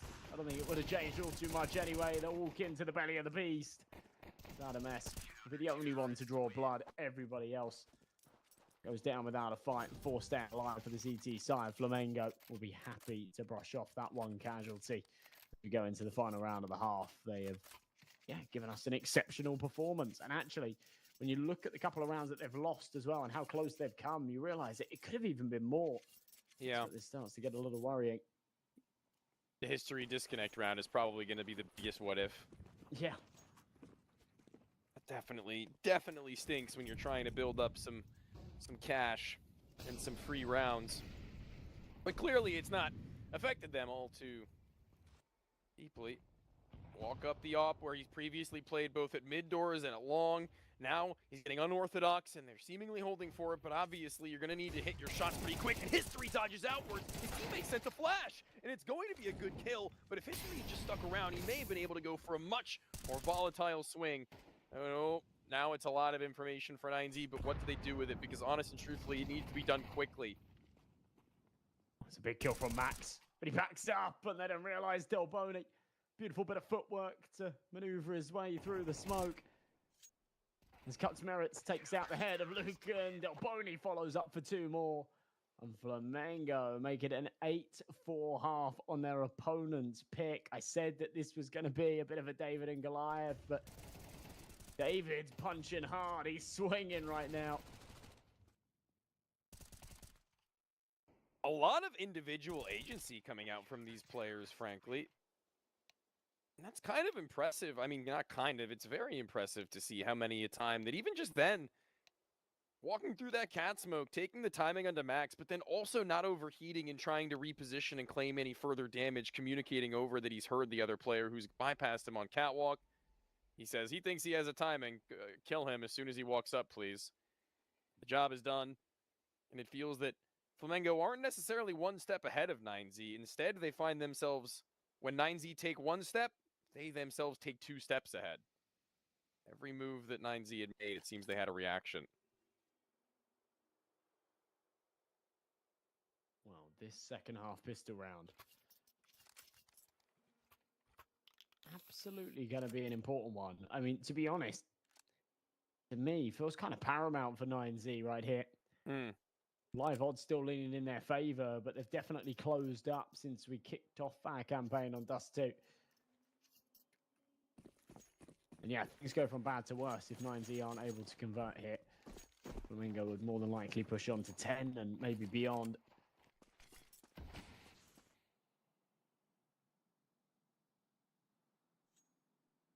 Slower stuff for now. Pistol rounds always get me a little bit antsy as a CT when I hear and see nothing. As opposed to everything. I'd rather see everything happening at one time, personally. And yeah, even that, I mean, VSM just going for a jiggle. It's just like such a nothing call to give over to your teammates in some aspects. But now that they've spotted players over in mid, that changes things.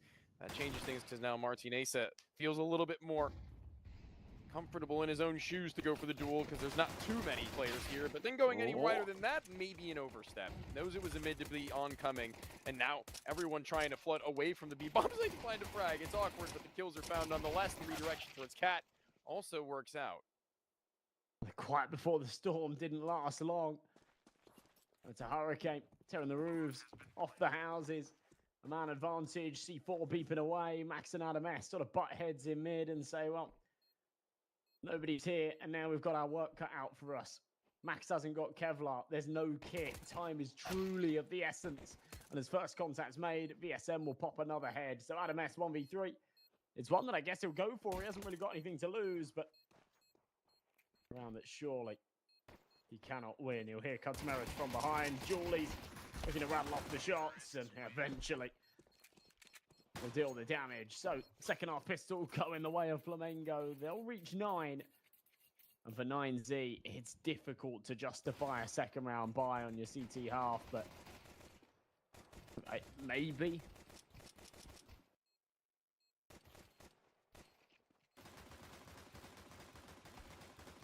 So many fights in this round are just so long-winded. Oh, there it is. Middle. There it is. 2 scouts. That's fun. Oh, and the mid walk up. That's so deadly. I can't believe at that distance he's able to draw the bullets. As if he controls the metal, and another kill down on the wraparound. Janoko knows that he's got to be him. He knows he's got to be the man to bring this back to rectify what has been lost. Calls upon his teammate who is deeper than he, and the scouts that you mentioned before have yet to even really be involved. Yeah, they're miles away from the action, right? A great bit of mid-aggression. It drops the bomb. Things get chaotic, but now in the 2v3, they well and truly have the wrong tools for this task. As Martinez falls first, it is just going to be Max. Still 3 on his play, and well, he'll do the damage, but VSM returns the favour with a headshot from the Galil. 10-4, and Flamengo. Yeah, given how that round started, I think they've recovered it exceptionally well. You wanted to see how Alzopi got honed in at that kind of range. It's pretty crisp with the MP9. Yeah, sent back the other way. Very tidy. Double digits here for Flamengo. This game is moving relatively fast in a way that obviously we've detailed that we weren't anticipating in full. But in a way, I mean, Flamengo I think you hit the nail on the head. They just look like they deserve these shots, right? Like they deserve these rounds that they've been able to convert. And 9Z are going to be kind of heartbroken to have to play at 11-4 with what could be their last bye, and also one which will not be very much so fruitful for them. Maybe even saving a gun and some armor if possible, if ever given the chance. This top mid position, I feel like, has fallen out of the meta in terms of PTs actually clearing it and abusing it. Certainly in these last 2 rounds have Flamengo, but there's that AK-47 save now made available to them. Okay, well, shut up, why not?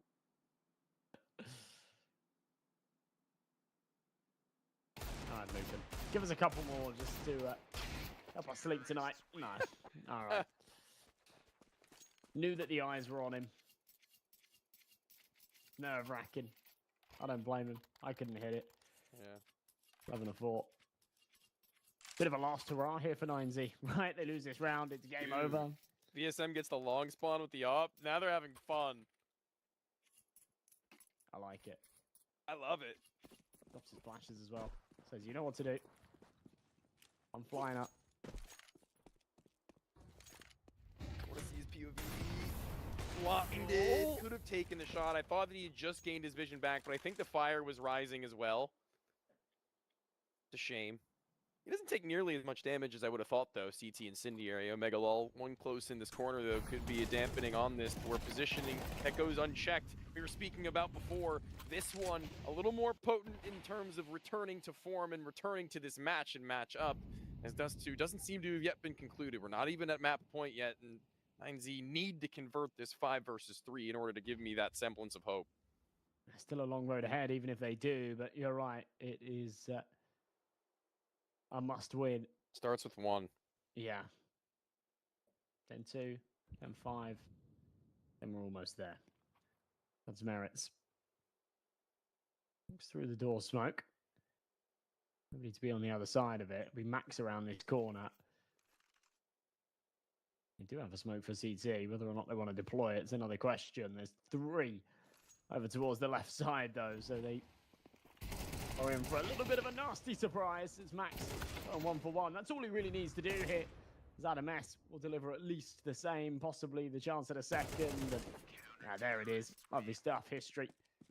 Nothing he can bring with the AWP.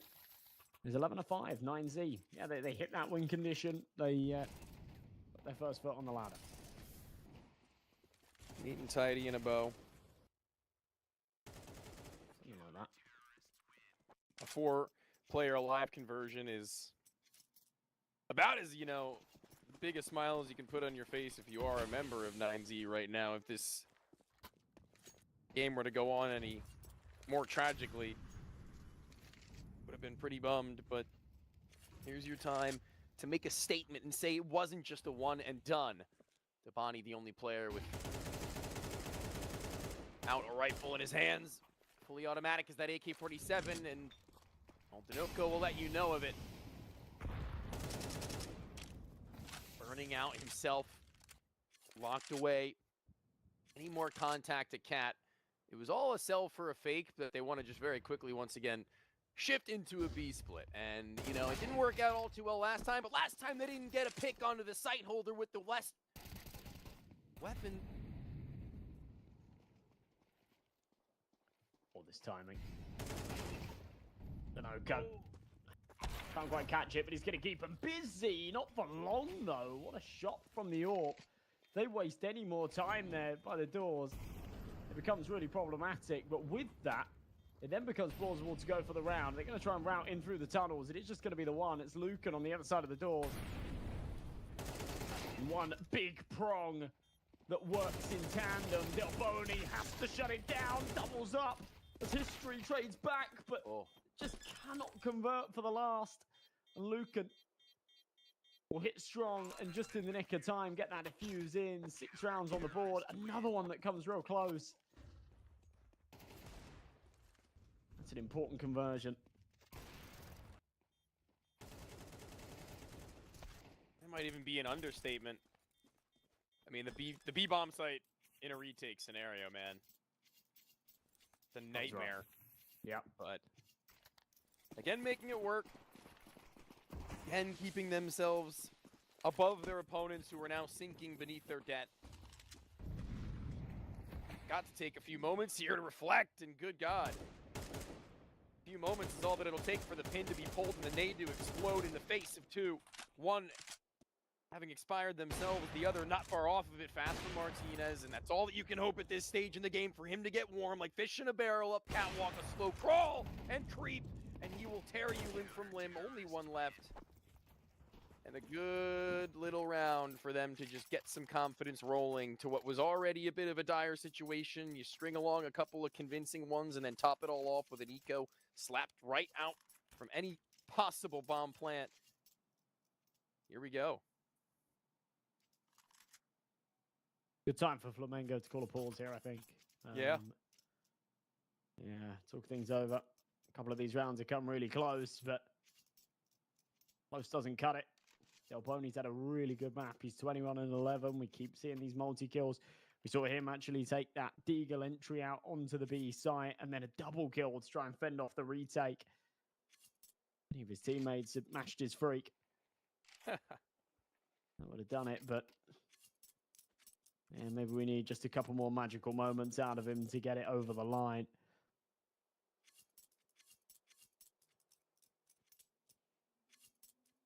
Here we go. Round number 19. Still absolutely paramount for 9Z. This is a really, really important round. HE is going to give him a little bit of cover to just play forwards. Doesn't pull the trigger, but just dancing around. Anticipates the short peek. That is brilliant from history. really nice, and also a really cool idea. I think I haven't really seen too many a time with that HE to distract and just get up and to where maybe a player pushing lower will be like, oh man, how did he get there? And speaking of how did he get there, good God, how did we get here, dude? We just blinked and missed the round practically. Already through mid doors in the first 30 seconds or less, and yeah, Wasso Peak's just asking himself, what am I supposed to do now? Where am I to go? They're everywhere. Flush the round, broski. Hey, Chi. Here's a start. It's a slam dunk onto Del Boni. Caused them all sorts of problems earlier on with that tunnels aggression. Found 2, but the AWP will finish off the job. Flamengo hit 12. I think that'll be a little bit of weight off their shoulders already, just to say, right, okay, worst case scenario, we go OT. There's that Del Boni double that we didn't quite catch on the cams. Yeah, brilliant stuff. 5 chances to close this one out. There's not going to be heaps of cash here for the CT side. There'll be enough for a decent buy, though. All about on Luke. Any man lacking his max down to the 5-7. Simon on the peak. Ever so slightly off again from history. He leaves this top mid, or rather, I guess, he excels beyond this top mid position a lot sooner than Martinez was on their T half. Whether that be by design that he sits there for a little longer than maybe history would or otherwise, but I can say that you've seen Flamengo certainly take the next step in their plan a little more in pace, in time. This 5-7 is going to need someone to come and help out, but bringing the Molotov and looking to figure out the kills. No go, what an absolute whiff.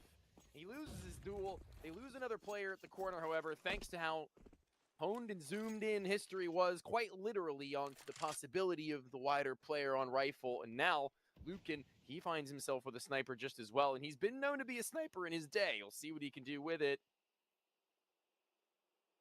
Very aware that someone might be tiptoeing below that smoke. He's absolutely right. But can't react and flick down. Cuts merits. Is crisp as they come.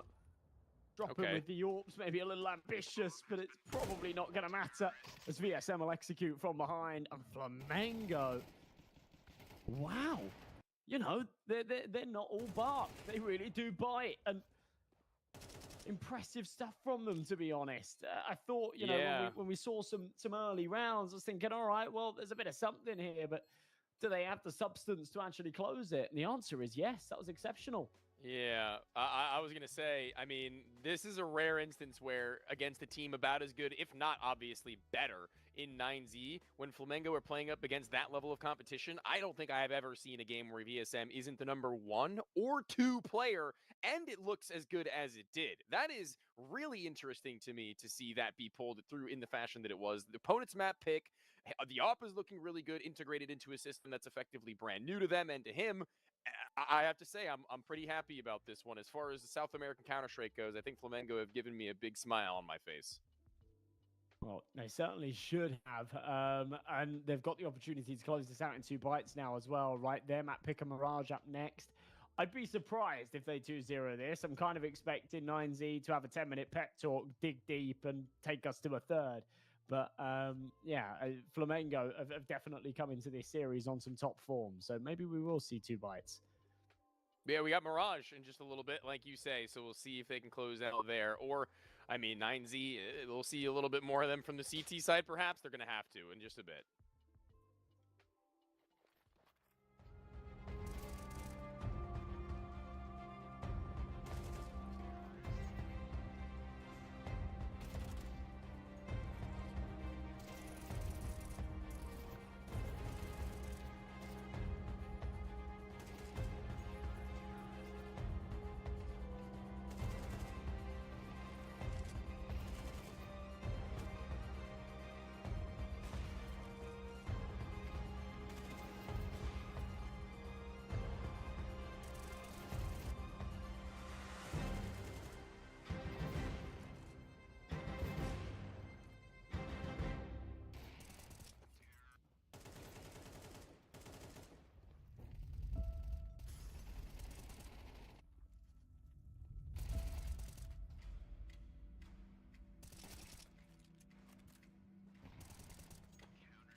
Welcome back, everybody. We are just about ready to get underway with map number 2. Flamengo caused a bit of an upset on the 9Z pick.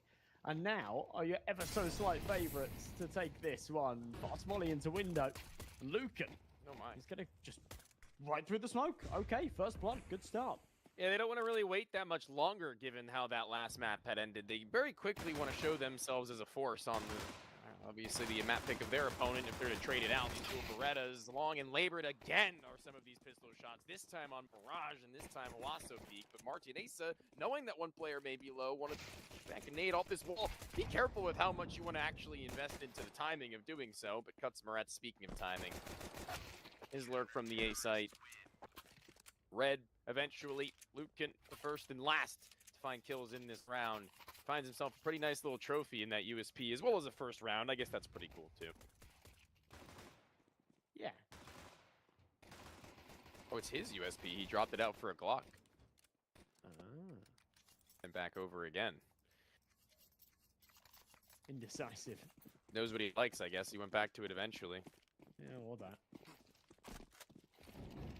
Force by hit for the Flamengo boys. Interestingly, History doesn't commit with the rest of the team. He's got a bit of util, but keeping around 1500. So he can go for that AWP in the first buy round. MP9 overpresses, gets valuable info, but loses his life and doesn't find a single kill. Lucan behind the triple box.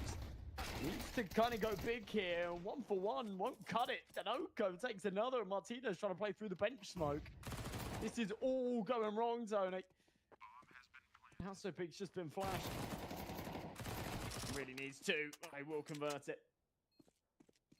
Looked much more comfortable there when he had gone for the second fight, seeing that they were so tight. I think he knew that they were some capacity scared in the low HP. That'll be a good entryway. BSM not ready for what could have possibly have been a late Palace flank, and at a distance picking up the M4A4. Owasso Peak redeems himself for what was a wee bit of a whiff in the pistol round with a triple kill here to rectify what could very well have been a spiral out of control. But a bomb planted, and they could opt to go for another force in, but I think they may just be best off with Tech 9s, a little bit of utility scattered and askew, and trying to maybe get a bit of a bonus. They gave that a good go. That was a 4 versus 2 as well. Yeah. Shame that they weren't able to get it across the line. Okay, they are going to fully commit to the investment here. Kind of interesting. I was on board with you as to maybe just seeing some more pistols into this one and then having everything to work with in the next. But the bomb plant kind of gives them enough. History goes glass cannon. 3 rifles cuts Meris down to a Tech 9. Not a lot of util, and the HE is going to do a lot of early damage. I'm not the biggest fan of this. That's History gone.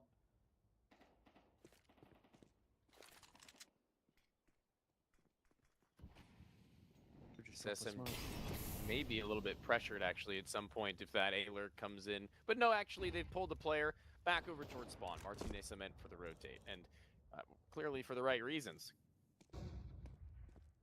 Timing, big kill. Can't quite land the flick onto the second player top com, but he's got Max there to support. Oh no! Oh, that time is unbelievable.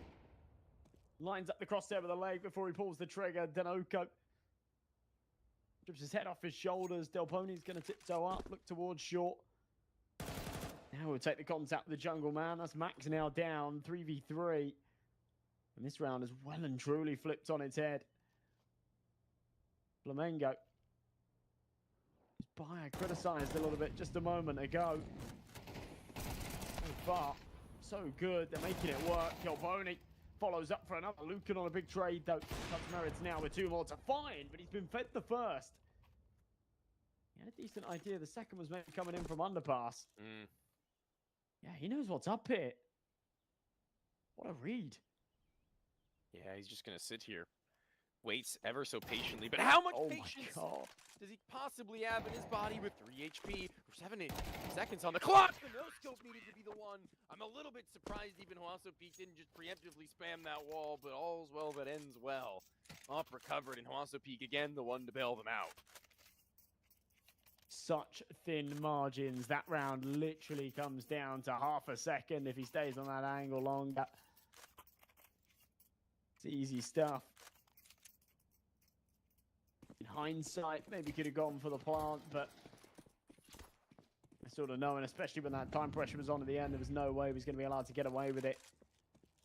Get back on that angle with the AWP as well. Flamengo, this is just relentless, isn't it? With how close these last 2 rounds have come, they go for another force this time. Met with a bit of resistance. 9Z, great flash, great push. Looking to draw first blood. What can Flamengo do here? Just into window. That's bomb. Oh, that is the bomb. They can hear Canids burning in the molly as well, so I think they've got a pretty decent idea that maybe someone was being boosted up. Was a good flash, though. Oh, no. I thought he had it. Oh, that sucks. And he has to leave the position now, too. Everything gone wrong, but could have been so nice. Curious, though, that Adam goes wider here. I was going to say, if he gets that tag done onto him, he might be a dead man, but Lucan's there to support just as well from a distance. 2 for each of them. BSM 1v4. Well, I guess it does all start with a head removed and a bomb to be planted without anyone to swing to stop it. A little bit of extra money will do them some favors. Now they got the loss bonus coming as well. It's stacked to the max. VSM packs himself in a sandwich. There's surely no way he can isolate all 3, but I was expecting a first without him being so low. Doesn't convert. 9Z onto 4 rounds. It's another one that you can kind of add to the tally of reasonably close, but I had to feel a little more convincing from 9Z. I like that aggressive prod that they went for in the ramp early on. Just that flash over the top, knowing that Flamengo haven't had too much early round ramp presence. So, yeah, likely they might just catch out a lurker. Getting a little hot in here for Flamengo. Yeah, seems that way. I'll call a pause. Cool off a little bit. Good to see those somewhat missing from the last map at key junctures, must be said. Not necessarily from them, obviously, because they were the ones in the driver's seat, but good to try and realize and recognize what the next move may entail. Rifles out once more. Cutsmaret's on the Galil, and utility looking at least okay. There is certainly a vision that can be had with this, so...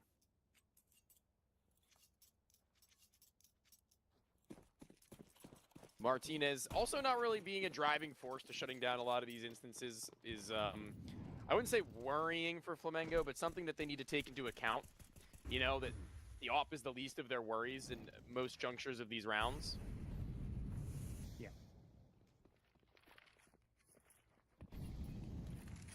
Who's talking to rain over? Ooh! Oh, that is monster damage.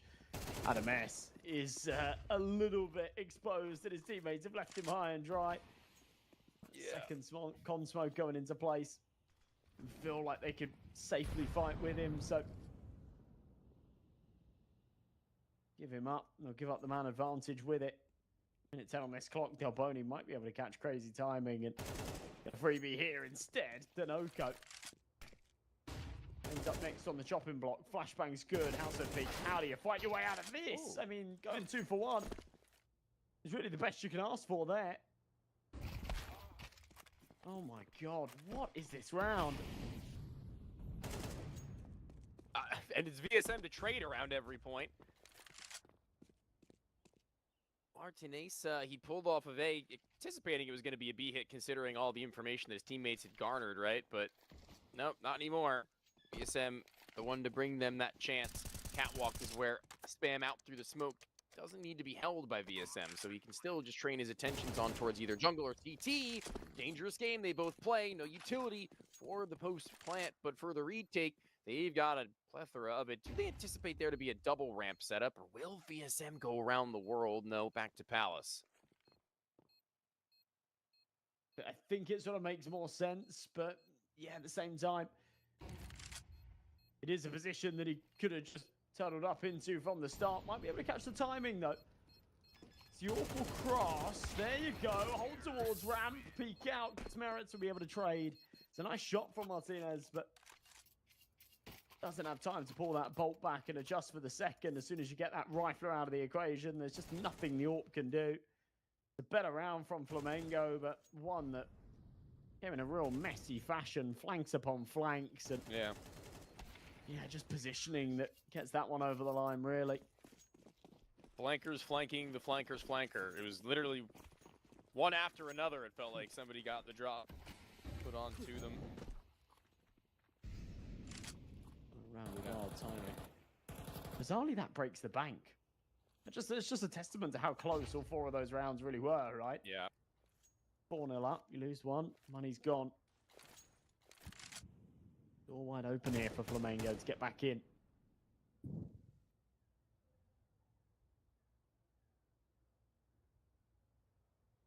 I mean, obviously, BSM would be the guy that you would trust with mid. Dinoco. The man with the SMG coming up from underpass may have a couple of bodies to fight through, but I guess VSM can be given some free kills on top of it thanks to the SMG's inflicted HP. 10 to 5 is his kills and death ratio, but Dinoco's damage rate will probably look a little bit better than that would lead you to believe.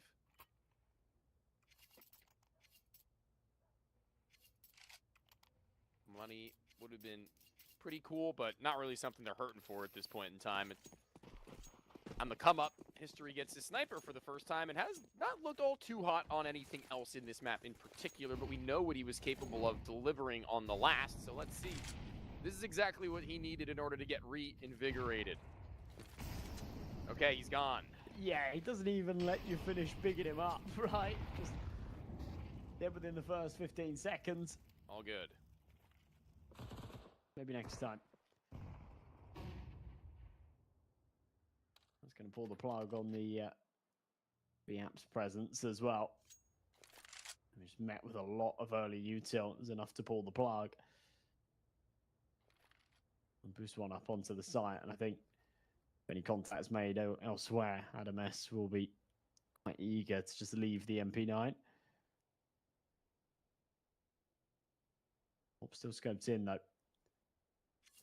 Locked and loaded. One below the balcony. Minute on this clock and a smoke's going to come in just to bide further time.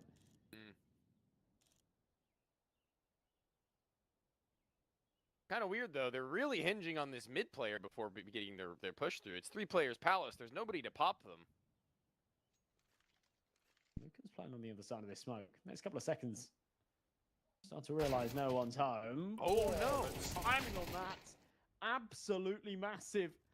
And Luca only going 1 for 1. Doesn't feel like it cuts it. VSM wasn't even the man to activate from Connector. He's just here to try and cut off rotations that don't even attempt it through mid. Instead, all 3 from the CT spawn. This gives Flamengo a lot of leverage. I feel like it was much more realistic.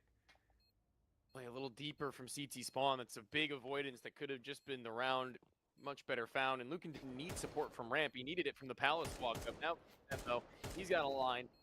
Talking of elevations, he's not really afraid of whatever there to play. Got some Red's AWP that's been retrieved. Is pretty smooth on the adjustment up towards AdamS, which he had thought he'd gotten closer to the bomb. He's right where he wanted him. Flamengo approaching the tie-all. That almost History felt gets like another shot.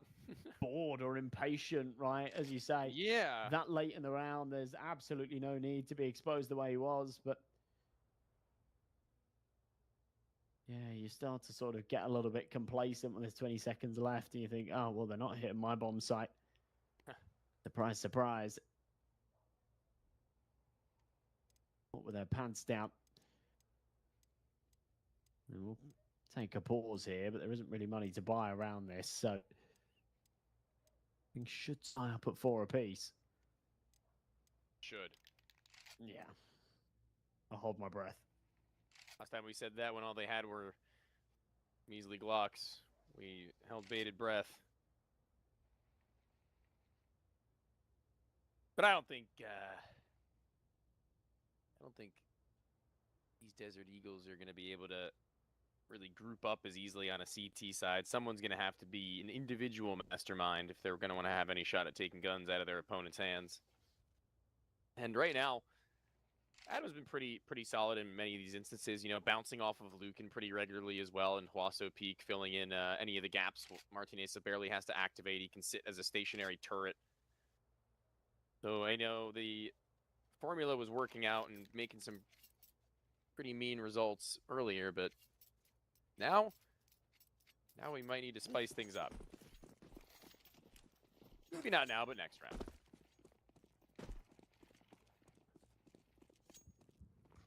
Yeah, this one here should be clean cut. Denoco making sure of that. So wiped out early. Denoco still barreling forward. Not really expecting anyone else to be on the B-bomb site. They'll stay vigilant regardless. As the bomb then comes to join them. I'm not sure they were expecting to just breeze onto B so easily. Oh, very nice shot from Max. I guess the mission now just becomes to try and hold on to this AK. Side quest activated. Doesn't look like anyone's going to go hunting. Flamengo have got their own economic woes to worry about. Yeah. Got our own problems.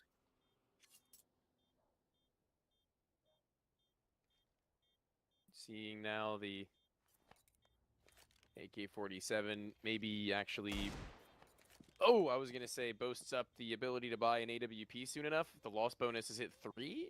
Or am I mistaken? I think you're right. Let me see. Martinez can go for one without head armor anyway, because Max doesn't have armor, so... If they want to do it, I'm not surprised. Yeah, alright. Pretty good, pretty successful. Could have been a lot worse, especially when you're only meeting up a tie-all game with a couple more rounds left to be played, so... Silver linings there. Mirage, a map that typically does come down to the wire in the half, to where 6-6 is the usual offender. Wouldn't be mad at that at all as either team, really, no matter what you do next with it. Good spray, even despite being blind, and I don't know how the hell he gets away as healthy as he was. Yeah, eventually bombarded with the nades, but even the drop there does a decent chunk of damage, so... Yeah, I'm surprised by it too. Do they know about the second man down below? I'm not sure, but Hasselbeck hasn't got too many options, has he? Either go back through mid and into the smoke, or try and catch a timing here through underpass. He does do that. The SM will be found. Molly into window. He's now going to be watched like a hawk, though, so surely no escape. Oh, he's mollied himself.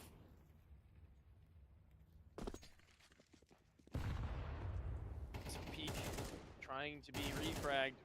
Ooh. Still as sharp as ever on some of these headshots, and particularly on those steps, honestly. We've seen him hit a couple of those, but B-side has been wiped.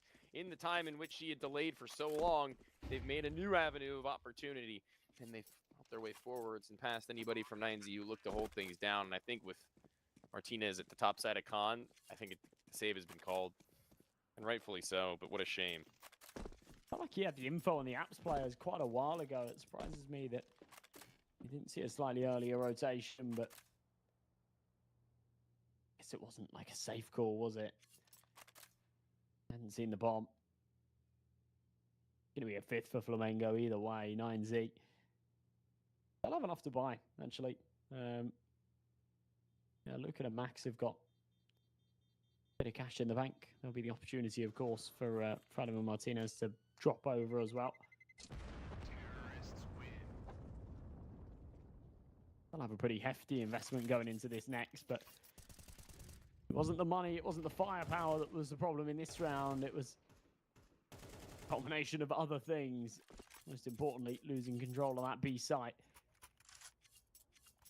And not finding the opening kill in mid. I agree, while fully blinded to land the short jump and do as much damage as he inflicted on the spray, Lucan's kind of got the most that he could ask for there. But still, coming down without a kill.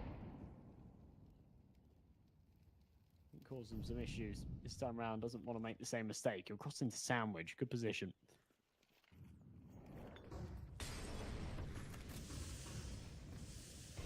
They're gonna walk out Bout. One's going to jump a little bit haphazardly over to Sandwich, and the transition, the spray in which minimal bullets between 4 and 5 leave the chamber, they will connect, and he keeps it even single-handedly. Now, CT retake, all are there, but so too could be said for Flamengo, who will be the more successful of the groups, though, as VSM, a monster mechanically, knows that at least 2 are from that area. Easiest of them is the first there. Adjustment onto the swing from the left or the right side as the pistol is pulled from Martinez. It's Adam S, who takes good off of the distraction. Yeah, we'll just tie things back up again at 5s. Money not going to be an issue for Flamengo. Lucan has done exceptionally well, as you say, to find 2. I don't think they win that round without that double. Had left the A site pretty vulnerable, to be honest. He was that anchor, required support through the bench smoke. Didn't manage to get anything out of it. That's why he had to find the double, just to sort of trade out his teammate. Round number 11, though. And the weapon's out again. Lucan, he's really versatile, isn't he? He's sort of all over the map at the moment. Trying to have early impact this round, won't be able to find it. Adam S gets dinked, somehow still alive and kicking. Do they have a HE for him? Oh, they do, but they throw it deep. Either way, VSM's managed to take another. Adam lucky to get away, but loses his teammate moments after the fact, so at what cost was his escape granted? Walk through this app's position. Huaso Peak's been so unpredictable. But he's between 2 players. There's a player in Dinoco who's deepened into apps. VSM, despite the one who has to go and retrieve the space for the bomb, he'll find the kill turning. A split second in which Huaso Peak is exposed. This guy is lights out at this point in time. He's turned on, and while he wasn't the star of the show on the last map, he's warmed up and ready to take center stage of Mirage at 15 and 8.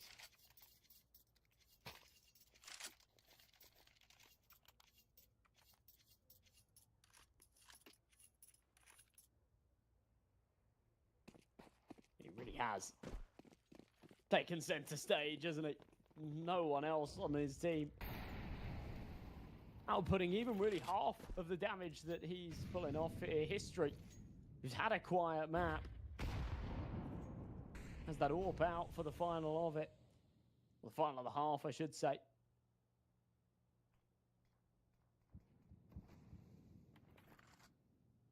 I'll be posted on short.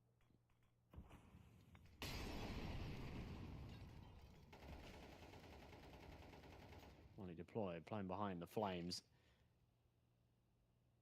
It's just quiet stuff. Boost into the window. Max is holding.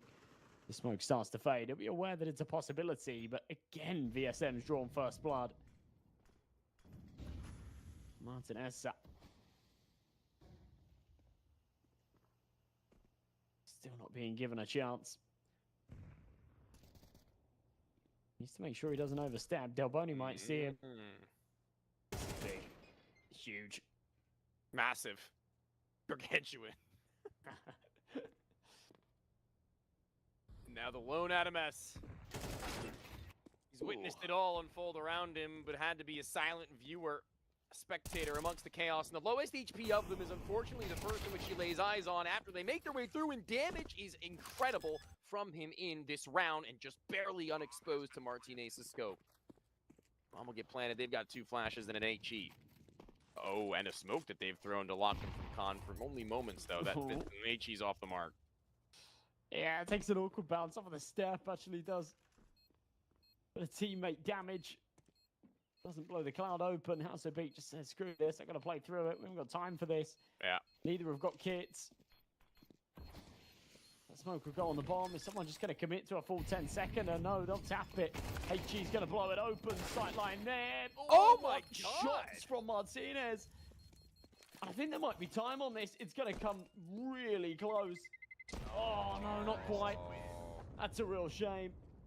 Also, Peak will go down with the ship. Martinez playing for the KD, but 7-5 half, considering how that started. Flamengo have done very well to claw that back. That actually looked pretty good to me as far as the time was concerned. I mean, how much quicker could you have been? Well, I mean, unfortunately, if they had just gone for the initial set of stick. But, you know, hindsight 2020. An individually stable and solid half for majority of 9Z. I mean, Max, honestly and truthfully, not really being given many a test, but it's unfortunate that when they do come or when he has to rotate, he's honestly been in such a wacky spot with how Flamengo have played out the round and positioned themselves where, I mean, he was the one who was bound to get the short end of the stick in any of those moments. Or a majority of them at the very least. So I'll put a little bit of an asterisk on his performance in that last half, but unfortunately there isn't really much time to make up for that unless it's pretty quick following a pistol round, seeing this gap. If it's any more wide, there's a created pathway to playoffs for Flamengo and a real one at that.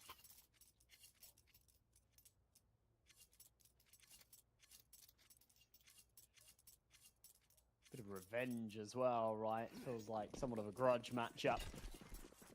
Even with history. Sat rock bottom as he is, they're making this work. I guess he's got a counterpart, a clash of trash on the other side. Max sat 2-11. A clash of trash. I'm sorry, I hate to be toxic, but That's awesome though. we're 12 rounds in. It doesn't cut it. Danoko cutting him down. Big headshots. Flamengo don't even let him plant.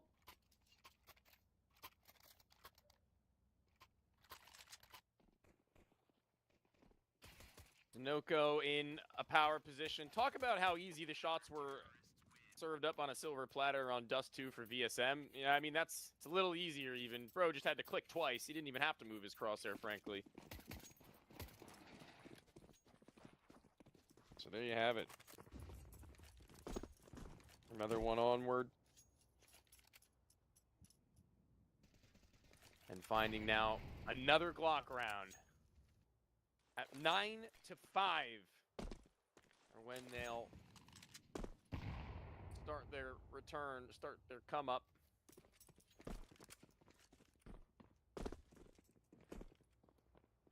But they've changed their mind. They don't really want to screw with that anymore. No longer of an idea to walk through apps. Instead, back towards mid to where, you know, 1-for-1 with VSM, that's a pretty large player to cut into size. And history just wants this cash. Fly at him, dude. Just fly at him.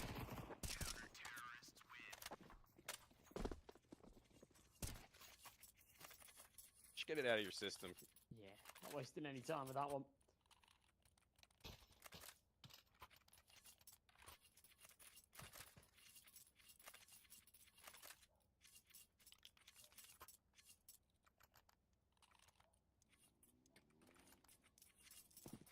Nine to 5 though, Flamengo. Winning this buy round would put them in prime position to just close this one out. Itchy into top mid, Delboni. Oof. They'll take out the first again. Cuts Meredith, seen him on the jump spot. He sees him out the window. This gets a little bit awkward. He knows he's going down here, but how many can he take the grave with him? It's just going to be the one. Still, they trade in their favour. Molly to default as Martinez just gets off of typing in the digits, and history holds the back left of that site to where the first, it was a little bit of a difficult target to shoot, but the double zoom, audacious, but Martinez can do no better than his teammate had moments before him. Very, very quick retake, not really letting them breathe. Sometimes that can be a haphazard decision, but I think amidst the chaos and how close they all were within proximity of one another, and Danoko was even still fighting, it makes sense. And bang, they find themselves double digits.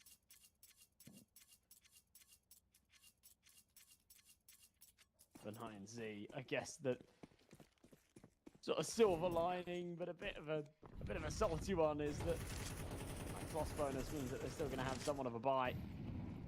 It's a decent one, but really lacking on util too. Galil's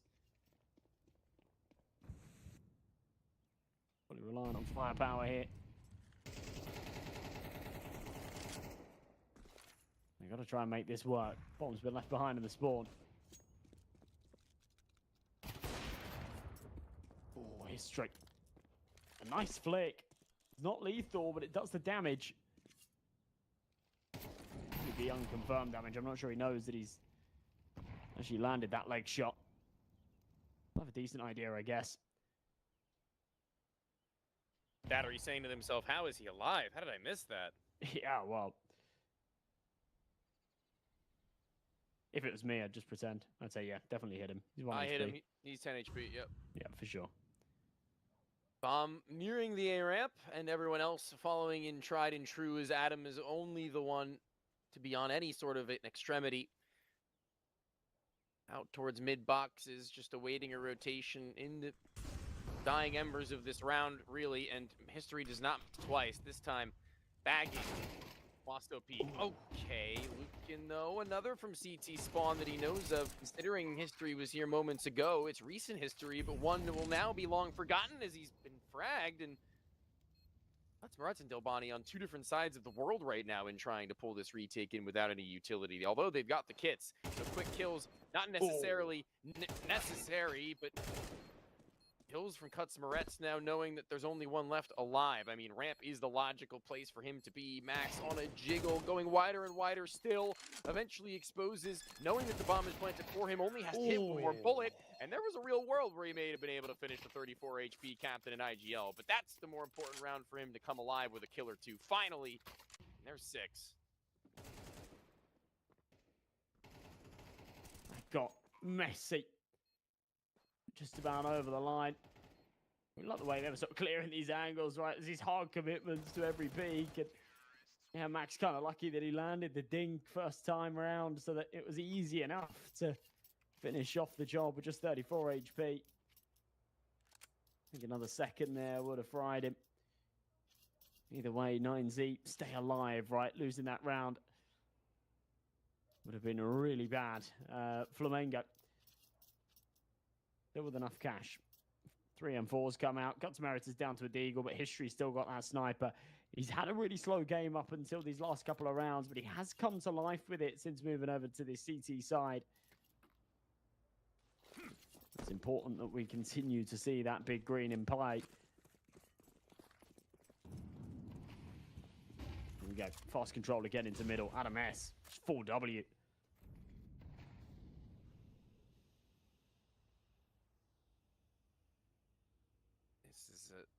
W plus shift now. Bonnie awaiting the ramp crawl actually is correct in his thought process, and Adam is now made known too. Does he go uncleared to Noko? I think he might. No, relatively hard as he get cleared actually, and waiting for a flash from a friend. And this one spells a save to me. I mean, VSM, you are not healthy enough to be going for much of anything here, my friend. What is the walk up for? Really needing history to be the one to crack it into. You won't have a buy in the next round. As spotted. Okay, almost a freebie. Okay, all right. Well, I'd still pull yourself off after not being able to actually get the kill. Yeah, see you later. Yeah, if you had a nade or anything else there, that would have helped out, but I'll pull away. We don't have the money in the next either, so. But nah.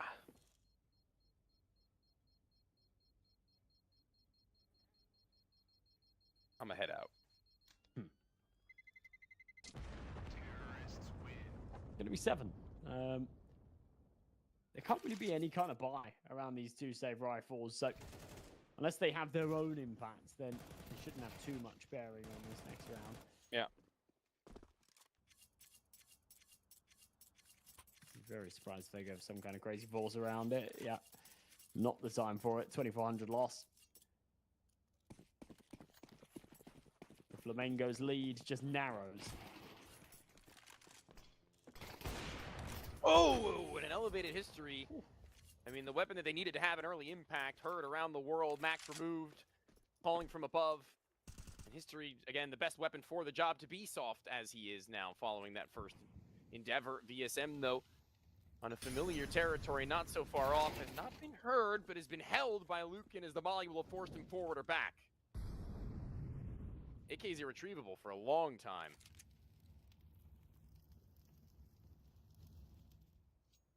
Or maybe not. That's merits. Okay. Could find a big timing here if he just walks all the way up. No one's holding for him. Lucan's going to take the contact, and yeah, opportunity missed. Smoke dropped. And disadvantage now. History could still be a problem, but he's in the wrong position. Denoco, the only man to defend here on A, and he's only got a USP. He'll confirm that they're all here and that he needs support. Lands a pink, to be fair to him. But yeah, that is time once again to just pull the plug. Let 9Z take 8. They'll bring these weapons into the next. They wouldn't be able to afford an AWP otherwise, so it's a valuable asset. And of course, Cuts merits can't buy an AK. So both with a lot of reason to just back off and save these weapons. Yeah, now the gap closes to within 2. Ice water soup for dinner right now if you're Flamengo, if you lose these guns. Trying to make the best of a bad situation. R9Z in their come up, in their come back. And I think that they've done, at the very least, that. Made this one look much more competitive before it's been out the window. Well and truly. Sniper rifle beginning from history. I mean, it wasn't going to be enough to really inspire me into a full-on round win conversion, but he's going to get another shot at doing something similar. And they look very competitive. They've scrounged up enough. And 9Z, they're going to need to lose 2 rounds before they get financially reset, but losing even one of those rounds and allowing Flamengo to 11 is going to be a pretty feel-good moment for them. 2 HEs dropped through. Listen, there might be a peek with the opposite absent. Nuke gets away with 3 players holding him? What? Wow. A couple of little moments like that, right, where there's an ambitious peak, there's a lot of damage dealt, but nobody actually punishes, nobody capitalizes upon those opportunities, and that was an opportunity for AdamS to draw first blood and find that opening kill, and he can't take it. Bit of a whiff onto Delboni. The numbers will go the other way. Lucan's low as he was from the start, but he won't complain about it. He knows he's lucky to be alive. Merits will hold. Oh, the timing. The timing. That's painful. Oh my god, just get out of there at that point. The smoke is a long afterthought. Somehow they're even still managing to win it thanks to what everybody else has been able to put forth. Delboni, a hero across the series, and it hasn't stopped now. Ramping it up on defensive, a double to bring them into a 3 versus 2 retake where both players sneeze on them and they'll collapse. 1 close right and 1 deep left as far as the bomb site relative to market is concerned, and Max will be the first of them that they need to find. A running maneuver from Denoco finishes out only the one that'll need, because Delboni, ever consistent, will do it for him. That's 11. That's a bomb plant for 9Z, and this is the game really coming to a head in this following gun round to determine it all.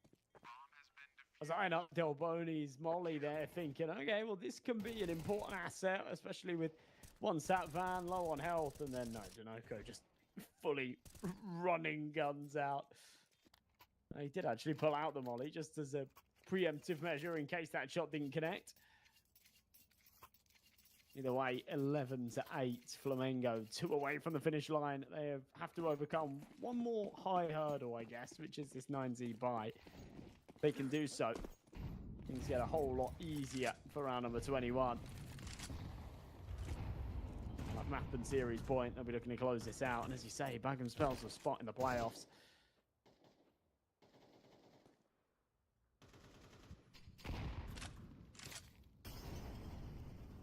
Ambitious from Delboni. Blocks the smoke, but whiffs the spray. Oh, man.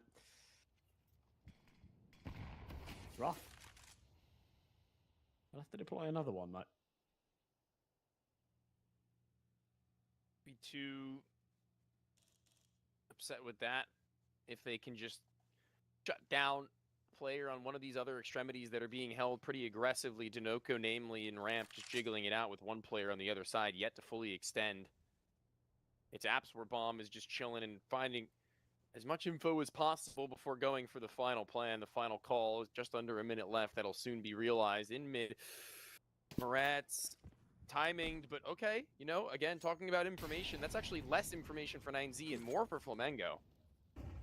Well, late Palace smoke. They're going to stack B. They're going to stack B. Oh.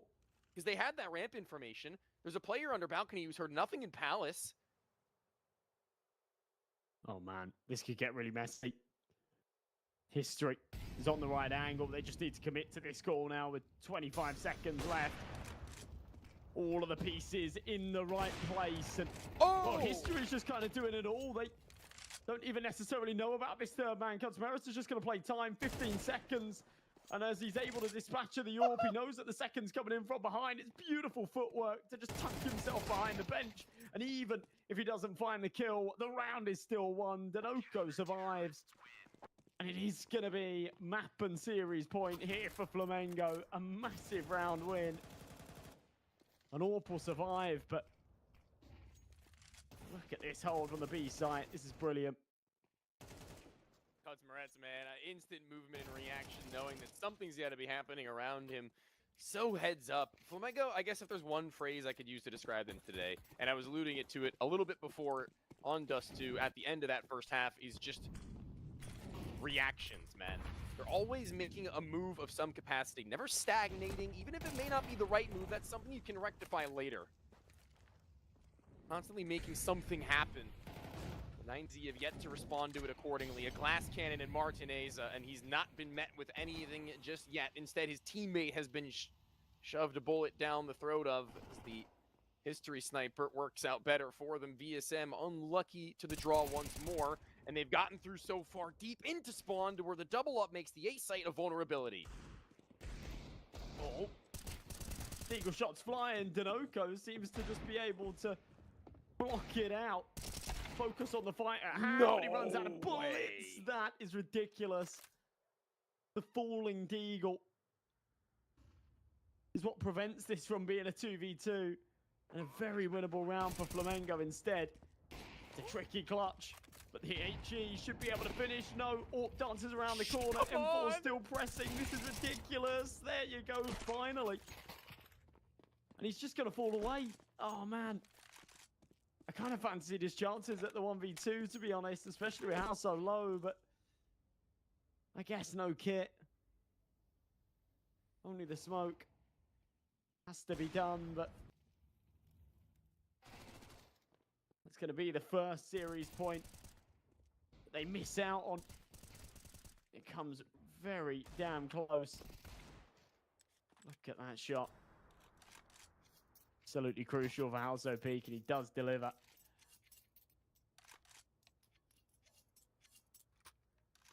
Thought Denoco was doing enough fancy footwork there to grant him time enough for his teammate to make the rotation. To be honest on the with you. replay there, they actually hunt down the AWPer as well. So there's a double AWP setup on the T side, which is a bit weird. Okay. For Flamengo, well, they've gone for a force because they're double eco. So this is actually a bit of an awkward round. This is a weird round, and this is kind of the worst place that you want a double AWP setup, really, isn't it? When you're against 5-7s. Lucan's weird like that, dude. I'm telling you. He's been like that for a long time. Ever since he was on 9Z, funny enough, initially when he played for this team. I don't know how many people are actually familiar with this roster of players, but no! Martinez is going to get run down. Amali in front of the box, but that will not stop. They will run through. They can't really see you, though, especially with the fires that rise above, but no more than one kill, 2 drop. History's there. It's Cutmeris with an AK-47 versus the second off in a nightmare scenario. Maybe realized right now because they're so low, they can't afford to help one another. It's Wasso Peak the healthiest of them. He's got the bomb on his back as well, and he needs to determine whether or not he's going to go join his teammates and play this 3v3 on the site, or whether he sort of takes matters into his own hands. But look at how much map control is being taken by Flamengo while he makes that decision. You know, Del Boni holding for the cross, but weirdly, there appears to be this info that maybe he'd already crossed, so Denoco has to clear the apps. As he does, that'll be confirmation that he's not home. The AWP can go back over towards A. And momentarily, They were out of position, but now the flank's coming in. Yorp scoped in. Delboni with a big shot. And Cuts Merritt's in a brilliant position to deny this as well. Call it a good day. Delboni might not hit his, but now the full trust put in faith to the 6 HP of Adam S. There's no time to plant the bomb. It's all hopeless. He's tossing out a nade in desperation to try and get something in the dying embers of this series. As Flamengo, they've done it. They've ascended into playoffs over a pretty decent favorite in 9Z. Yeah, absolutely. Especially when you looked at those betting odds at the start of the game. My God. 9Z, your heavy favorites. Just sort of 10 or 11 days ago, they were able to comfortably win this series in 2 bites. And you know what? It was a 13-7, a 13-8, or something like that. So, yeah, I think Flamengo have certainly been doing their homework. They came into this series looking a hell of a lot better. And I'm impressed with them. I'm impressed. I'm excited to see more. Yeah, and, you know, talking about, again, that change into history, I think maybe not so much on this map, but, like, last map, a talking point constantly, this guy. I mean, he was finding impact left, right, and center for his teammates to flourish, in particular Delboni into VSM shoulder to shoulder. But even then, history, really the shining emblem of that one to bring us to a map advantage into their own choice, right? And that third, should they have needed it, we could have seen a history that would have been, you know, unbelievable given that momentum with the AWP on a map that really favors the fluidity of it. But we didn't see it necessarily on Mirage. But you know who did continue to deliver? VSM and Delboni. What an effort from those two guys. Oh, yeah, absolutely. And as for history, right, even if he doesn't deliver, he's still so malleable. So even if there are some teething issues, you can kind of guarantee that you're going to be able to iron them out. But yeah, massive stuff from VSM there. It was a really, really good map, to be honest, from Flamengo, and a good series.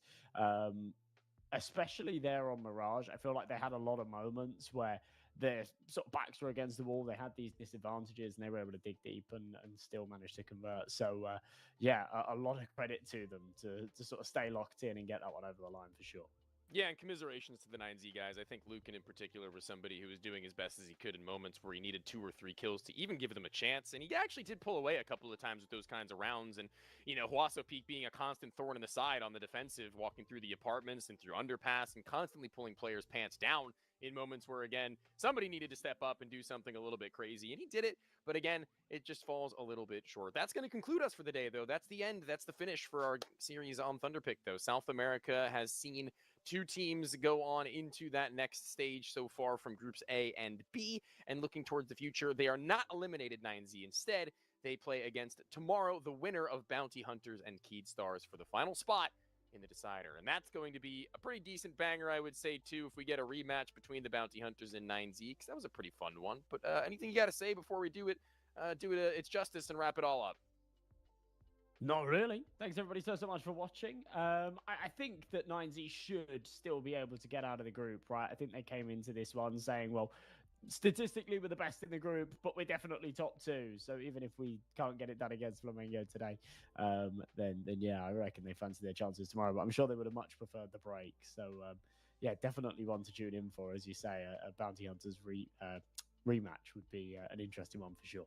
Yep, tomorrow you guys have more Counter-Strike up ahead of you, but for today, that's myself, Why Not, and M&J saying goodbye, as well as from production. Until you see you next, this has been a fun one, and goodbye. See you soon.